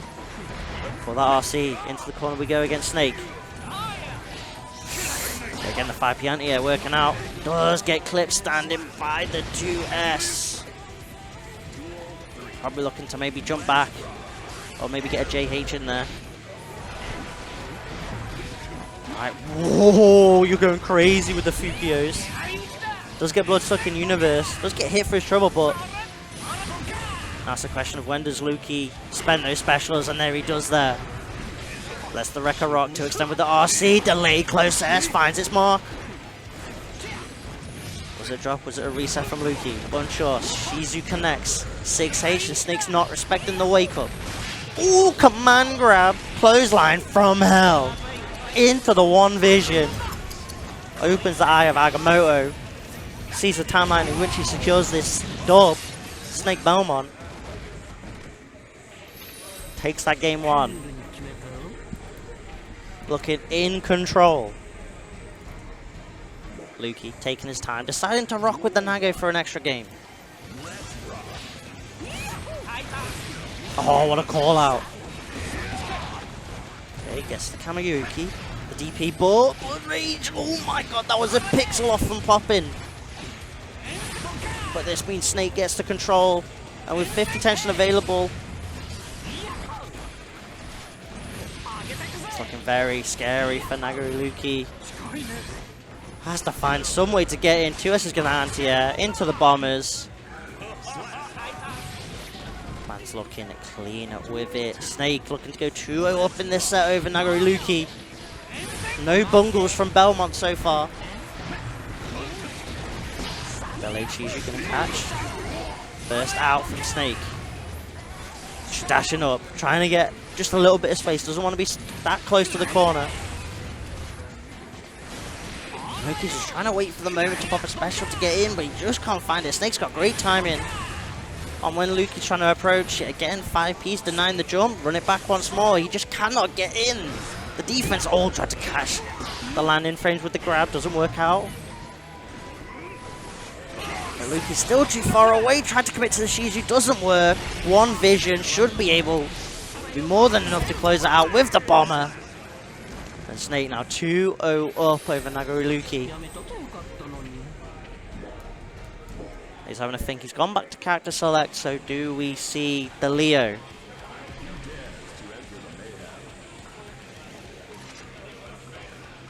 He's thinking, he's considering, he's looking to pick the colour, so I think we are going to see the Leo White Fang against the Axel. And you see that little sigh from Snake Belmont. He's like, oh, I got to deal with back turn now.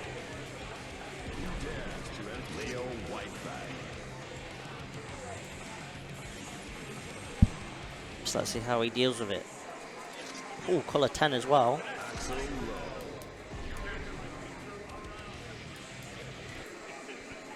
And I feel like Luke could have probably gone for this after game 1, considering the way Snake played this matchup, game 1, with the Nago. Possibly gone for that Leo swap earlier on, deciding to trust in it game 3 with the winner's side life on the line for him. He's going to have to find the way in, especially against 2H and Renson. It can be a bit difficult for the Leo. And 2H connects, burst out from Lukey. Push Snakes to the corner though. Tried to look for the 2D, doesn't connect thanks to the rainwater, and Snake's just going to go for the air dash out of the corner. And now he can just back off, play the patient game once more.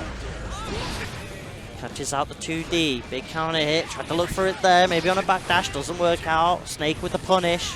Lukey does have meter available, RC baits out the burst, and here we go. Back turn shenanigans begin. Goes for the run through to try and force a miss input on Sickle Storm. Snake respecting it. Finds the hit, and now looking to take this set 3-0. Dash Eyes and Storm, shout out Stork, doesn't work out there though. To full screen we go. Lukey though almost got burst available. He'll probably look to use, he might even look to use that as a gold burst option just to get tension to try and find the way in. Ooh, delayed bomber, you're nasty. JH finds the way in. RC to extend. Into the back turn we go. Gets the run through. Try to anticipate the Abare. Snake with the patience. And Snake with the win. 3-0 over Nagori Lukey.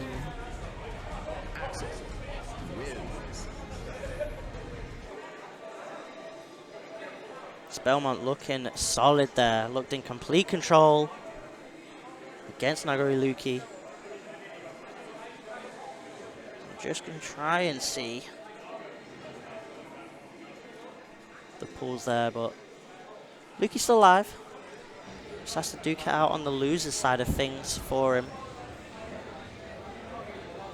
So I'm just trying to find whereabouts in the pool that was. I think that was pool 2.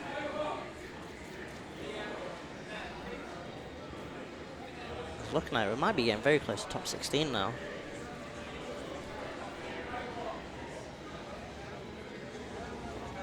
Yeah. Cool. We are pretty much there. I think most of the winners side top 16 is now sorted. Of course, chat can look at the bracket online on the start.gg page.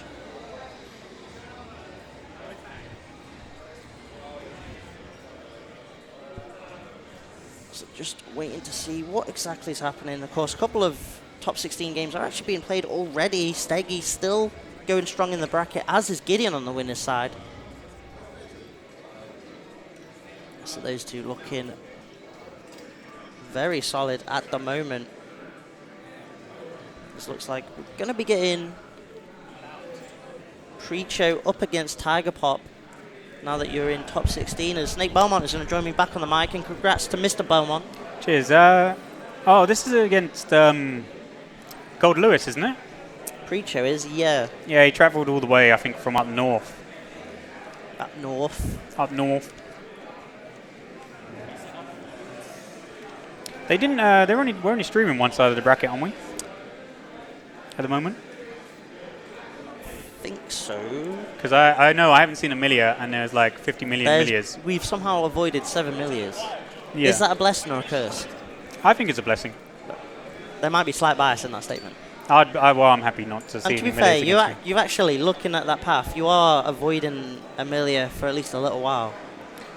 Yeah, well, I'd have to win 2. I have to win against John, and then theoretically Gideon. And I'd say it's a matchup I'm not comfortable with is Johnny, but only because I haven't played it. That's fair enough. That's fair enough. Yeah, I'm kind of excited to see Gideon, to be honest, because I think his past 4 offlines, he's got 4th. The curse of the fool. He is, and he tweeted about it, how it's been frustrating for him. So this could be the event for him to try and break into that top 3. Yeah, well, he only needs to win one more match to get top 3. And it'll be the winner of me or DeJojo. DeJohn. DeJohns. But first up, we are This going to is get... this is a top 8 as well, isn't it? So to enter this top is, 8. This is to enter winner's side top 8, yes. This is winner's side top 16 coming up. Tiger Pop up against Preacher. And the winner of this will go against Milia. Steggy, The yes. Curse. I think it's a matchup that I think either way Steggy is in pain. Whoever wins this. Whoever wins, he loses because he's either got to be up against Gold Lewis, which is... It's like if he gets hit, he dies. Yeah, it's notoriously hated by Milia players. And of course, Tiger Pop has a lot of experience playing against Arani, constantly running up against her in the top 8s. And even the grand finals of EMEA Strive, it's consistently been Sarani versus Tiger. Same with Soti EU as well. Like, the two prevalent onlines, it's just like winners finals, Tiger Pop Sarani. Grand finals, Tiger Pop Sarani. You afraid that could happen as well, for all you know? Yeah, that's going to be a really crazy one as well. I think it's the next biggest, or it's the biggest tournament for the end of the year. It is the next, it is a qualifier as well. So there is a place up for grabs, as well as points as well, because there's a couple of players that are very close in terms of points. Yeah, I think, so I've been talking to John, because obviously he wants to qualify, but the ideal scenario is either Tiger first and him second, or him first, Tiger second, and they'll both qualify within points. Yeah. I'm up. I'm against John. As you've got DeJojo off stream. So we'll be coming at you. Tiger Pop up against Preacher. The Happy Chaos, Gold Lewis.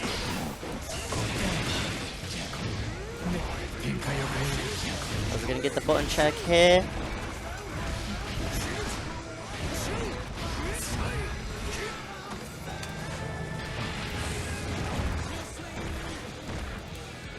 Both players looking ready. We're now into the top 16. Got two players already in winners side, top 8, Steggy and Gideon. Amelia and a Johnny. Let's see who else can make it into top 8 here at Revo 20XX-3.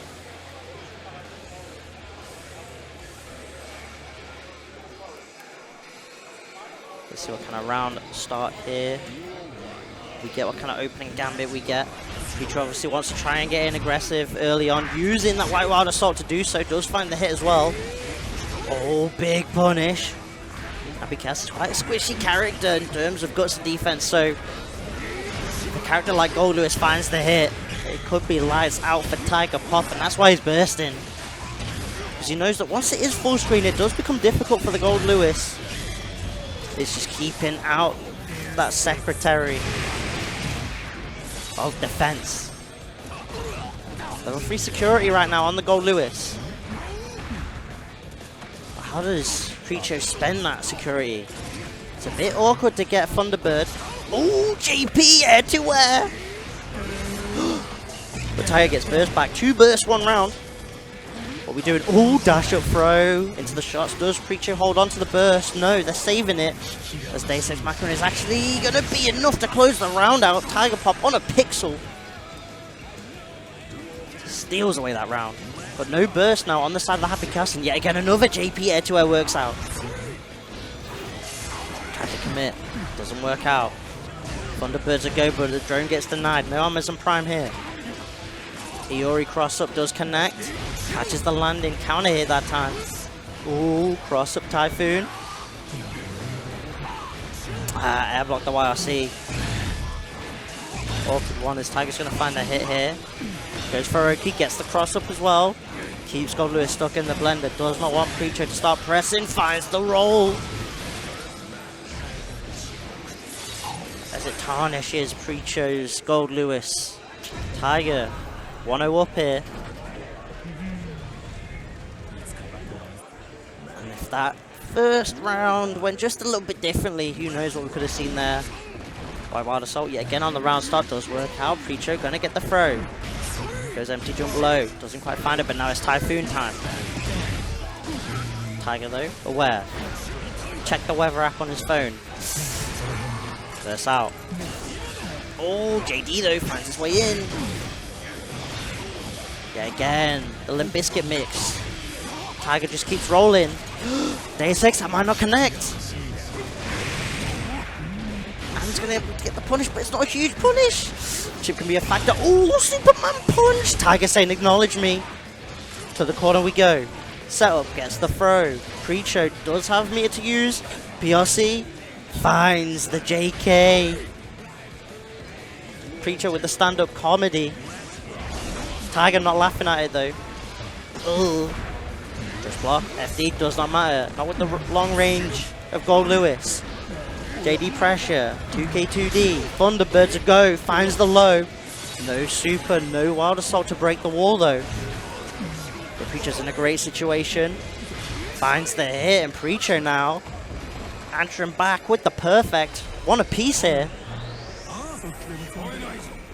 Looks like Tiger gets wounded here. No Frio, Preacher. Answering back as Tiger goes to the music. Needs to bump up the clown songs. Needs to start cooking because right now it's all Preacher. Forces the burst. Full screen we go. Steady aiming. Down the sights. 5D. Connects into the confirm. No burst from Preacher. Deus Ex Machina. Positive bonus for Tiger. Hard knockdown. Able to get the steady aim. Curse applied. Preacher has to kind of respect this, but does find a moment to get burn it down. Nice check. Doesn't want Tiger to get the throw and ignore that giant laser. Look for the air throw. Finds the 5P anyway. Does not matter. Big combo. Wild assault to break the wall. Drain that burst gauge. Get that hard knockdown. Nice. Deflect shield and gets the drone out. Avoids the Thunderbird. Jump back JK. Adjust with the Typhoon on the Bombo. Is down with the system. Reduces that life bar. Tiger. Very close to being 2-1 down in this set as BP is going to hop back on the mic. Oh. Ooh, the Goombas. Saying if you're not going to burst, I'm going to keep slumping. It's fair enough. Gets a hard knockdown. Oh, just run up scoop with the gun as well. Bang. That is going to be enough. Deus Ex Machina. Last round here, game 3.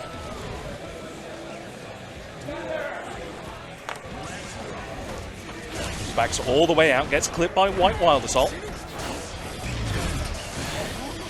Gets tripped up. OTG. Okay. Red light, green light. Stop start. Level 3 security, but can't really do much. If you don't have the gap to actually be able to use it, right? Yeah. I mean, you kind of have to... You can maybe commit to a Skyfish, but Thunderbird takes way too long. Yeah.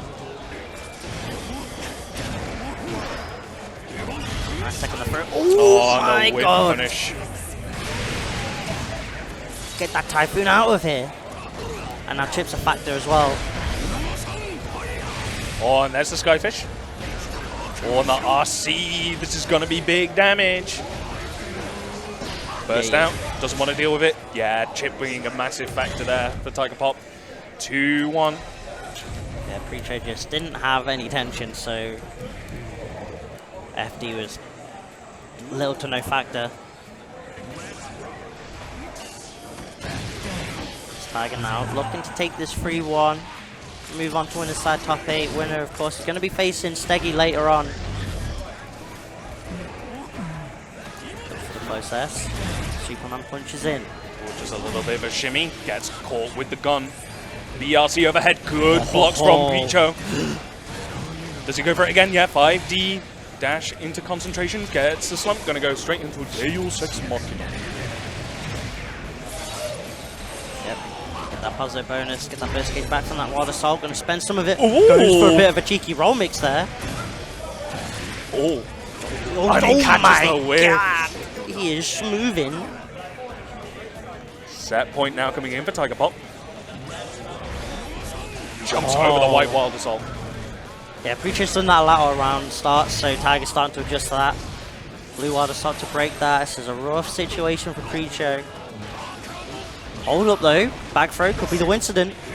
This is a good position now, but the counter hit as well. Again, you're just thinking, oh, I'm finally in a situation where I can use security level, and what becomes of it? Urusai set on the bird. Or could call out. Mix for game, empty low. BRC has to backdash to avoid the low. 5D, not enough. Oh, The crosser. oh BRC in the drop. Focus, good throw tech. White Wild Assault, get the hard knockdown. Chip going to be a huge factor. Yeah, There's no no tension. meter. There's no tension. Oh, Creature. Down but not out. Oh, Yeah, again. White Wild Assault in. Tiger replies back with a deflect shield on Wake Up. Finds the hit. Time for some mix. gets opened up by the cross-up roll. FD to try and avoid the cross-up roll coming up again, but the BRC overhead. Into concentration. Doesn't have anything to be able to follow up with, but will still be happy with the resources. My 6H! It's a Skyfish, look at that! Oh, the RC cancels out the deflect shield. Oh my god. Big amount of damage. The problem is though, you're back to neutral. You spent all the resources just to get the hit, and now you're back to neutral, and Tiger still has a little bit of positive bonus, so has that tension available to RC afterwards. Oh, Looking to try and bait gunshot a whiffs. super. But the scoop! OTG bursts back. Burn it down. The laser's out. Oh, tries to cross up. Still has another RC. Get back down here, but the whiff on the final Typhoon. That was so unfortunate. That was a pretty strong win condition there if it weren't for the whiff. Yeah. Saw the vision of it, right? Just to keep Tiger locked down in the corner. Keep the chip damage going. Keep the plus frames going, but just a little bit too early. Perhaps the tournament nerves getting the better of them, but of course that was the very first match of winner's side. Top 16 now, as the numbers are beginning to dwindle. Pools are beginning to end, and these brackets are starting to fill up a little bit. You've already got two reports coming in. Red E and Steggy. Steggy taking it 3-2, and DeJojo taking it 3-0 over Belmont, and Gideon taking it 3 over Sacred Sword. Right. So we're probably going to be starting to see, I would probably assume that they'd, DeJojo going up against Gideon. Yeah, looks like we're going to kick winners top 8 very shortly now. We're going to go straight into it, straight from top 16. So yeah, our first time seeing Gideon as well on stream. Yeah. Of course, we saw the majority of pool matches. We didn't really see the third and fourth pools until a bit later on, and Gideon had already progressed quite a fair way into his matches at that point. But I'm super eager excited. to see. I mentioned this to Belmont as well, but literally Gideon's passed like 3 or 4 offlines. He's got 4th. Yeah. It is actual curse. And it's always been like, I think it's like Scarfelt as well, has always kind of took him down like just a little bit lower. And then now there's like 3 killer milliers. There's a lot of milliers. It's a lot of milliers. There's a lot of scary milliers. But he's kind of avoided that. Yeah. If he wins this, maybe he has to face Amelia. Possibly, who knows? It depends how the Tiger Pop Steggy matchup goes. But Gideon is in a pretty great spot to at least get guaranteed top 3 here. On that winner's side, top 8. On the flip side, the JoJo 2nd seed. Been looking confident so far, and this is a chance to see Gideon's Johnny as well in action. Moved from the Gold Lewis to the Johnny. And has some really scary corner pressure as well. Stream managers there looking just like, button check? Button check?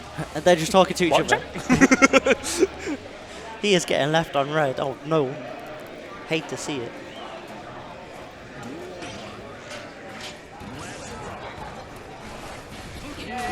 That does not look like a button check, so I think we're going straight into it.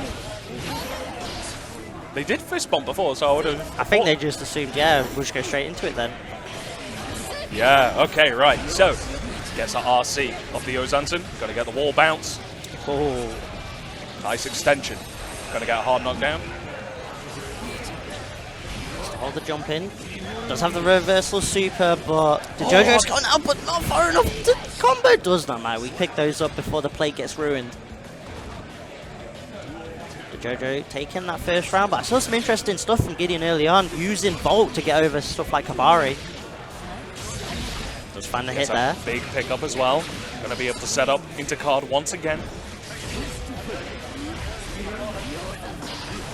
Back in the corner once more. Does find the straight hit. Volt yet again. Not close enough for the guard crush, but will still take the pressure. Kabari, and then get a hard knockdown on the way out. BRC to get the extension into the launch. Couldn't quite find the JD. Doesn't matter though. Still finds another counter hit. Into the fireworks. Oh, that would have been the sickest combo as well. Oh no. Opportunity for Gideon now. Oh, but just the Abare 5P on wake up. Yeah, he was maybe hoping the Jojo would try and go for the parry on the wake up there. Get a walk up throw. Oh, just blocks. Oh. Ties this Johnny up. Trying to put a ring on him. Pulls out that bait as well with the burst. Huge return there. Going to be able to drip BRC, get some more. Oh, but the slowdown actually affecting Jojo's timing a little bit there. But still enough to clean up. Again, just cannot find a foothold in this. Looks for the 6k, does get the clash, and that works out in his favor, gets the card out. Gonna want to try and keep him locked down in this corner with the card. There's the overhead. Charge Wild Assault. He's gonna take a chunk of burst gauge away from Jojo, which is exactly what Gideon needs to be able to run this offensive game. Woo! Burst off the table. Gotta be able to clean up sharp. Yeah, nicely done. Okay. Definitely needed a round like that. Just to be like, yeah, I can cook. I can cook. Oh, round start it would have 6 been 4 rounds in a row. Bolt, Yep. but Jojo's going to always be Master 2P in that situation. Why not? He knows he doesn't have to respect that. Leo Sansen still finds it anyway. Do wild assault for the wall carry. Sets up. Oh wow! Just gets away with the run up throw like that. Oh, empty into low off the jump H as well. No fear of the double overhead. Gets opened up. BRC forward. Does catch Jojo back towards the corner, but yeah. It's really hard to actually use Volt with the card if you've not got meter to back it up, right? Like, you love seeing instant Volt RC quick into, like, double overhead into the misfiner to get the guard crush, but without that tension, it's just kind of like... It's a little bit of a gimmick check, right? It's sort of like, oh, do you know how to... You're kind of hoping that the Jojo's committed to a button that's low on the ground, like a 2H or a Kabari, and hoping that the Volt punishes, but if it doesn't, then you just move yourself in front of Bike and slightly minus. It's not the best situation to be in. Doesn't quite get the card, but gonna get the Volt there, gets a throw. Gotta be able to set up, gets guard push, caught the reversal on wake up as well. And they're back once more. Low guard push, fuzzy overhead to the quick RC, nicely done. And break that wall, Y2 Johnny. Say my Gideon. name.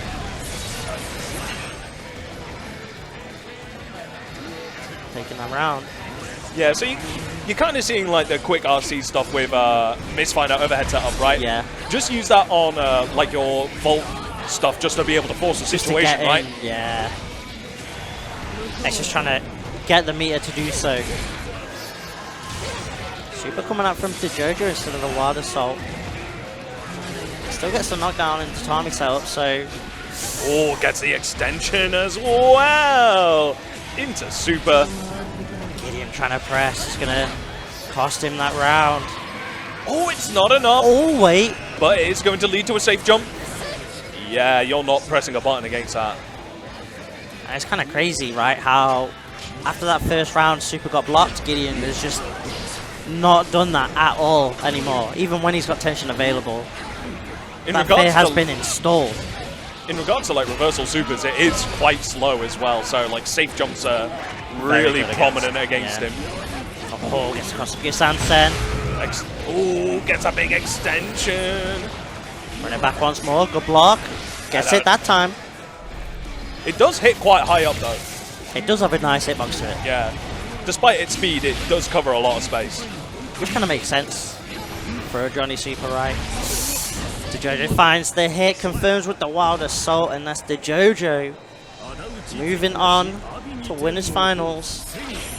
Gideon down but not out in this top 8. Does have to wait a little while as losers side top 16 is kind of catching up a little. Yeah, you've still got quite a fair few losers matches being played on quite a fair few setups.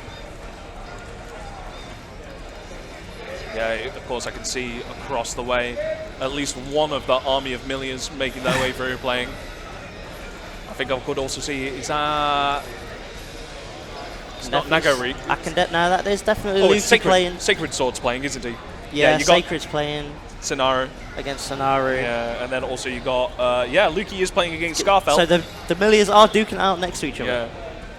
And then, of course, also you've got Kelvin going up against Duck. So Duck is still managing to progress through on loser's side. I think that set just finished as well. So that, I think, was Kelvin taking Duck out. And just to our right here, you actually have Xander going up against BB. Yep. So you got quite a good character selection there. Like you've got Ramlethal and May to our right. It's just the army of millions, isn't it? There Really? is they're slowly being dwindled. Let's hope. Touch wood. But if you do have Sacred going through, that's another Kai as well. So you've got like what? Nagaruyuki, Got some Kai. Kais, Happy Chaoses, Gold Lewis's, Johnny's. If Duck's playing Leo still, yeah, you got Duck Duck's as well. playing like 7 different characters. He's so far shown off Chip and Leo on stream. What he's played off stream is... People have a better guess than me, to be honest. It's a spin the wheel kind of day for him. Okay, Tiger Pop returning to the stream station once again. This is going to decide who our other winner's final player is going to be. Has Steggy been on stream yet whilst I've been away? Steggy has not been on stream yet, so this first time we actually get to see Amelia on stream as well. We've managed to at least avoid the 7 big Milias in this bracket up until this point. But now we get the blonde-haired assassin. So we are going to get the button check. And Milia in this current patch is extremely scary. I don't know whether there's slight bias towards that because Serrani's doing so well in online brackets, but at the same time, whenever Steggy does sign up, Steggy always goes pretty deep anyway. Yeah. And Steggy's still kind of relatively new to go into offlines. I remember being told that, like, the Versus final that just went was their first offline. Offline major, yeah, I remember you talking about that. That's insane. Which kind of just shows how crazy netcode can affect stuff. Yeah. If you're that good and you've never really been to offlines. But I feel like with Milia, like, she's gotten a few things here and there, but I feel like the overall toolkit has managed to stay fairly consistent, right? I think it's the consistency of the players that have actually become prevalent over time, right? I think also it's a case of the Wild Assault giving hard knockdown. Yeah. Because it now means that Milia doesn't have to spend the tension to get the hard knockdown. They now save that tension to do a block string. And then it's either Bad Moon RC or Fast RC low or Fast RC overhead. There's now scarier options post wall break for Milia. Yeah. And it also means that she's able to keep that pressure on. There's not really a point where she's like, okay, pressure ends. She always has the option to extend in more ways than she could in the previous seasons, right? Yeah. Early burst from Steggy. Her movement tools as well are just ridiculous. You've got Capel, Turbo 4, Mirage. They're all just very strong tools. Yeah. Especially since they're so interchangeable with each other as well, right? It's like, oh, I'm going to try and exhaust all these options out of this highly mobile character, and it's like, oh, the one time she doesn't do Capel, I get opened up. It's like, no, great. But Tiger Pop with the 7 golden letters there in that first round with, once again, the classic BRC backdash overhead tech. Pressure going in, goes for the plus frames, gets the curse off though. This is actually going to be kind of rough, Amelia. Normally she'd benefit quite a lot with her movement with the curse orb not on her, being able to, but now... The moment that orb is on her is a bit scary. Gonna set with the tandem top. Same side. Tiger Pop immediately bursting afterwards. He knows he doesn't want to deal with the mix-ups with the blender. Clash gonna work out for Steggy. Doesn't with get the the close S. Nice pickup. Gonna get the extension, has the meter for the super. Winger, is this gonna be enough with the wall break damage? It's not. The magic pixel. Needs to find shit from somewhere. Ooh, the 2K doesn't get the follow-up, but gets a kind of hit 5K with BRC on top. He's going to be able to carry towards a corner into a splat into full charge. It's still not enough. Ooh! Tried to fake it. I like that. That was cheeky. Tried to fake out a little wake up FD. Tiger Poppins making the magic happen there at that low HP. Goes 1-0 up here against Steggy. That went for the Serrani unblockable. Air car on round start. Well, now, of course, with the doppelganger out, it's going to be tricky, but does get a throw. Set up the disc, same side once again. No burst this time for Tiger Pop. But an unfortunate drop. Does manage to rush in with the 6H, though. Going to get a pickup and take the round. Yeah, that 6H just punishing the landing recovery there. Great answer back from Steggy. The curse on Amelia. Pressure extension. All gets cleared. Oh, not enough. 5D. Charges up. Going to be able to actually convert with the wall slump in tow. Opting to go for Deus Ex there instead of Wild Assault. Probably wants to get the burst gauge up to full. Would rather have 100 burst than go for more aggressive options against Amelia, I guess. BRC does connect. Well, as long as he has bullets in the chamber and focus, right? He could keep it going until he gets the... Until he gets the extension. Yeah, that's fair enough. That's true. Other characters would have to extend with more resources if they don't have, like, since he's so mechanically based, right, with that gauge. Good blocks on the overhead. And that's the thing with Tiger as well, right? He rarely runs out of those resources. He manages it so well on top of everything else. A huge amount of damage. Blue Wild Assault to break the wall. And this next mix-up could mean Tiger goes 2 up, finds the hit with that dash back. Tiger closing game 2 with a perfect 2-0 up over Steggy. Just has not let the Amelia run the kind of game you'd expect from Amelia. It's been kind of unfortunate for Steggy. I don't know whether it's sort of nerves or whatnot, but we do get them few sequences, but then unfortunate drops just towards the tail end. Yeah. We've been able to see mix-ups, but they've not led into another mix-up afterwards, right? Which is where Amelia normally shines, right? Yeah. Oh, big counter hit. Going to be able to get focus as well, and curse on top as well. This is a lot of pressure to stack on top of Steggy now. Safe jump with curse as well. Oh, just crosses up. Crosses up with the guns. It's like, hey, I've got... Doesn't need to do any buttons. Yeah, I've got curse. You're not going to move anywhere. You're not allowed to move anywhere with curse on top of you as well. Punishing the tandem. Steggy 40 press. Do we see the burst? Oh, back throw to get out of the corner. I kind of like that because the left rights are so much more scarier with Happy Chaos. So yeah. This is what Steggy needs though. Set up into low, PRC. Quick cancel, decides to take off the gas a little bit. Yeah, maybe trying to bait a YRC or something. Nice. That's a far slash. Gets a 2S, but doesn't confirm the hit. Gonna extend pressure once again into the empty low. Set up disc, cross up out the corner. Gonna carry him towards the other corner now. Oh, the reset on the same side. Steggy finally coming out with some of that disgusting mix. Honestly, that feels like it's just an unblockable turbo full same side. Like, how do you react to it going same side, man? It's so fast with closeness on top after when Amelia lands. Nice JPs though. On the anti-air.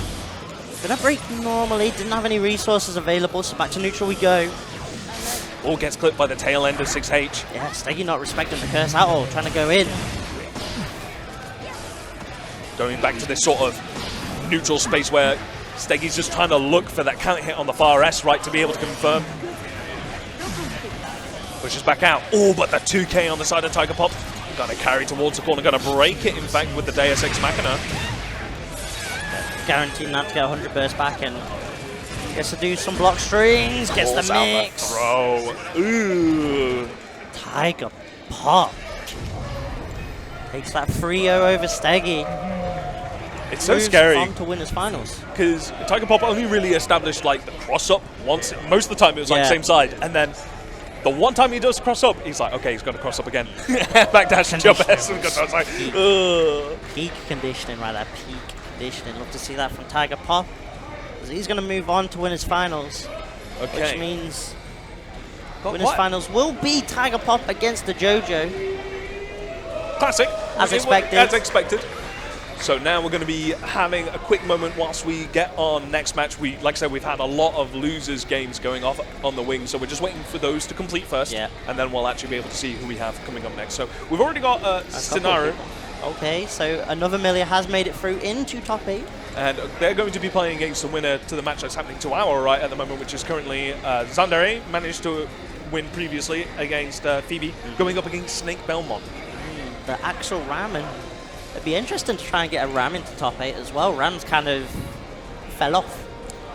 Kind of been a little bit. I feel like that's quite indicative of Season 3. There's a lot more, apart from Nagoriyuki, I feel like a lot of the characters are a lot more human now than they were before. Even Happy Chaos, I feel like, is a lot more human. Because whilst you still access to some very strong tools, there's a lot more interaction in between. Yeah. As opposed to previous seasons where it's like, as long as I have resources, you're not going to play. But yeah. A huge amount of Ram's damage kind of disappeared with Rekka 2 counter hit not being actually like it being a not large being his counter thing hit. that it used to be. And the new move is kind of, it's been okay. Rams have had to use it now in their block strings, and it is plus, but it's not as great as maybe they'd hoped for. The risk reward is kind of a little bit less. It's brought it a little bit closer And together. you kind of have to do it off a FRS actually blocked. You can't just throw it out because its tracking isn't that great as well, so it's kind of an awkward one just to throw it in neutral to try and catch someone, maybe walking back or walking forward, so it is what it is. But we'll see if Sander does make that into loser side top 8, as Scarfell has also gotten into loser side top 8. Yeah, Scarfell. So another Millia. It's interesting to see because Scarfell was also our 3rd seed, right? And to see them actually in losers side doing a bit of a losers runner early on. Yeah.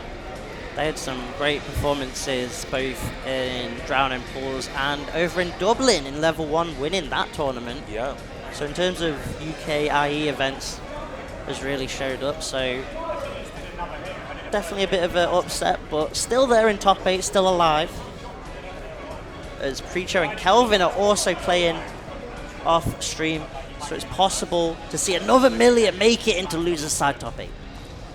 So it looks like to our right, it looks like Snake Belmont is the one that's progressing. And it looks like it's going to be Snake Belmont actually going up to the plate on stream, going up against Senaru. He's tried so long to avoid a Millia. Boo. Boo. Millia, can you move some Millias for me? No. I might do, actually. The boo, If boo you, the Millias. if you discredit Dark Souls 2 right now into the mic, then maybe. Yeah, if you let us know. Nah, man, it's fine. It's okay. The game's good. But the PvP though, it's so good, it's so good. Power stance in. Actually, to be fair, power stance in is pretty sick. No, it's not. Yeah, but in 2 it's good. No, it's it's good in 2. I respect it in 2. Wait, which power stance though? Are you like the dual chicken wings kind of guy? Are you there with like strength 99 holding Yeah. 2 chicken wings? Of course. Of course you are. I swing big stick. Big stick of yeah, Axel Millia. Millia can kind of just maneuver into the dead zones of Axel's anti-air game. Yeah. So it's going to be down to Snake trying just to deny that. But Snake's also very situationally aware, right? Like he Yeah. tends to stagger a lot. So he's more than happy to do stuff like microdash 2S to be able to catch out like people that are trying to move into dead zones. He's like, okay, if I autopilot the string, then yeah. If it was me, I would want to be here. So let me microdash or like backdash and then cover this space with a different button instead. Yeah, I think that's what's quite nice about Snake's Axel. It's very thoughtful in its Yeah. approach. It's not that autopilot, Yeah. which He always does- he- makes him very annoying to play against. Yeah. He presses every button. His button presses are a lot more purposeful. Yeah. Yeah. Which, when the risk reward on whiffing a button is so heavily skewed, then yeah. But he's also got good reactions to boot as well, right? I feel like he's going to be able to play defensively a lot better than some of the other opponents that these Millias have been going up against so far. Yeah, and you do need those kind of reactions against Amelia.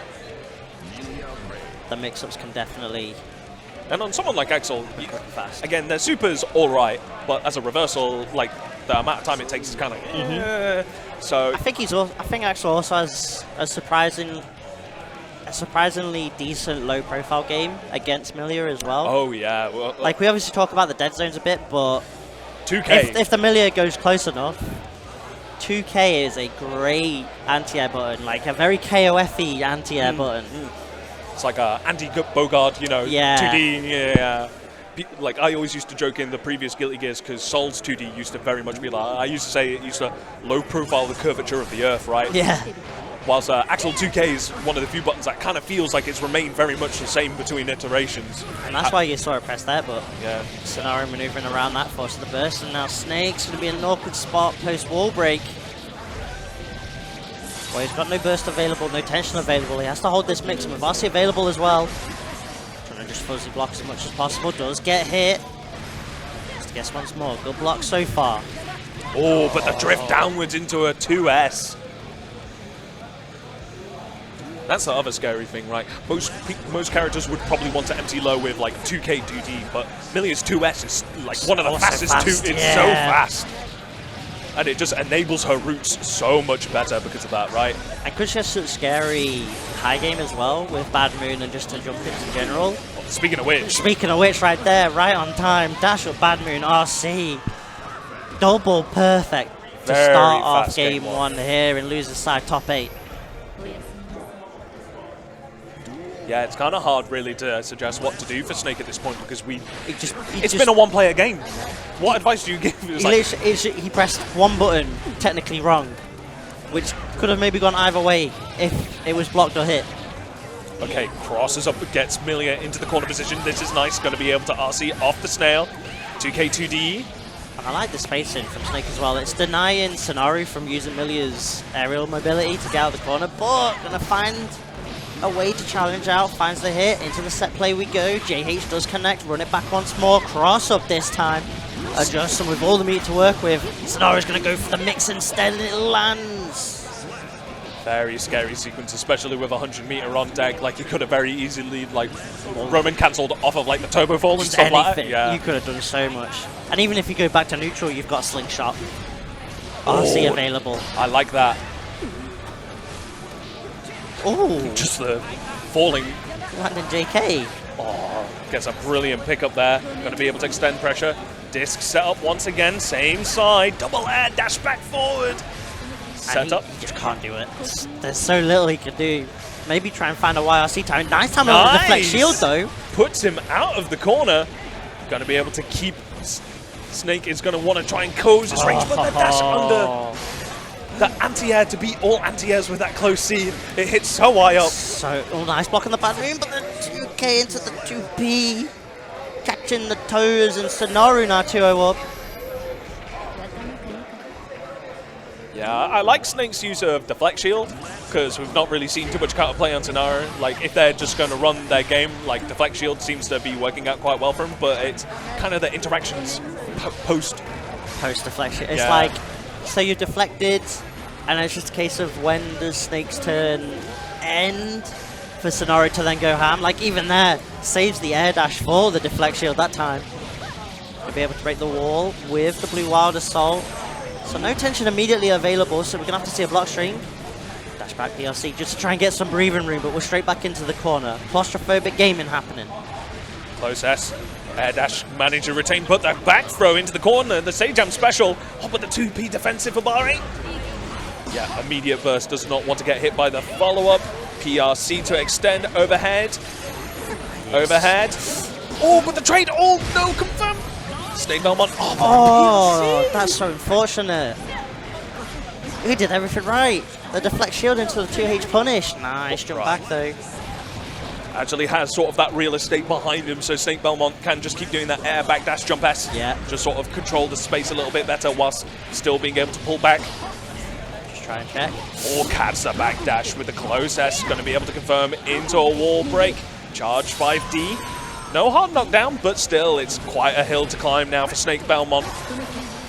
And Snake can't get Cozy Owl because of the positive bonus. Nice fuzzy block on the bad moon.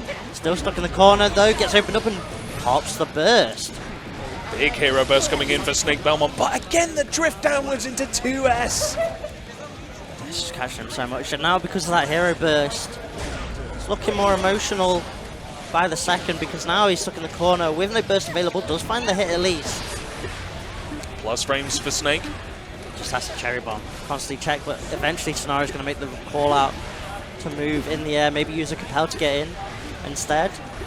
Respectfully dashing the way in, closing the gap more and more. 2H, counter hit does connect. And Snake Belmont actually getting onto the board. Yeah. But sometimes you will just have them rounds where, you know, like the space control is just a little... works out, yeah. All it takes is like one successful anti-air, and Tsunaru was pretty content of being on the ground for the rest of that match. Yeah, put the fear in the Milia. Back throw yet again. The back throw's been great from Snake Belmont to fair. Nice pick up and gets the confirm. But the problem is the burst puts him straight back into the corner. Or gets a catch as well.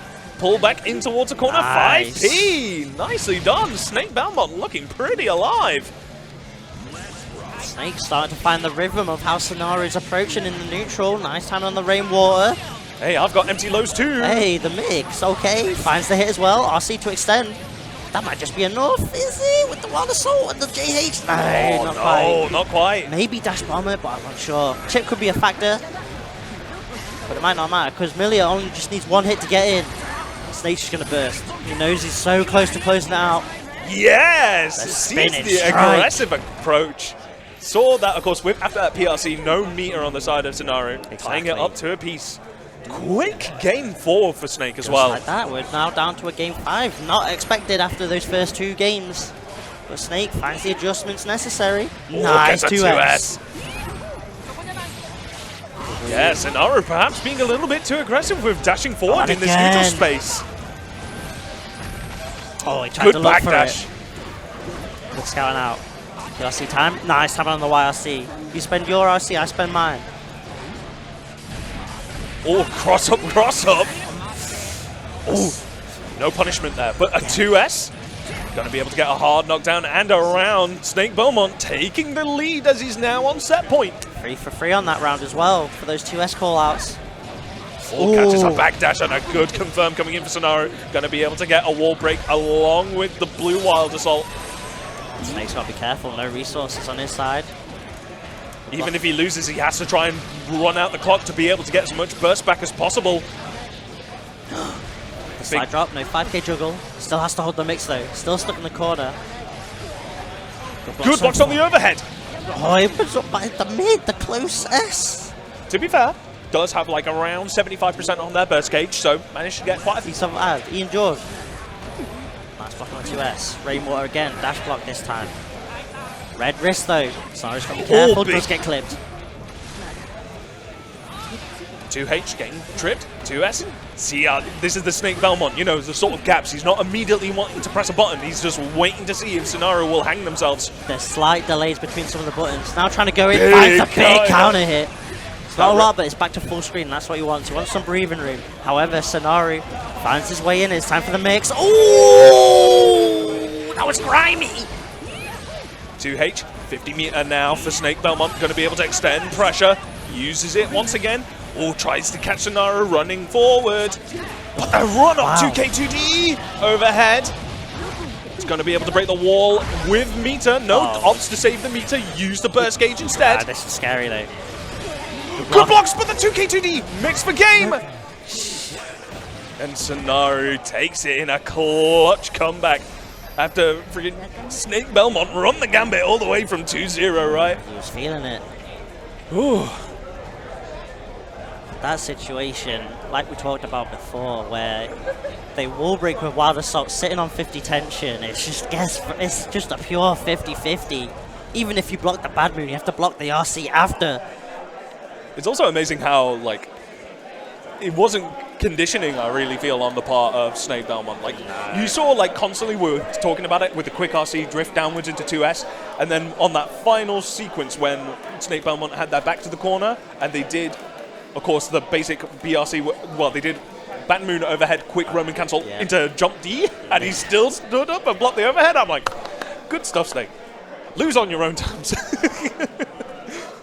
But, of course, with that being loser's side, top 16, of course, that means we do have to say goodbye to Snake Belmont. It was an amazing performance coming in from Snake. Yep, that is him out. Loser's side top 8, so he does get tied 7th, at least.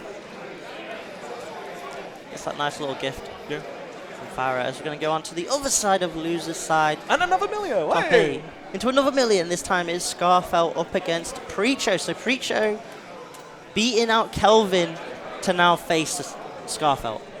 The Milia Gauntlet is real. And If you can't beat Millia, just choose the really big Millia. Choose the big. Choose the really big If Millia. you don't want to choose the small blonde head character, choose the big blonde head character. Yes.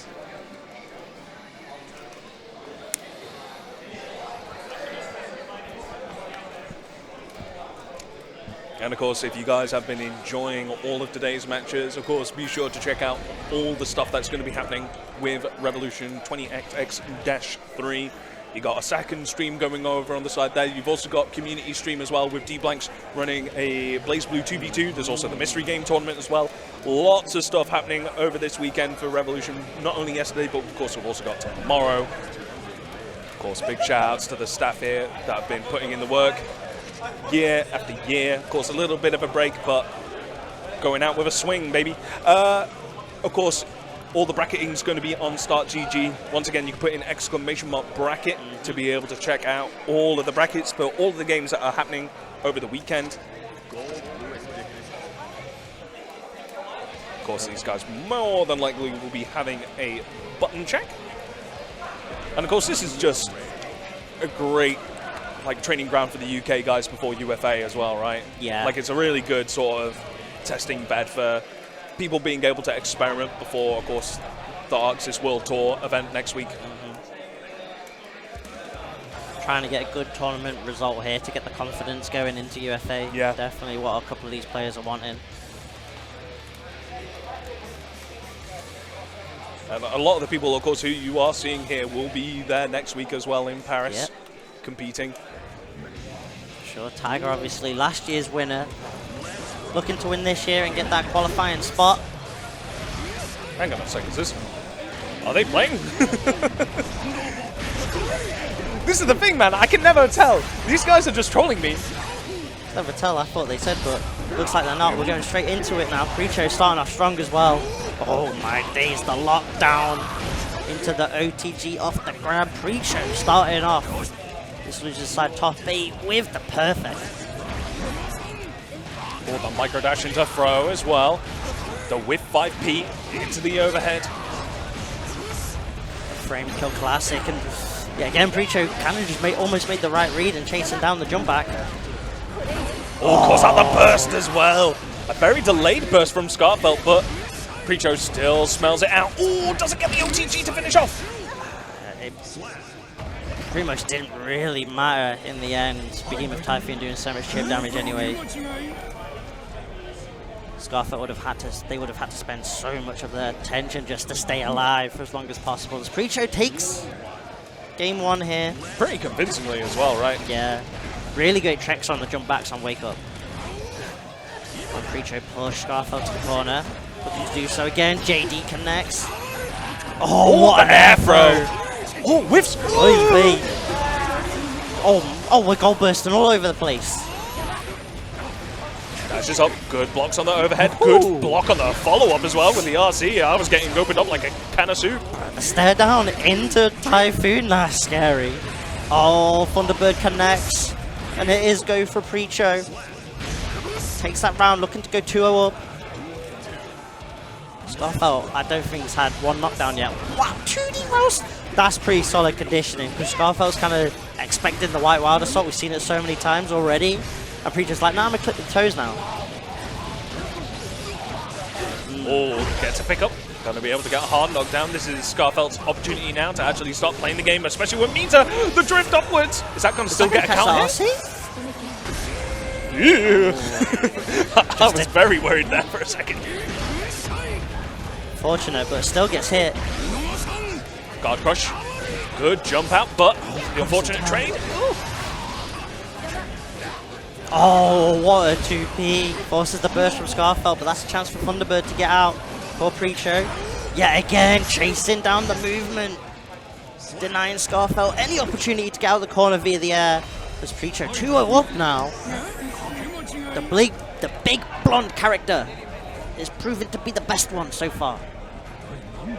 Scarfelt, of course, just hanging back a little bit on the rematch button. Just wants to try and recompose themselves. Yeah, I've never seen Scarfelt go for anyone other than Millia, so it's definitely a case of having a thought. Oh, gets crossed up as well.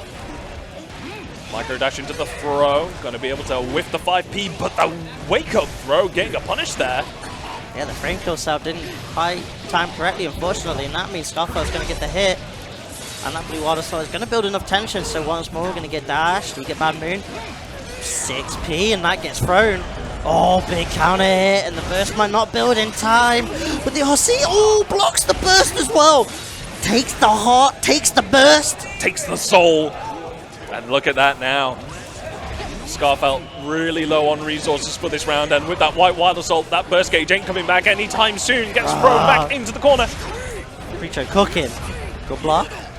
JD, hold that. No scrubs here. Ooh. Tried to get the air throw to close it out, trying to put a bit of sauce to finish.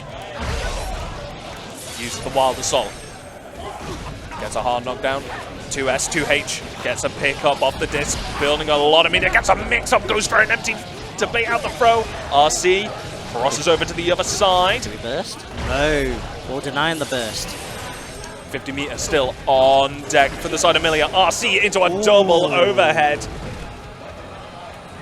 This is Scarfelt's last opportunity to get onto the board as Preacho still remains on set point. Pressure coming in on the side of Preacho. Going to be able to convert. That's huge. God. And now it's just guess for game, guess for set. BRC. Put nice. Just like shield. But gets sniped out of the sky. Jeez. Preacho. Gets planted into the ground like a seed. Just the nail. I am the hammer and you are the nail. Bombed on main. Unfortunate for Scarfelt. Out at 7th. Well, that would be. Yeah, it would be a joint 7th. Yeah. Along with Snake. Along with Snake. So still gets a little something, I believe. But either way, Preacher are going to move on, make the losers run, and going to have to face off against Gideon later on as the other losers' quarters. It's going to be a Millia mirror. Yeah, we managed to actually cull at the best thing to take from this. We're culling the Millias down to 1. They are. There's only going to be 1 Millia left after this. From 7 to a single one left. Steggy up against Sinaru. Coming up now as both players now getting set up.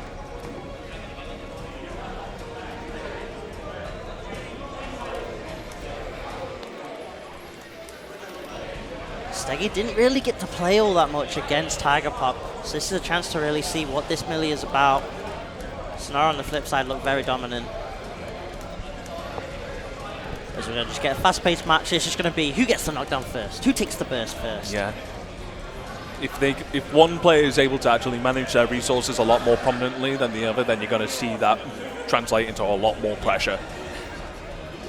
And it just kind of feeds into itself. Yeah. More pressure, more meter, more pressure, more meter.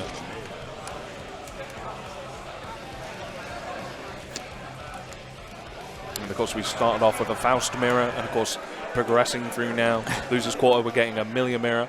I played a Bedman Millia earlier. The poetic justice of mirrors. All these people being like, man, I hate the mirror. Trying to boo the mirrors. Ulia.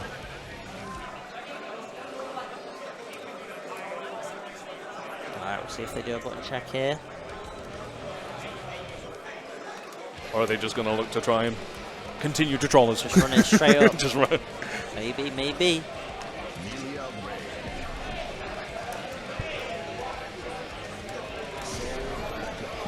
I tended to see, I don't think they've really had a pocket. No, the only real pockets that we've been seeing have been on the side of like Gideon playing Johnny before. Yeah, also we just saw Lukey. So I mean, I haven't seen these two really use pockets in tournament. Maybe they try and pull something off crazy, but we are just going to get a button check first of all, it seems.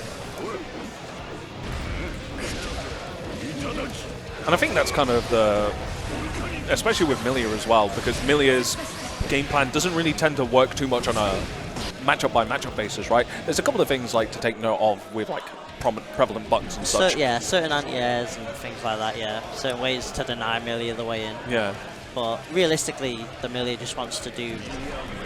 Especially with like the sort of more uniform like weight class system and stuff like that, a lot of things kind of just neatly tie themselves up in a bow now. Yeah. Familiar set play.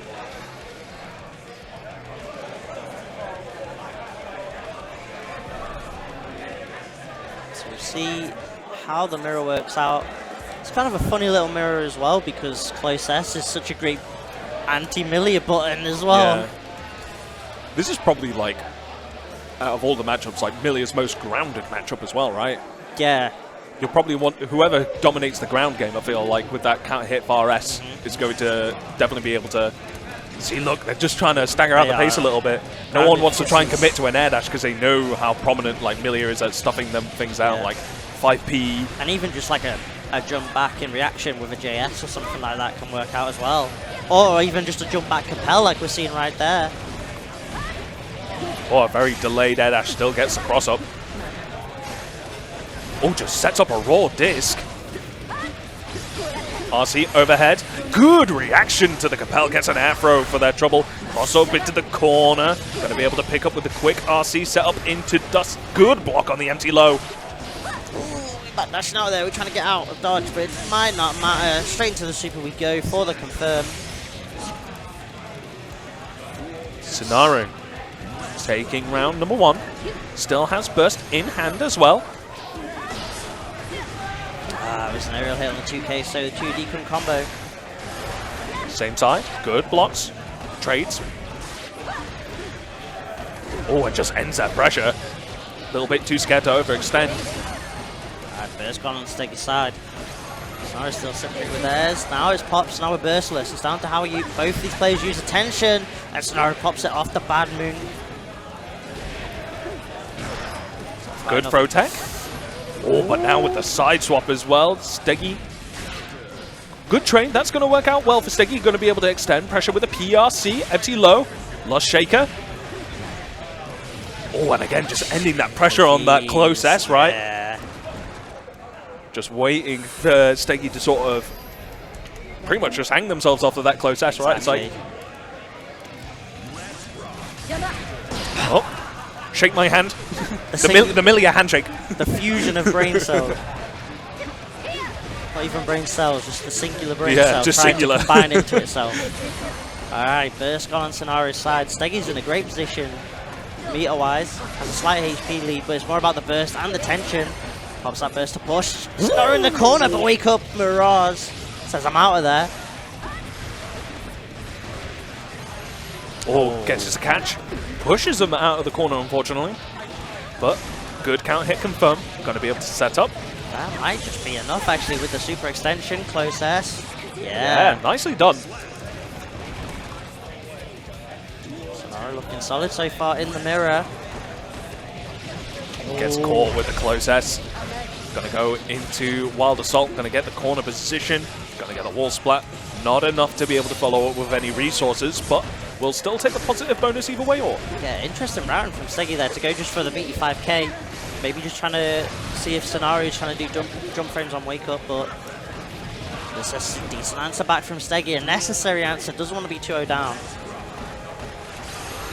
Steggy backing off round start. Oh, but a huge counter hit. That's going to convert into a lot now with that 6H into the Wild Assault. Going deep in the bag. When do you see a 2H be impressed by Melia? Ooh, run up 2S, and there should be enough meter as well. Yeah, straight to super. But it's not going to be built in time. Sonaru with a perfect, and now just like that, 2-0 up over Steggy. Yeah, you're really getting to see sort of, I think something clicked when Sonaru won that game 1 with that delay close S, right? Sort of the stagger pressure on there. It's like, oh, Steggy's a little bit too uncomfortable in pressure. Steggy wants to press. Steggy does not feel comfortable blocking. Oh, the neutral jump calling out the bad moon, keeping the sun out. Finds the hit, Steggy. Extend in, but... just has to settle with the charge 5D. Back to neutral. Do you just try and hang back? No, just dash up with the 2K2D. YRC trying to take the turn back. Does Steggy try and do a YRC back. Oh, yet again, it's a counter hit during the stagger. Slight drop, though, and that gives Steggy the chance to try and get the mix to close this round out. Gets the JH. But no drops here. Steggy, a chance to at least get a game on the board here. Dashing 2K2D, gonna empty into the low. Now with that back towards the corner, Steggy needs to hold firm. Doesn't really have much to be able to punish back with, but the Abare 2P gonna force him out. That's gonna be a nice conversion. Yeah, that was really sick. Using the just block, so the Lush Shaker was actually spaced incorrectly, so it wasn't safe.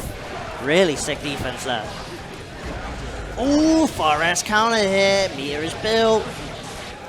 Gonna be. Oh no, it was Abareing too much! Oh no! Not like this. Oh.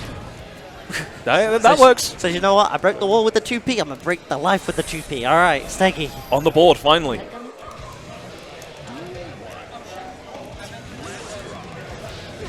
$2K2D, an immediate burst from Steggy. Does not want to have to deal with the mix-up. Wants to try and retain as much pressure as humanly possible. Close S. That's a very common start. Ooh, backdash caught by the close S. I was going to say it's a very common starter, really, to see a dash-in checked by the 2K2D.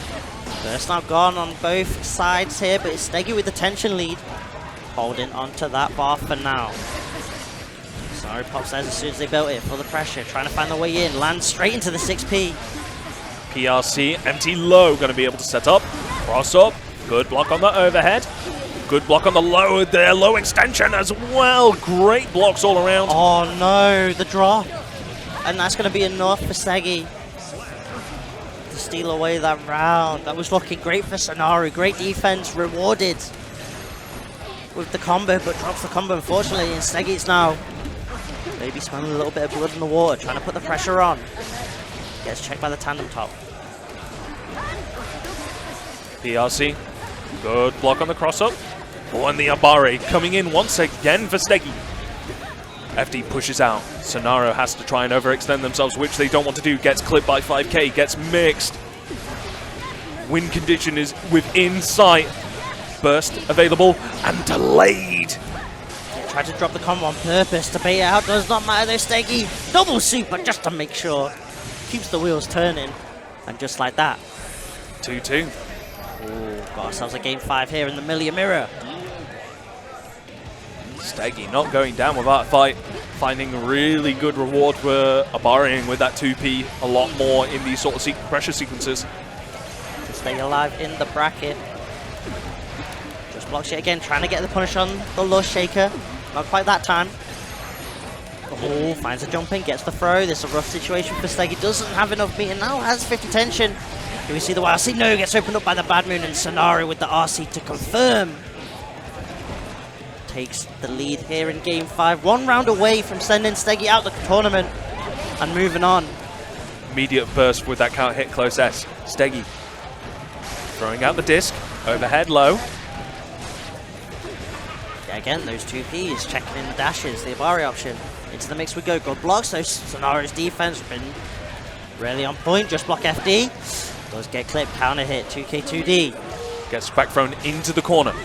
Overhead, into the empty low. Gets clipped by the 6H, gonna be able to set up. Overhead. Oh, Steggy right now. Sonaru can't get out of the corner. Finally finds a 2D. Now it's time to cook. Oh, the dash up throw. Really sick option. Both players been pressing a lot, so why not try and catch Sonaru trying to call out the button being pressed with the block by going for a dash up throw. Sonaru gets the throw of their own, sets it with a tandem top. 2D actually does connect, OTG, gets the block strings going. Finds the low and the burst from Steggy, doesn't want to give Sonaru positive bonus. Oh, the run up actually gets thrown tech. Steggy manages to take away Sonaru's burst, but is on life support now, really needs to be careful. Hasn't got quite 50 meter yet. Doesn't block, and that's going to be able to do it for Sonaru. And Sonaru is going to move on to top 4. Steggy unfortunately out at tied 5th. And Sonaru is the last Millia left in this bracket. He shares no accolades. Even if I come out at fourth is mine and mine alone. I am I don't the like best sharing. million here. Let that be known. And of course, we'll find out who they're going to be going up against in just a moment as we have our other losers quarterfinal coming up now. Gideon the Great from Zato Blockers International, representing the jersey. Yeah. There's not enough memes on the jersey. There's the funny It's too but professional. Yeah.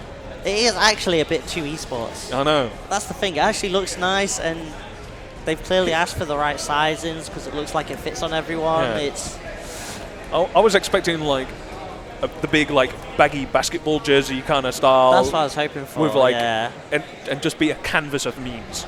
That's what I was hoping, and But no. they're professional. Your esports, they are professional. But of course, Sat opposing Gideon.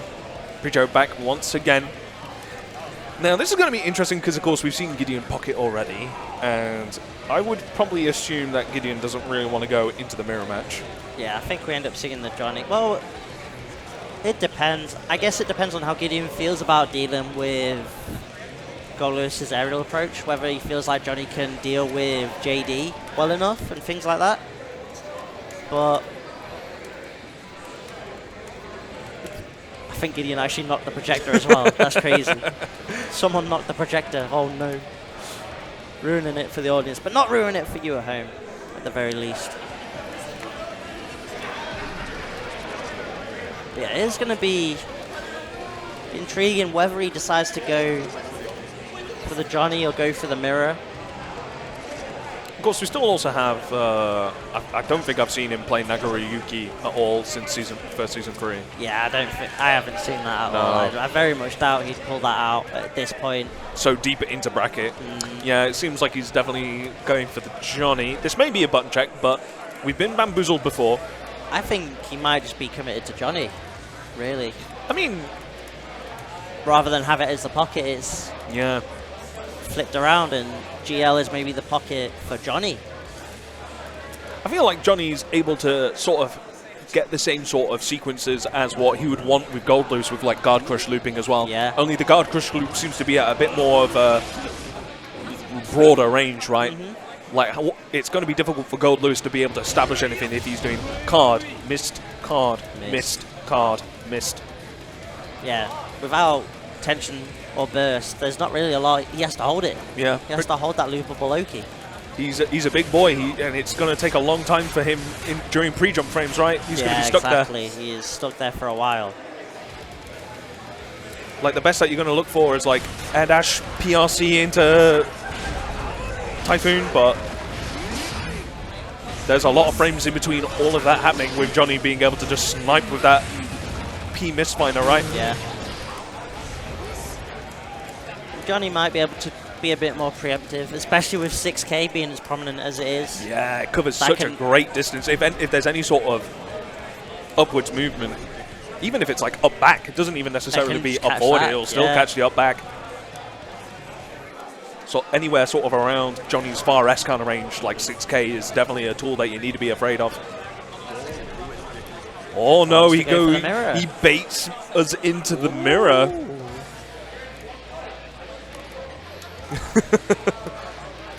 All right, okay. So, Goldlewis mirror.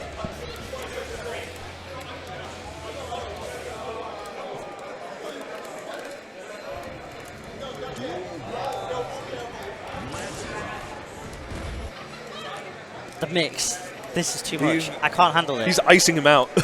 I respect it. That's crazy. It's like, the stream runtime's not long enough. I need Almost pick Testament then. Alright, goes for the Johnny. Beardless Johnny, though. Nah, it's all about... Nah, I'm not about... I like the beard Johnny. Of course you like the beard Johnny. I like the beard Johnny.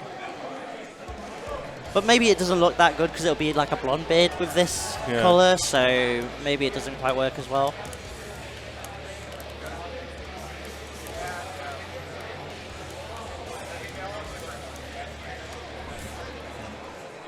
Okay, so... Are we going to see White Wild Assault on the round start? No. Going to respect with the jump forward. Forest catching the recovery frames, and here we go. Into the gosh. Ooh. Scary 2P moment, forces the burst. And look at this, backing off to that sort of range where Johnny's been able to establish a lot of pressure. Backs up towards a card, has to be careful. Calls out the White Wild Assault. He is backdashing so much. But Preacher. Danger time. No. Ooh, well, to be fair, actually, taking the hit on the Thunderbird, he still gets opened up, but it wasn't the biggest punish on the Super. It was just Post getting hit by the Thunderbird, clip low, and Preacher takes the first round here and loses quarters. Oh, the 2P on the round start, being able to get a good counter hit. Slowly backing Gideon towards the corner. Oh, and a big counter hit to follow up with the corner hit established. Gets opened up low and has the meter to be able to confirm we're down with the system. That is a chunk of damage to kick things off. Okay, nice deflect shield timing though. Backs off once more. Oh, does get clipped, and that is going to be Preacher taking the first game here. Yeah. It kind of feels like Gideon feels a little bit awkward with Pima Spiner. Pima Spiner's angle is considerably, quote-unquote, nerfed in comparison to previous iterations of Johnny. It just feels like, it almost kind of looks like Axel's 2S, but like really, really narrow. But yeah, and I think that narrowness makes it a lot more awkward as Gideon is going to go into the mirror instead. Yeah. And I think that made sense. He did just a lot of backdash. He just basically tried to not fight as much as possible with Johnny, and unfortunately in a game like Strive, you just can't. He was probably thinking that Preacher wasn't too hungry on the engage, right? He's like, oh, I can try and control a little bit more space if I back off, and Preacher was like, okay, you've been pretty passive, I'll just control that space. So the green Gideon, Gold Lewis does get hit by the cross-up. Preacher continuing to cook once more. Ooh, good flux on the cross-up. Oh my days. Jeez, White Wild Assault just says no to the Typhoon. No weather forecast needed there. Is Chip going to be a factor? Having to FD all of this, but the tension now reduced. Last chip will do it. Skyfish just whittled away what little tension there was left of Gideon. Oh, big counter hit. Going to be able to start up a little bit. Takes off the gas a little bit. Yeah, playing very respectful. Trying to get Preacher to overcommit rather the other way. Clash of the Thunderbirds. The higher level pushes through, but the charge Wild Assault doesn't get the scoop back in towards the corner, but still going to get a hard knockdown. Oh, but the wake up back throw, you hate to see it. Both of these players swinging for some pressure now. The beat's not quite enough. Trying to check a jump back. Nice timing on the YRC. Catch the backdash. Once again, White Wild Assault. Back throw could be the incident. There's no meter on Gideon's side. Nice cross-up with the JH. Tries to run it back. Ooh, cross-up knee this time with the JKs. Gets tripped low. Preacher. 2 games now. Now, Gideon's probably going to be in a little bit of an awkward situation. No, confidently goes for the rematch. Definitely looked a little bit better than Johnny, to be fair. Oh, White Wild Assault catching the backdash. And that's something we haven't seen on Gideon's side yet, is a White Wild Assault. It's been all Preacher going aggressive with that burst gauge usage. Oh, just to say that, there we go. Well, unfortunately gets punished for it. I won't link my Metafy then. My bad. Alright. Possible set point here for Preacher to send Gideon out. And to get Preacher into a guaranteed top 4 spot. Gideon caught by the drone. Still stuck in the corner. Oh, but the clash with the 6P. Gonna be able to get some secret spot. Preacher forcing the situation once again, the RC to be able to push against the deflect shield. Oh, okay. A little bit scrambly.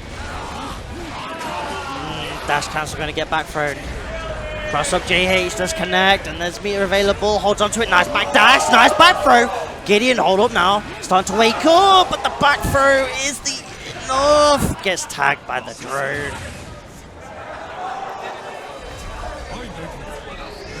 And that's Preacher taking it 3-0 over Gideon. Moves on to losers semis. Gideon out at tied 5th.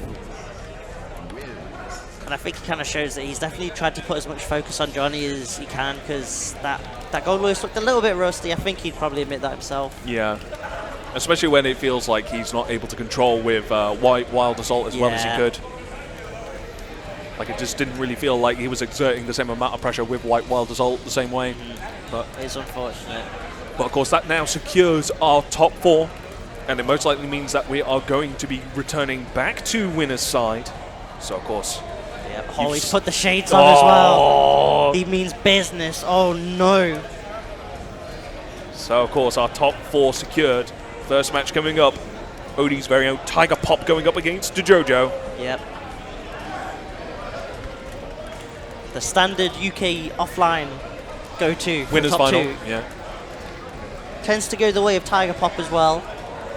So we'll see if DeJojo can defeat the bracket demon that is Tiger Pop.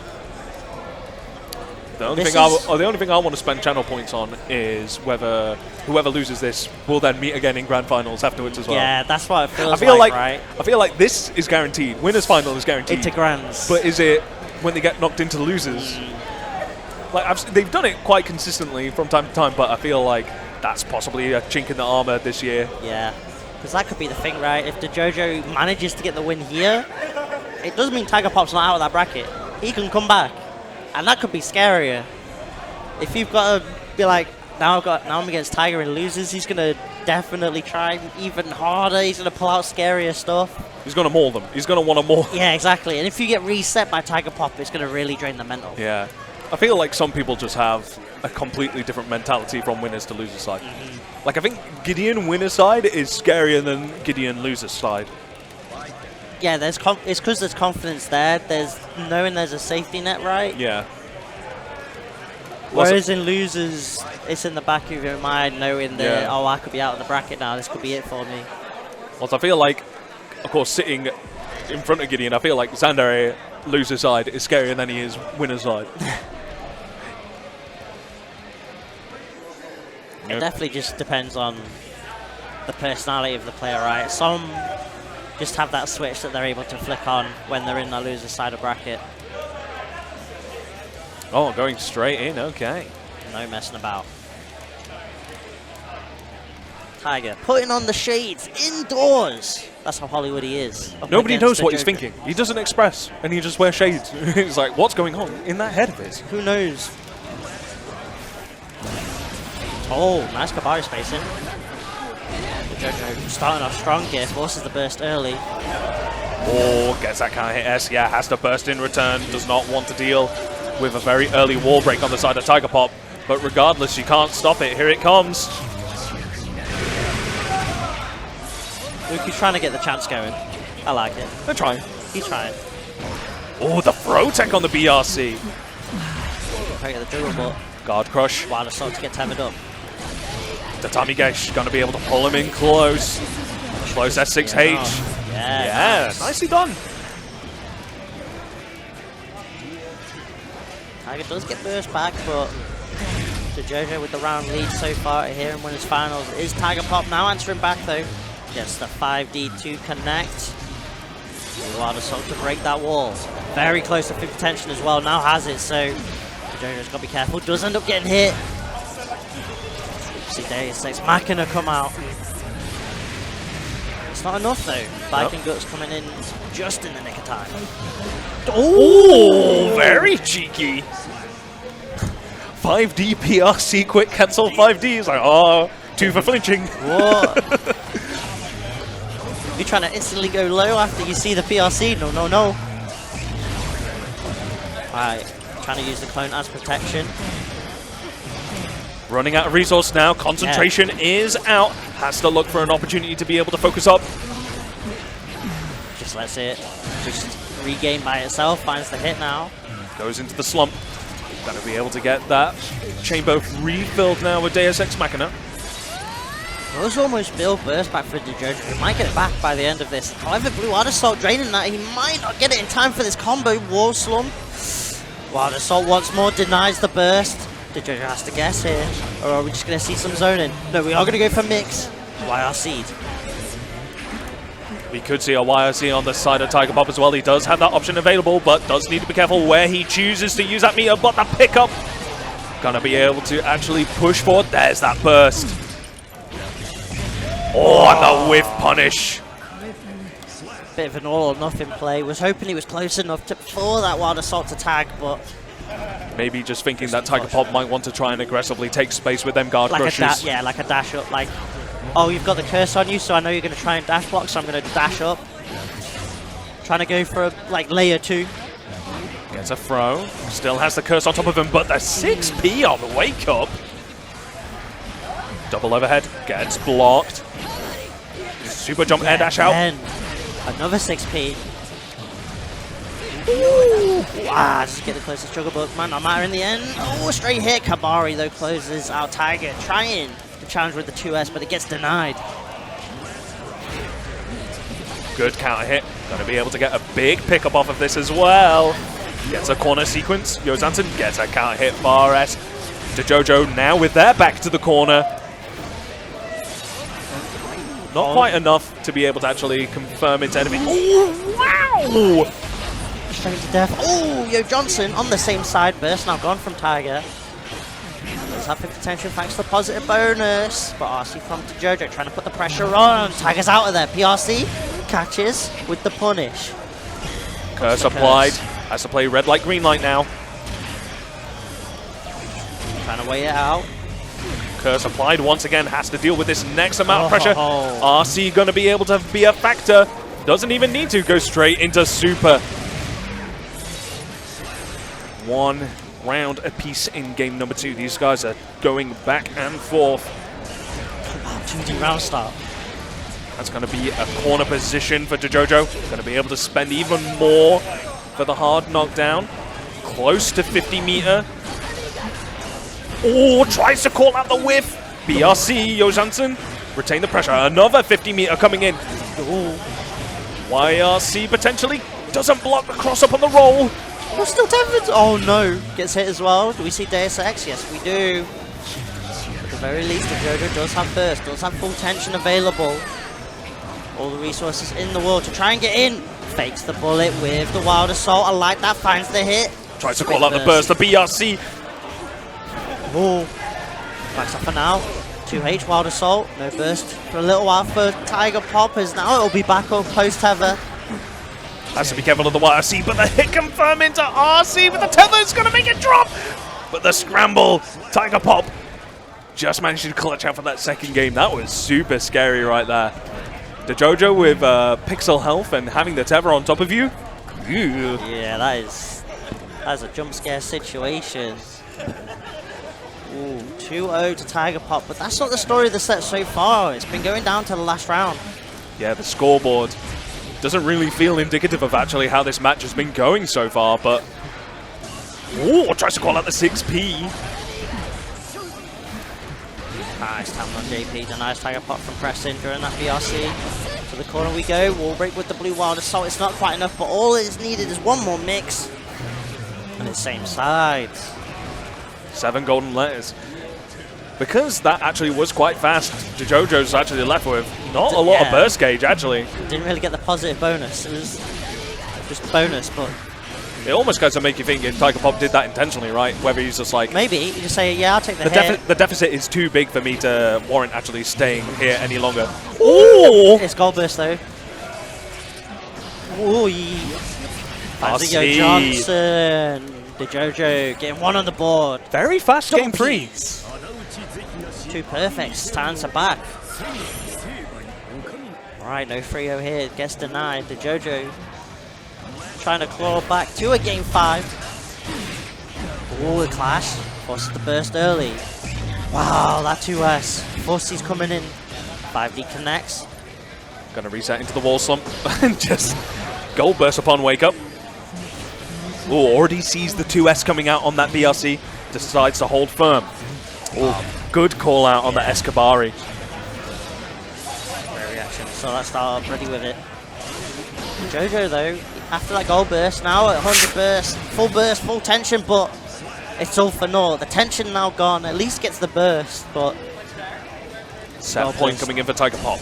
Gold burst just didn't do enough there. Finds the Kabari hit. Tatami pressure coming in. That's the low. Be able to break this wall. Ob's not too. Wants to keep the pressure going. And again, the defensive Tiger holds firm, holds strong, not getting opened up. DeJojo wanting to keep that corner position. Doesn't want to let Tiger Pop get out for free. But with the curse applied, it's all mix-up game now coming in for Tiger Pop. Is going to be able to get Deus Ex Machina. Has full burst gauge, going to be able to use Blue Wild Assault to be able to build up that meter gain from positive bonus. Oh, the straight bullets. Doesn't get the Superman punch to confirm, but Chip can be a factor here. DeJojo has to find some way to regress, gets a throw. Deja vu, we saw this before. Is Tiger Pop going to burst out? Yes, he does. Blue Wild Assault though, he's straight back in. Gets the low! The stagger into the 2K gets the counter hit. Clutch factor coming in for DeJojo. And that's huge as well, because now Tiger Pop's not got his burst. So DeJojo, he had to somehow endure the mix, find the knockdown. It's not too much, but now he's stuck in the corner. Throw. Tiger opting for the bullets, post RC, gets the break. Back to neutral we go. DeJojo close towards burst, will have a lot of options available. Good confirmation, doesn't even need to spend any meter for that. Oh, but the PRC on the whiff. Yosansen's going to get punished. Burst immediately on the side of DeJojo. Both players. Good throw. Going to be able to establish some pressure. Escabari. Yosansen. He's the burst go on Tiger Pop's side. He's sitting on it still. He's got 50 tension available as well. The BRC does get clipped, and there's the burst now gone. And the curse is now applied. DeJojo has to find a way to get in, but gets clipped by the bullet. And Tiger, can he finish the combo? No, he can't. No, he can't. He gets pushed off. And eventually it was just enough. Tiger just about securing it, but it was ever so close. He started off the set wearing the glasses, and now he's not. He had to take the glasses off. He was like, man, I have to go serious. He was like, hold on. Wait a minute. These Escobaris are cooking me right now. I've got to focus up. Okay, so once again, my channel points are on the line here to see if DeJojo can run it back to grand finals. We've seen it before, but there is still another match to decide whether it's going to be the big Milia or the small Milia. The big blonde or the small blonde. Yet again. Yet again. Yeah, Creature has to do battle against another Milia. This time it is Scenario. Who's been pretty tight performance-wise. On a tear in loser's side. Yeah. Really great run so far on this loser's side of things for top 8. Okay, looks like they're going to start off with a button check. Again, it's going to probably come down to Petro being able to dominate that airspace. You know, getting a lot of like air dash typhoons, sort of like create this big bubble, this big sphere of hurt. You just I dare you to enter this zone. This is my typhoon zone. Yeah. I have all these pizza slices. Do you want a pizza slice? Would you like? A would you like a slice of pizza? Would you like a pizza? Venus flytraps right there.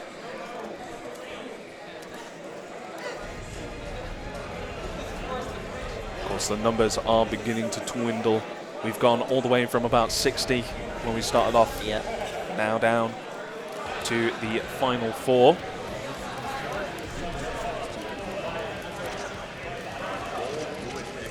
So we'll be getting goalless Milia as expected. Yep. And of course, a lot of familiar faces out in the crowd. Some old school heads as well. Of course, for those of you who are familiar with Revolution in previous years, in the back corner, one of UK Guilty Gear big heads, Sean English. For those of you who are only familiar with Strive, Sean English was the UK Guilty Gear player. Yeah. Both in Axum Core and in Exert with the Venom player. He was pretty much... Many people were just like, oh, no, Sean English is French. It's like, no, he's just that good. He's just that good.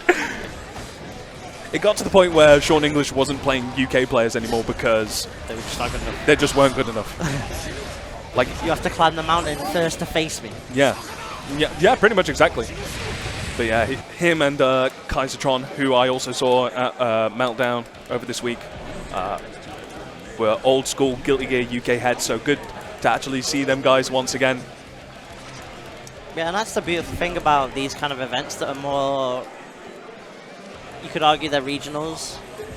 They are yearly, but they're obviously not pulling in the big major numbers, but they pull enough in that there's enough of a tight-knit community, especially for all the different anime games, because there's so many different games that you can play here. Yeah.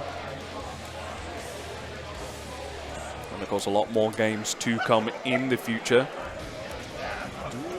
as we've still got a whole nother day. But for now, losers semi. And something that Preacher did in the previous set against Amelia was just the way they locked that Amelia down in the corner, using the aerial buttons to deny any jump backs, any jump outs. Nice time on the Mirage through the Thunderbird. Yeah, the Sonara is already demonstrating such a confidence in their movement. Very intentional, and is enough as well for round number 1. Sonara starting off with 7 golden letters. That's what you want. That's a brilliant confidence boost there, going up against such a mountain of a matchup that is Milio Gold Lewis, right? Oh, that 5P, okay. Into a solid confirmation again. Oh, just drops the tail end of it, but is still going to be able to keep on the pressure. The whiff punish with the throw. Going to retain the meter. Yeah. Going to use a bit of burst gauge on Wild Assault instead. Yeah, and this means Preacher has to respect it. And is the burst going to build in time? It's ticking up for Preacher, but it's not going to be enough. No winger, the 2H comes out, unfortunately. And that could be the lifeline. What a 6P. Resets into the throw. What are we doing off this? Goes for the cross-up. Backs up, yeah. Has to be afraid of just soup winger RC, and instead it's the tandem top that closes out Sonaru, taking game 1 here. Little bit of a shaky round 2 there, just for a moment. Got a bit scary towards the back end. Yeah. You never want to give Gold Lewis any chances with the damage that he can put out. Especially when you're playing someone like Milio, who doesn't have the best guts of defense. It can snowball very quickly.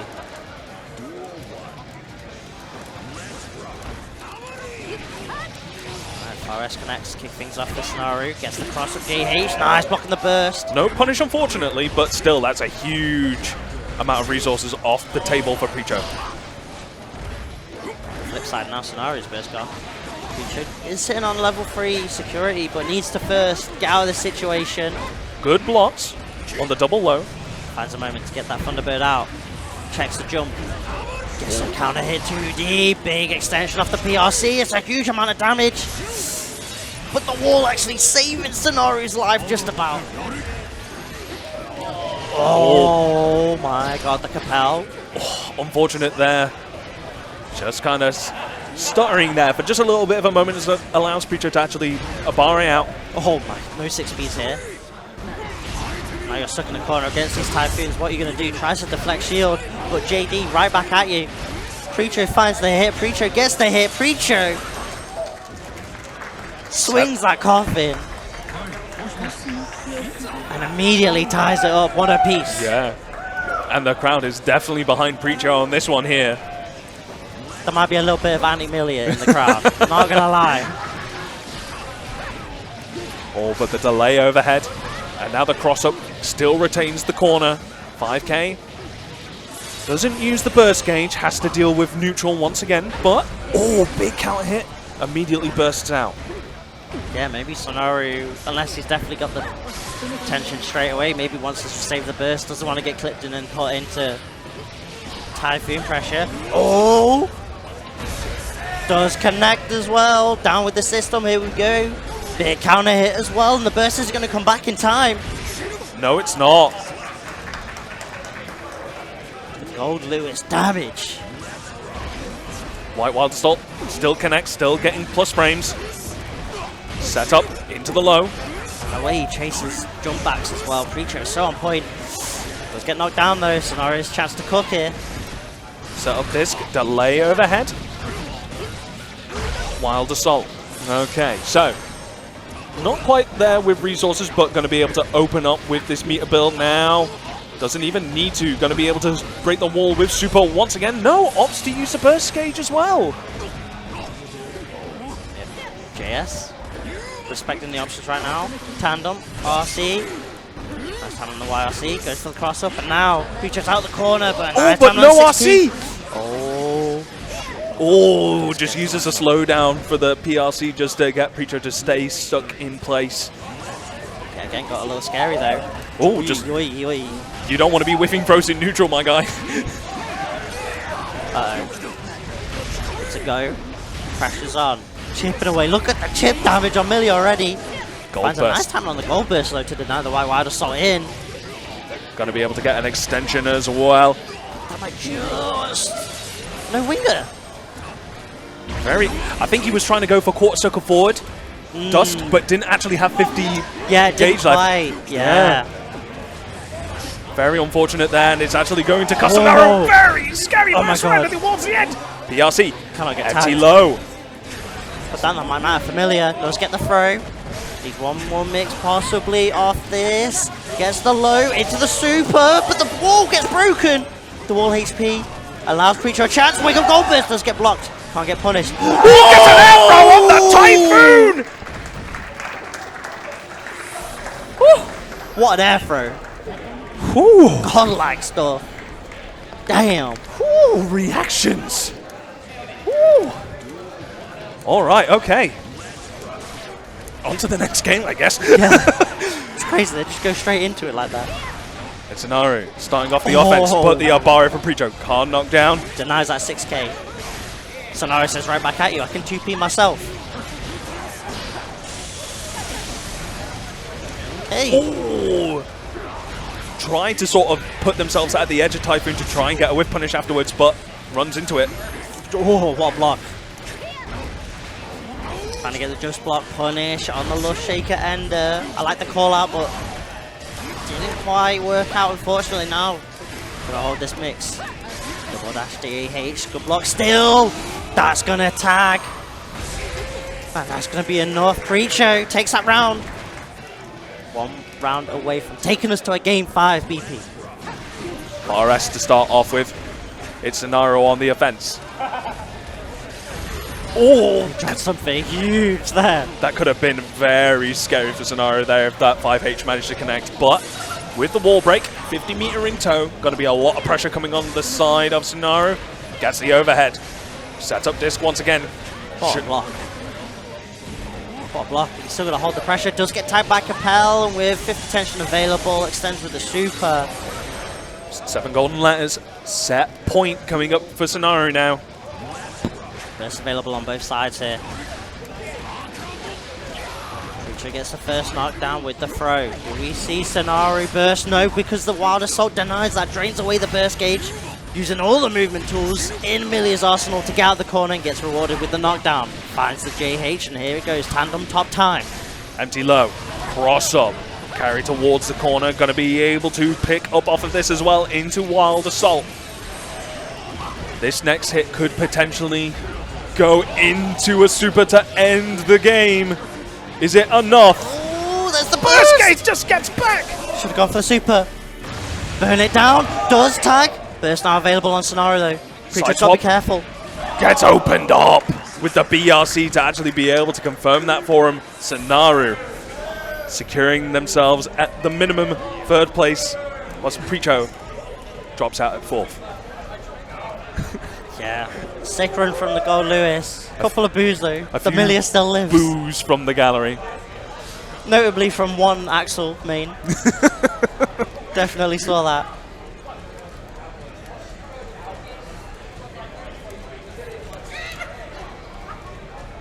As Jojo wondering if the Millia gets a trophy. Crazy stuff. Alright. Down to the final 3 BP. And this is probably going to be the most interesting match of them all. Like I said, we've seen Tiger Pop and DeJojo battle it out, but Millia's been cooking a lot this bracket. Let's see how... I don't think DeJojo's really had much of a run against many Millias in his run. I'd have to check out his pool. I feel like, unless it was in pools, in terms of top 16, he's kind of avoided it at the very least. He's gone, what, Snake into Gideon into Tiger. So unless he was maybe one of the ones that sent Amelia Or like Scarfelt into losers or or something, yeah. Let's just check out some of the matches that they've had. 4 wins and 1 loss. As soon as it's loaded up, we'll be able to see. Of course, we know who put him down into losers, but who put him into... No, pretty much no Millias. This will be their first major interaction with these top 8 Millias that we've been seeing run their way through loser side. Let's see how, if DeJojo has any clean-cut answers. He's been watching from the wings. Definitely have a lot of experience, both just in regards to online brackets and offline, since he tends to go to the same brackets as Kelvin anyway. So at least has that. But Sonaro's definitely been on a tear in this loser side, looking to go even further into the loser side of Grands. Here we go, losers finals. Burst now gone from both players. And Sonaro trying to get the knockdown here, gets the throw. Sang up, same side overhead. Tries to go for a cheeky reset with that FD break in the air. Tatami trades. Good air throw.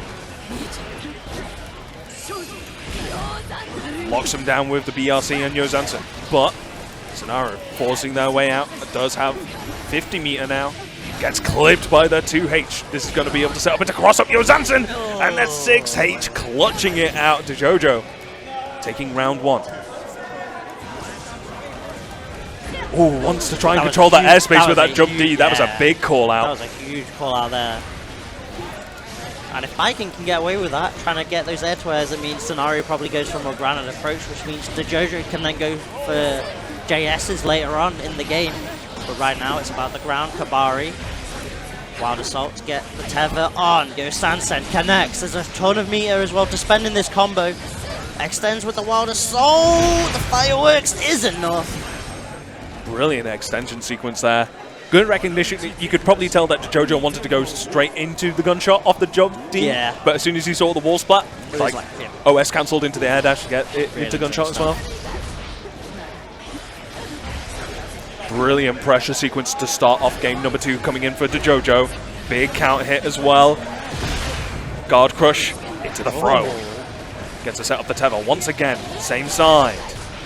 No hero burst on this side of Scenario. Going to hold it for round number 2. And I like that decision from DeJojo not going for the Wild Assault to drain the burst, because then he goes into this without burst, and he'd probably like to at least build it up a little bit so that maybe when he's half HP or so, he gets that burst back. Oh, brilliant Abare to deal with the 6H. Now he's in with meter available. Now you got to be careful. Your Sansa connects. Kabari, fireworks, Combo extension. Oh, it's still not enough, but Chip could be a factor here as well. Chipping away with the Kabaris. The respect from Sonaro just to sit there and take 3 H Kabaris in a row. Game 3 now. DeJojo just on a complete tear. He wants that. He wants that run back ASAP. Burst now gone from Sonaro. And Sonaro just has not been able to get many knockdowns so far in this set. DeJojo already has the tether applied. Ooh, whiffs. But still has the pressure to be able to extend.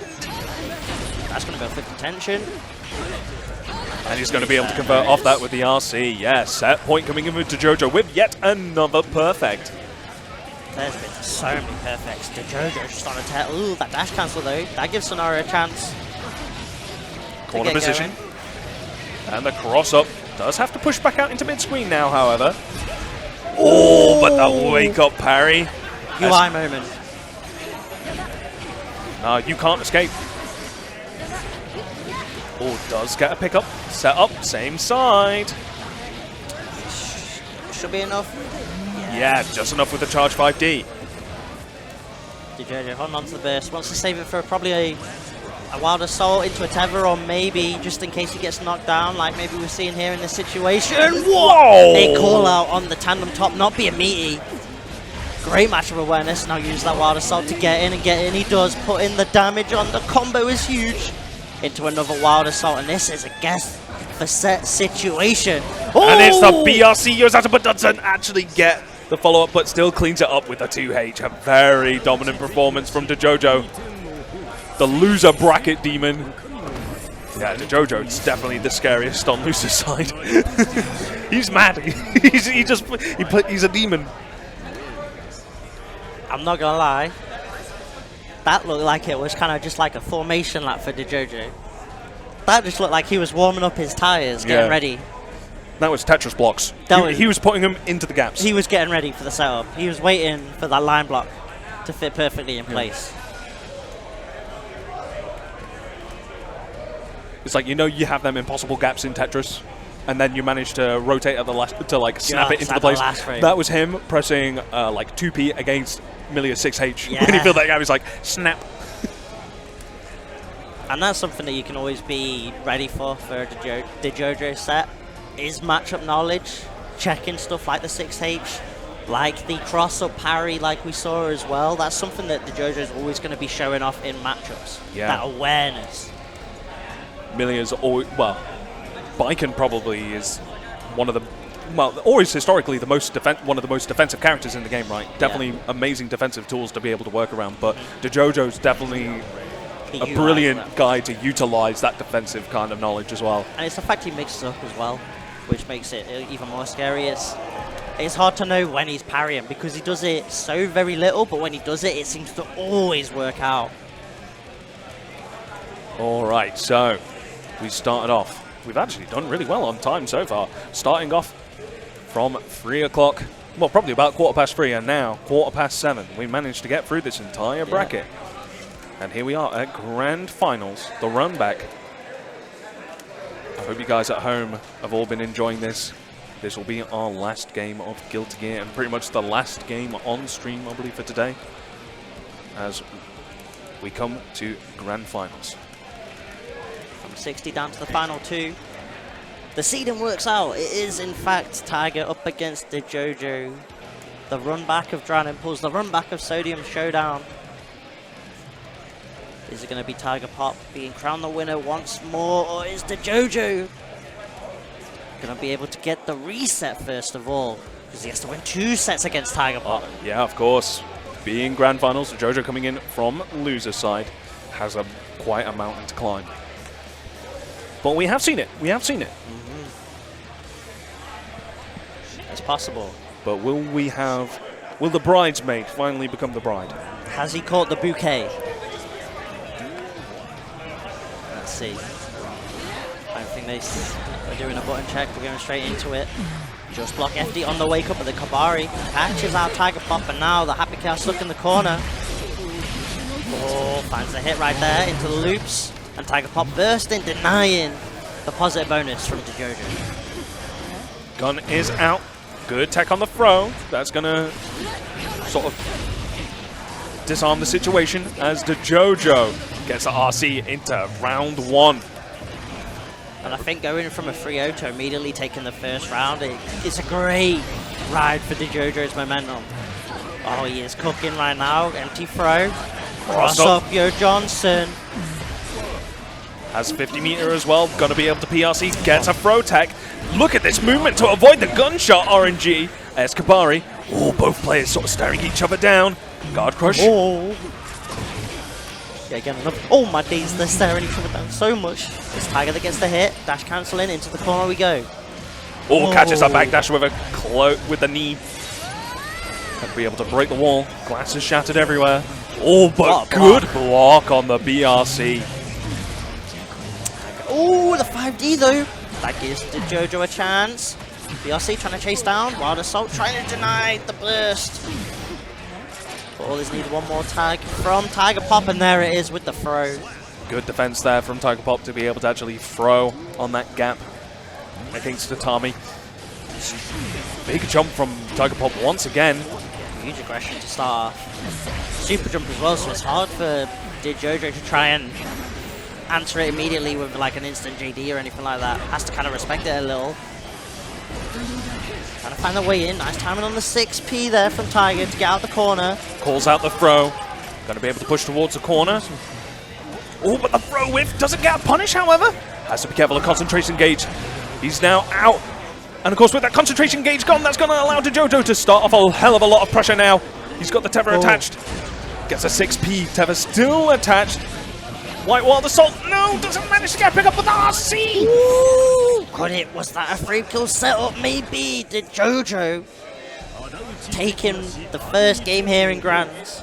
Very rare sequence where Tiger Pop actually ran out of concentration gauge. Yeah. And he tried to go for a bit of a scrambly situation to delay DeJojo trying to press. Yeah. I think that Like just going goes for, to like, show overs. like what we're talking about with DeJojo in regards to the defense. Actually managed to get Tiger Pop to a state where concentration was such a scary factor for him to try and pull another shot, right? And look at that huge return now.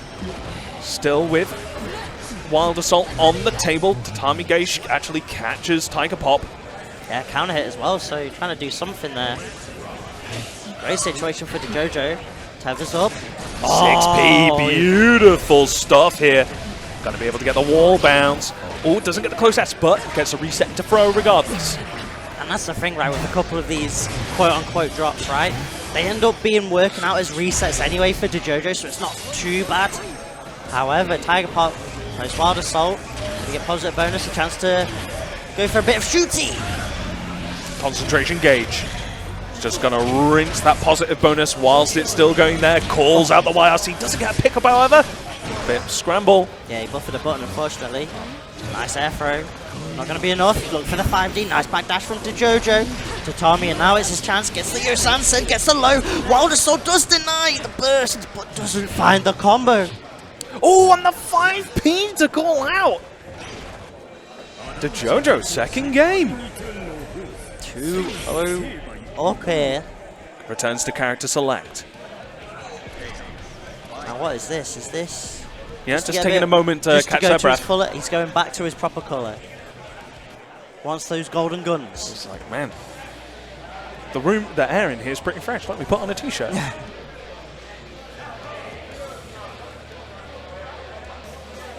But yeah, beautiful defense on the side of DeJojo's, really giving them loads of opportunities to actually be able to interact, right, which has actually put a bit of strain on Tiger Pop. Yeah. And I think his Wild Assaults as well have been really on point. He's denied a couple of burst opportunities from Tiger Pop. They might normally get away with. Does find the Goomba Stomp, and it forces the burst from DeJojo. Big counter hit, yep. Tiger Pop bursts in return now with focus and of course the curse applied. Even if we go back to neutral, it's going to be a big stop-start sign. Yeah, guard crush loops, you'll love to see it. Got 50 meter for concentration as well. There it goes. Gonna just break the wall with a concentration shot. It's going to return to neutral, but... Oh, with the whip throw! Oh, maybe he's trying to catch a landing. Maybe a bit too early, but now he's able to put some pressure on. Does get 5D. Brings out the Abare Awards. The back and frame bit, And the out movement once again with the shot RNG. Builds the tension enough to get super. Is this enough damage? With the wall break as well? Yes. Yes, it does. DeJojo, one round away from a very quick bracket reset 3-0. 6P. His 6Ps have been ridiculous so far this set. Yeah, does get clipped by Stance. Does have curse applied. Red light, green light. Good blocks so far, but gets thrown into the corner for their trouble. Gets picked up OTG. Tiger's turning up the heat now. It's no longer zoning. It's now all about pressure. That fast BRC the mix that we've seen so often today in today's Ex Machina. And it's not enough. JP Guts. Lycan does have just shy 50 meter. Gets traded. I like it. Tried to all in. Was hoping if Tiger Pop didn't get the me timing right, could have maybe got the hit. Maybe something out of it. DeJojo almost has full burst at the very least. Just needs to find some way in. Nice Abare. And now he's in. Guard crush overhead. Catching the jump. Kabari, RC. Still catching the jump. Oh, he stole the corner off that. Hold on. What? Hang on. What on earth was that? Is this gonna... Okay, one more. Escabari off the OTG. Another Escabari. Keep you tethered up, tied up, Oh, mixed. beautiful blocks, but you can't block forever. Bracket reset. DeJojo very happy with that, and understandably so. That was a clean 3-0 coming in there. That's the thing, a 3-0. Surely you wouldn't expect that. And now it's Tiger Pop sort of putting on the brakes a little bit on restart. he has got to recompose himself. Jojo has sat on that chair and won 6 games in a row. He is feeling it right now. Pops a burst early. But the 2S does actually get a punish for Tiger Pop. Going to be able to break the wall thanks to that slump sequence. Yeah. Goomba Stomp. BRC overhead gets an extension. Ooh, beautiful stuff there. Deus Ex Machina. Straight to the gunshots. Huge life lead so far for Tiger Pop. Looking maybe for a 2S, seeing if the Jojo was going to dash up on Wake Up. Or maybe press a button. Avoids the Kabari, but the 6P's there yet again. Curse applied. Has to hold all this, tries to go for a parry stance, but the shimmy from Tiger Pop works in Tiger Pop's favor.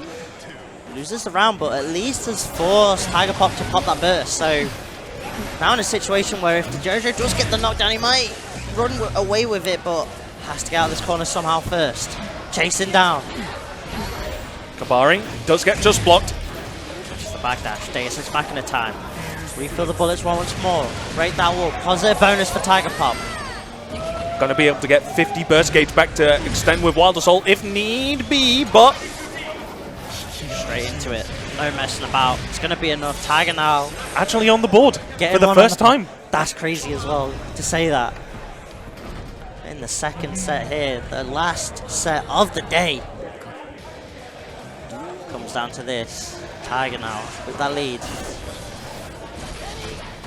Definitely needed to at least get one on the board. Oh, gets opened up with a cross-up roll. Ooh, I thought he just delayed to catch that backdash, but didn't press the button in the end. Whoa, 6Ps through the Yozansen. Oh, tries to call out a burst, doesn't work out, but Yozansen RC, and there's the burst. Big counter hit, that's going to work out well for DeJojo, going to be able to establish pressure. Good FD to push out on that Yozansen. Sick, just block FD. Gets rewarded with the hit into the positive bonus as well, so now he gets to decide what he wants to do. Checks with the 2S, he's got the curse applied, finds the 5D, straight to Deus Ex Machina, doesn't want DeJojo to burst. But still not enough. And with 50 meter and full burst gauge on the side of DeJojo, Gunshot catches the backdash.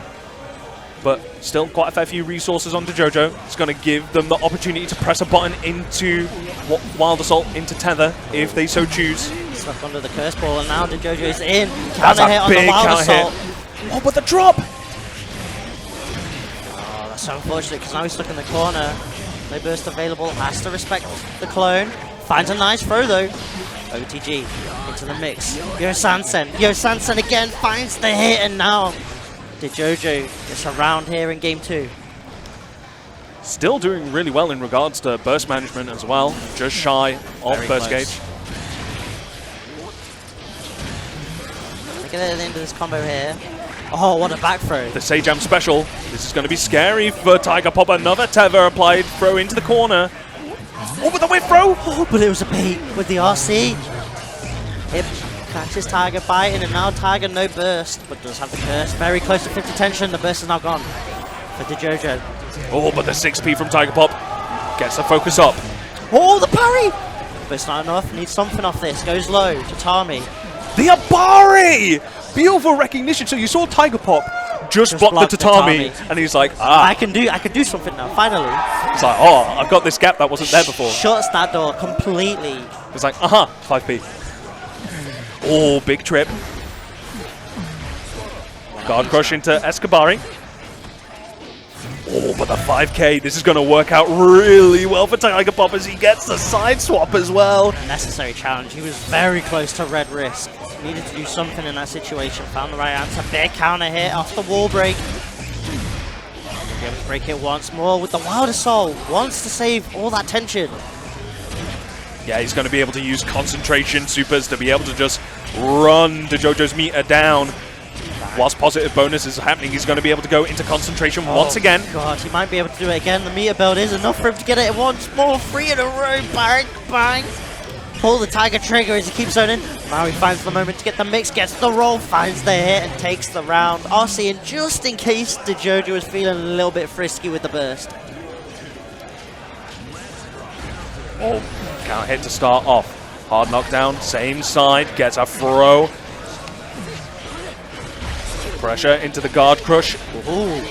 Into the up back to Tami. RC.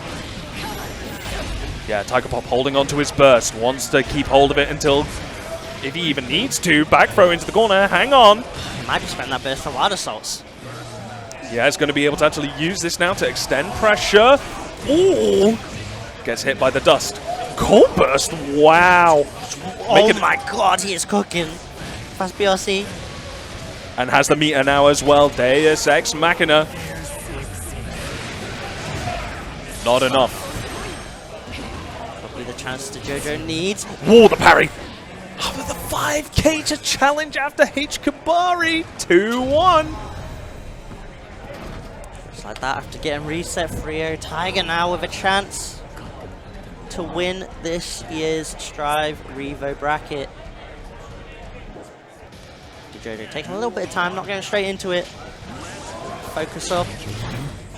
Does get hit by the curse, but it might not matter, he's in there. Ooh, 2S connects. Block on the burst from Tiger. A huge start to game 4 here. Gets a full charge wild assault. Gonna be able to apply a lot of pressure coming in now. BRC. Whoa, rolls through the 5D. Very interesting interaction. Goes for 5D there. Into Deus Ex Machina, that should be enough. Okay, so championship point for Tiger Pop. Both players just shy of burst. But the wild assault is going to deny burst for Tiger Pop just a little while longer. Overhead. He's going to come back just in time. Pops the set of the claim, wants to try and deny Nabari. 2S working wonders for JoJo, but doesn't confirm, now has the RC. Immediate burst from Tiger Pop. Look at this movement once again to avoid the reticle. Oh, that's going to work out into JoJo's favor. Clash confirm. RC gets the low, gets it to Tami. Had to spend a lot of resources, but so did Tiger. We're going into this last round here in game 4. No burst on either side. The initial interaction is going to be huge on who gets that first knockdown, and it looks like it's Tiger. Stagger pressure, good block on the 5D, but still gets clipped by the gunshot. Yeah. The throw. Oh, the BRC to call out the parry. It's going to be a slump. Gets a big counter hit as well. Still not enough to return to a neutral, but that life bar is flashing. Next hit will do it. Gold burst, and he gets a punish, and a Tiger Pop is your Revo 20XX-3 champion for Guilty Gear Strive. Ooh. Manages to clutch up on the neutral in that final round there. An actual bit of expression there coming in from Tiger Pop. Yeah. Had to really focus up there. But a fantastic grand finals for both of these players. Yeah, great stuff from both. The JoJo getting a 3-0 reset on Tiger. Incredible stuff, but just ran out of gas towards the end. Tiger managing to find a little bit extra to close it out. As you said, that's Tiger that wins this year's Revo 20XX. And just like what we were mentioning before, a really good result to have before going to UFA. That's definitely going to be a confidence boost, and it's also going to give JoJo a bit of time to be able to work a little bit more. Even he constantly is putting himself against the anvil. Yeah, and he'll definitely be reviewing that in this coming week, as will most players that have been on stream anyway. But like you mentioned, I think it's great for Tiger as well after getting 3-0 to then manage to make that 3-1 victory. So, of course, we'll probably just be going to the awards ceremony now. Of course, you've got your top 3 stood right there. So, joint 7th, you have our very own Boo Snake Belmont. Of course, with 7th also being to Scarfelt. Joint 5th, you've got Steggy, another Milia that's been performing really well. Followed by Zato Blockers International's very own Gideon. 4th place, of course, the other Gold Lewis representation on the side of Preacher. And of course, with our top 3 there, Sinaro, another very strong melee performance, followed by JoJo, and of course, Tiger Pop taking away with the trophy. His hands are still shaking, man. He can't take the prize out of the box. He doesn't want to jump. He doesn't want to drop it by accident. Man has the Tesseract. He actually does. He's about to disappear and become a TV show. Oh, and he wins. He gets a million. He gets a million. That's not a prize. That's a curse. Burn it. Burn it down. But great stuff to all the players here today. 60 of them. I think there's only like 1 or 2 DQs at most. Of course, Yeah. the staff running. Like I say, it was a pretty smooth bracket, to be fair. Fantastic smooth bracket. And of course, the stream production holding it down throughout the course of this stream. Snake Belmont covering for you during your sick runs. And it's been an absolute blast. amazing stuff.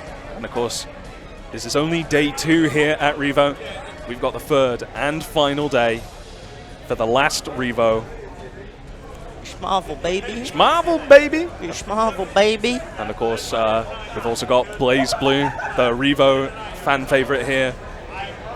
The brackets for Revo historically for Blaze Blue have always been amazing to watch, so that's definitely going to be an amazing top 8 bracket to close out the week. Definitely for sure. But in regards to us here for Guilty Gear Strive, and of course for Revolution Day number 2, that is going to be us. We're going to go out and play some more good games. And yeah, my name's been BP Tank. It's been amazing to be able to sit here with you, Jonesy. Oh yeah, of course, bro. we're going to be able to see you next week. I'll be at UFA. Yeah, I will be at UFA. So that's going to be a blast as well. So make sure to stay tuned for that. But yeah, if you're not already, make sure you are following this channel. Show some love to NGI Events for putting on this ridiculous weekend event here today. So many games. So many different games on, and I think the second one is still going as well with the Blaze Blue team tournament or something along those lines. First to 10 exhibitions.